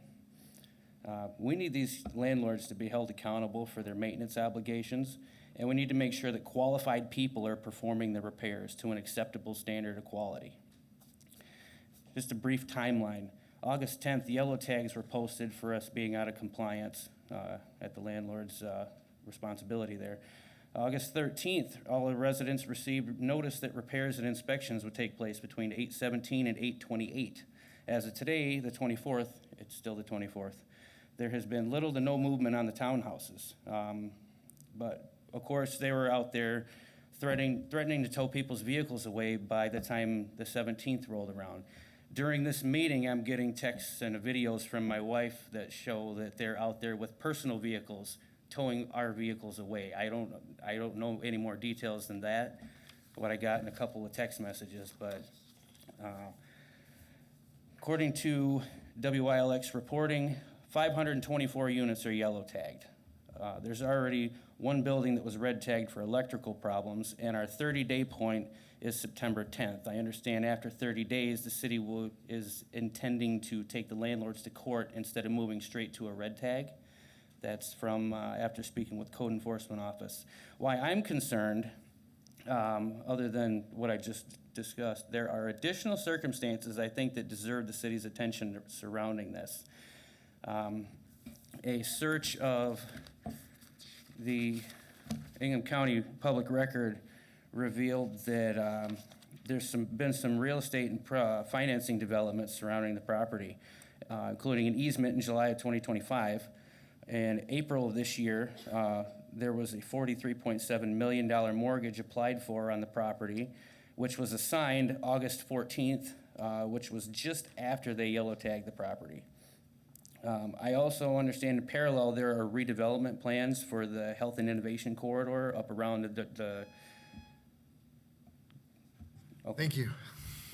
Didn't get all the way through. Next, we have Andrew Ibarra, followed by Adriana Norton.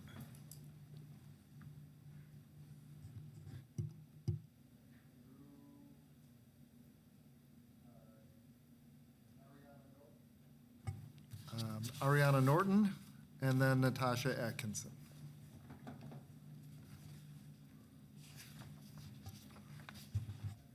Hi, thank you for your time. I just wanted to follow up my neighbor and stand with him. I don't know about all the things that he's found, but I can tell you that there are a lot of conditions that are very poor in these units, and maintenance has not been taking care of things or addressing concerns even in a remotely a timely manner. And we just don't know what to do. And there's many neighbors that are in our facility that can't even stand up for themselves because some of them don't even speak English. So I feel like something needs to be done or said or addressed in some fashion. Thank you. Thank you. Next is Natasha Atkinson, followed by Mercury Roos. Good evening, everyone. I am a resident of Ward 1, proudly, and also proudly a Haitian American living in Lansing, loving Lansing. And I just want to say thank you to all of our council members for not drinking the Kool-Aid this evening. This Kool-Aid has spread across our country. And has told us that our neighbors are not to be trusted. And despite the contributions, the many contributions of our immigrant community, and regardless of their status, that they should be seen as suspicious. I want to thank you again for rejecting seeing Black and brown communities, Black and brown young men as thugs and criminals who supporting technology that often has mistaken cell phones, wallets, Skittles as weapons. I want to thank you for listening to your constituents and for standing with us. And now I'd like to ask that we take this further, that we understand and we do some research. I've provided some research and spoken to some of you on council about the ACLU's investigation on Flock and how often, because it's so unregulated federally, that there are loopholes that allow, even though we believe that our data is protected. There are instances across this country in communities like Chicago, even in Springfield, Ohio, as we speak, where this technology is being used in unattended ways. And so I'd like to ask and encourage City Council to continue to investigate. Also, the National Association for the Advancement of Colored People, the NAACP, has issued a brief on how this technology disproportionately affects Black and brown communities. And so as we, as Lansing, leaders, not only in our local community, but in our state, have an obligation to protect our community members. This is not the way that Lansing intends to be or what we want to be known for.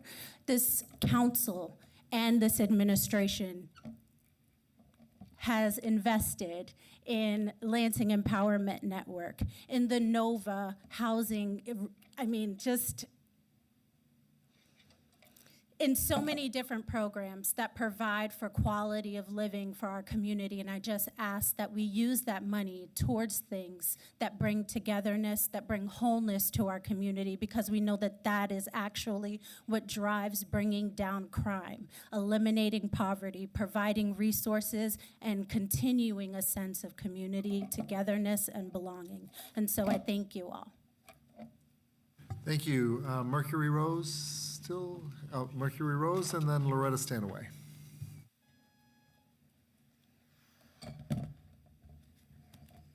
Hi, Mercury Rose, they, them.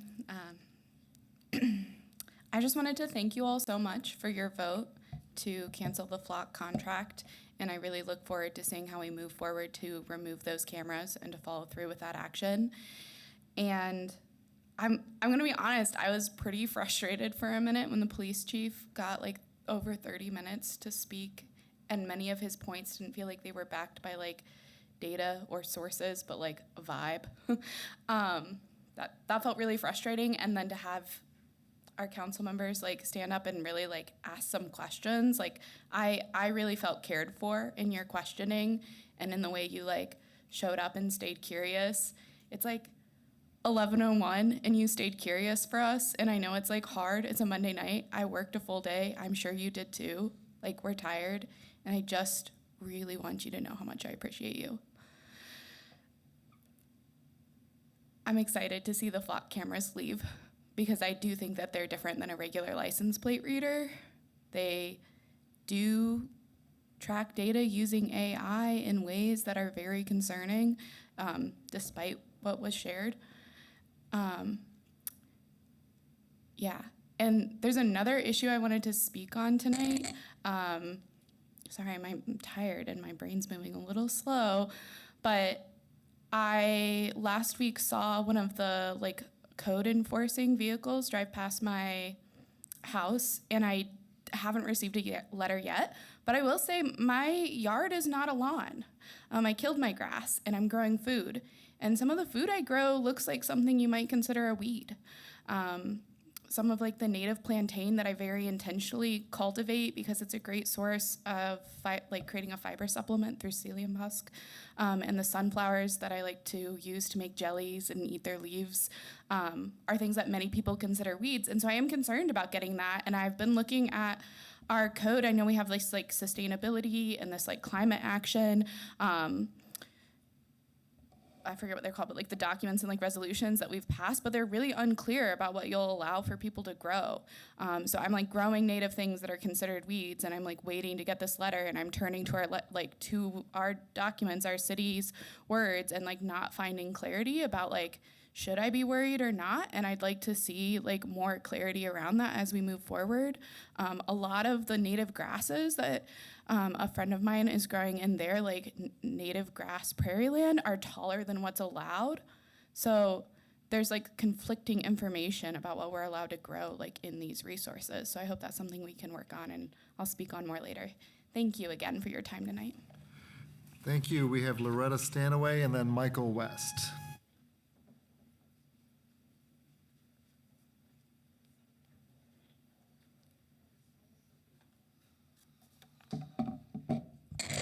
Okay, a few brief, short things. First off, thank you to Ryan for following through with Consumers Energy and the issue with the trees and the easements along Aurelius between Pennsylvania and the highway. That was really concerning to a lot of us, and we were very thankful to see that as it actually turned out, Consumers honored the easement stipulations and worked with the people that were asking about it to get a productive answer. So thank you for that. And Adam, thank you for asking one of my questions, which was, is there a penalty for canceling these contracts with Flock before they expire? And I didn't catch all what the conversation was about the city market designation, but I am aware that there is still, to my knowledge at least, a requirement in the city charter that there always be a city market. And that is why when they moved it from the Shuffle site to the Myers location, the Myers name says City Market. And then lastly, I'm really getting concerned and ticked off with the fact that every time I come down here for council meetings, there's less and less and less available parking in the front or along the Capitol building. There were new signs today that restricted parking on Capitol. On the east side, at least, 5 or 6 new signs that say it's reserved parking only now. There are multiple times when there are signs, those little placard things, on Michigan that restrict parking to reservations. It seems like there's a concerted effort to limit parking around City Hall so people don't feel comfortable coming down here. I hope that's not the case. Thank you. Thank you. Next is Michael West, followed by Sean Brock.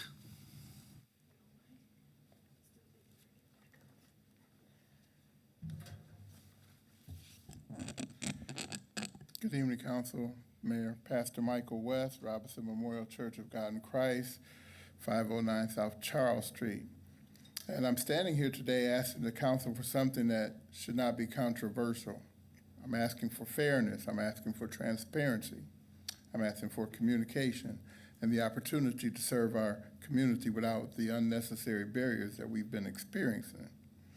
Robinson Memorial's mission is to reach people who are overlooked, who are hungry, and assist those experiencing homelessness, educate those who need the education, and help those who are less fortunate. We're building partnerships here in Lansing, so Lansing could be a better place to live.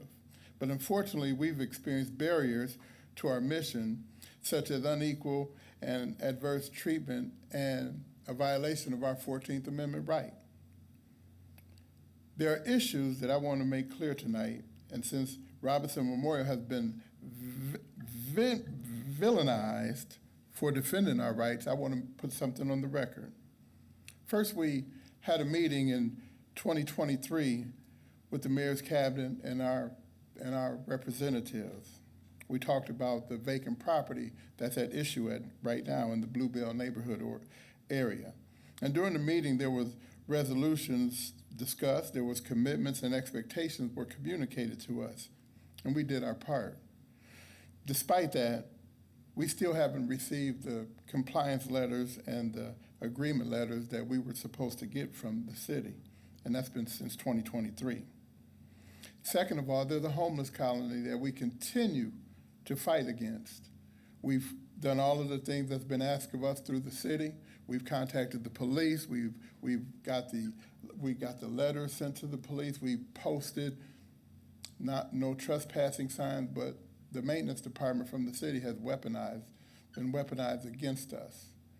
And there are members of the city council right now who have urged those neighborhoods from the Blue Belt to call and discourage us, but they have been calling in support of us. I'm not asking for anything that we shouldn't get. I'm asking for fairness. I'm asking for city council to look into these issues. I'm asking that we not be the enemy, but we be your ally. I'm asking city council not to turn a blind ear to the plight of Robinson Memorial and the issues that we have.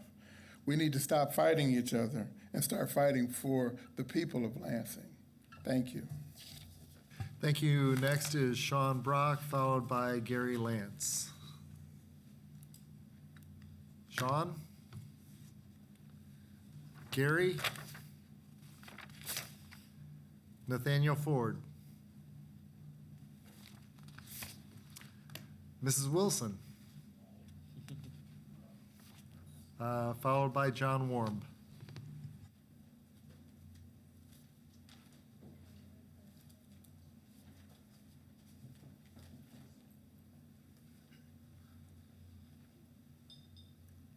Salutations, Third Ward, South Side, Mrs. Wilson.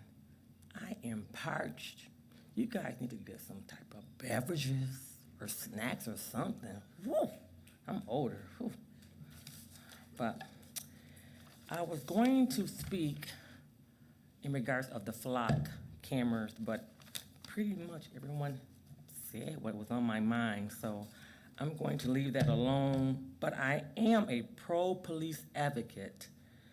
I always have been, but I just want to make sure that there weren't any misuse of profiling of anyone.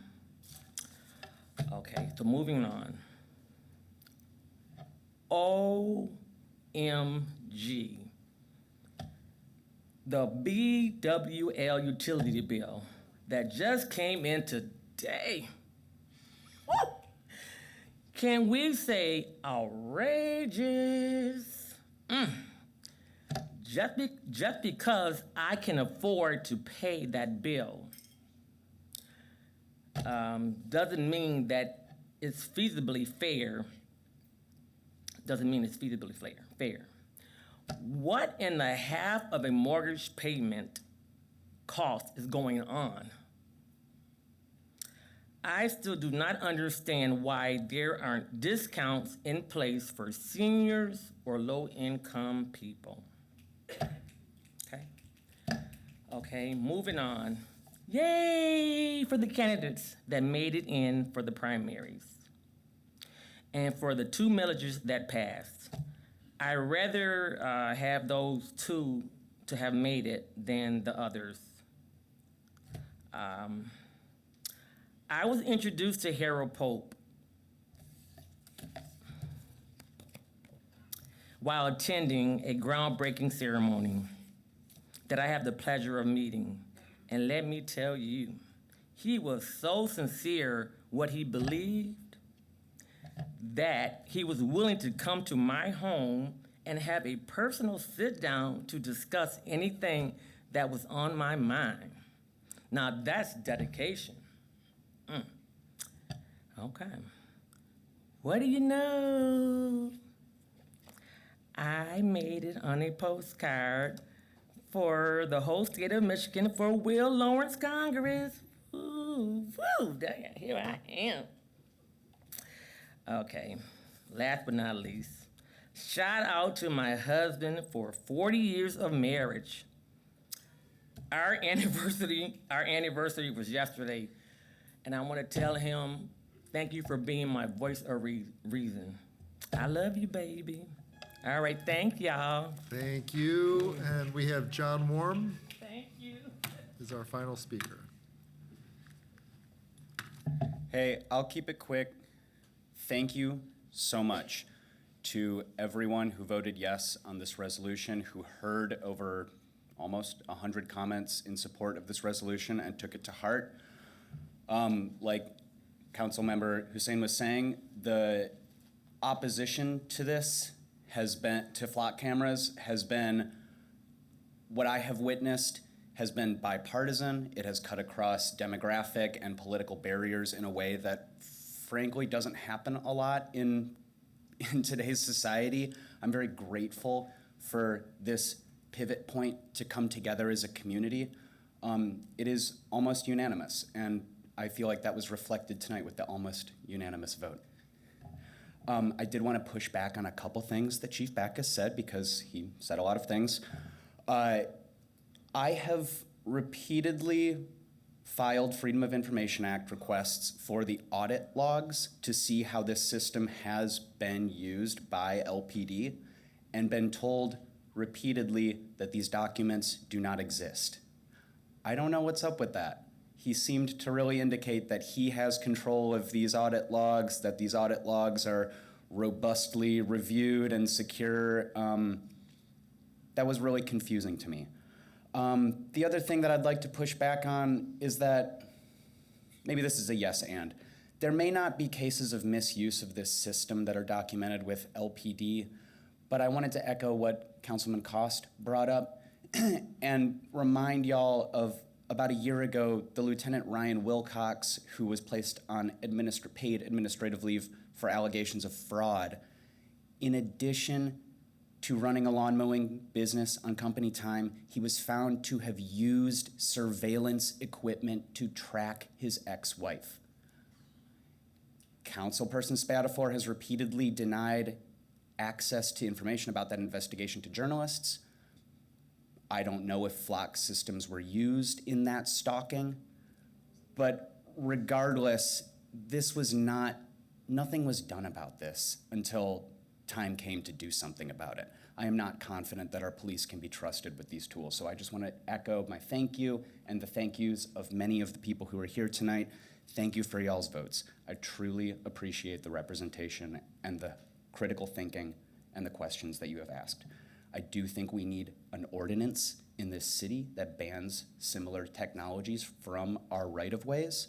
And I'd like to bring it to everyone's attention that the Michigan Capitol Commission is attempting to install 6 additional flock cameras around the Capitol complex and deploy an autonomous drone to monitor the Capitol complex. This is unacceptable technology. We cannot allow the use of technology like this around a location where events like Hispanic Heritage Month take place, where No Kings protests take place, where people are at true risk of being tracked in a very real way. I'm calling on the mayor, I'm calling on LPD to do something with this resolution and to pass an ordinance that can have some teeth, that can keep us safe, that can keep us free. Thank you so much. That was our final speaker, and at 11:17, we are adjourned.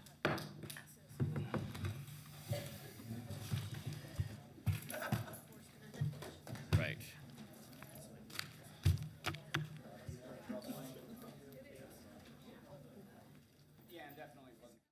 About health workers, and that's why you're seeing whenever they're trying to make inroads, especially in the rural areas where people are still skeptical about the whole Ebola outbreak. They don't believe that it exists, and some of them believe that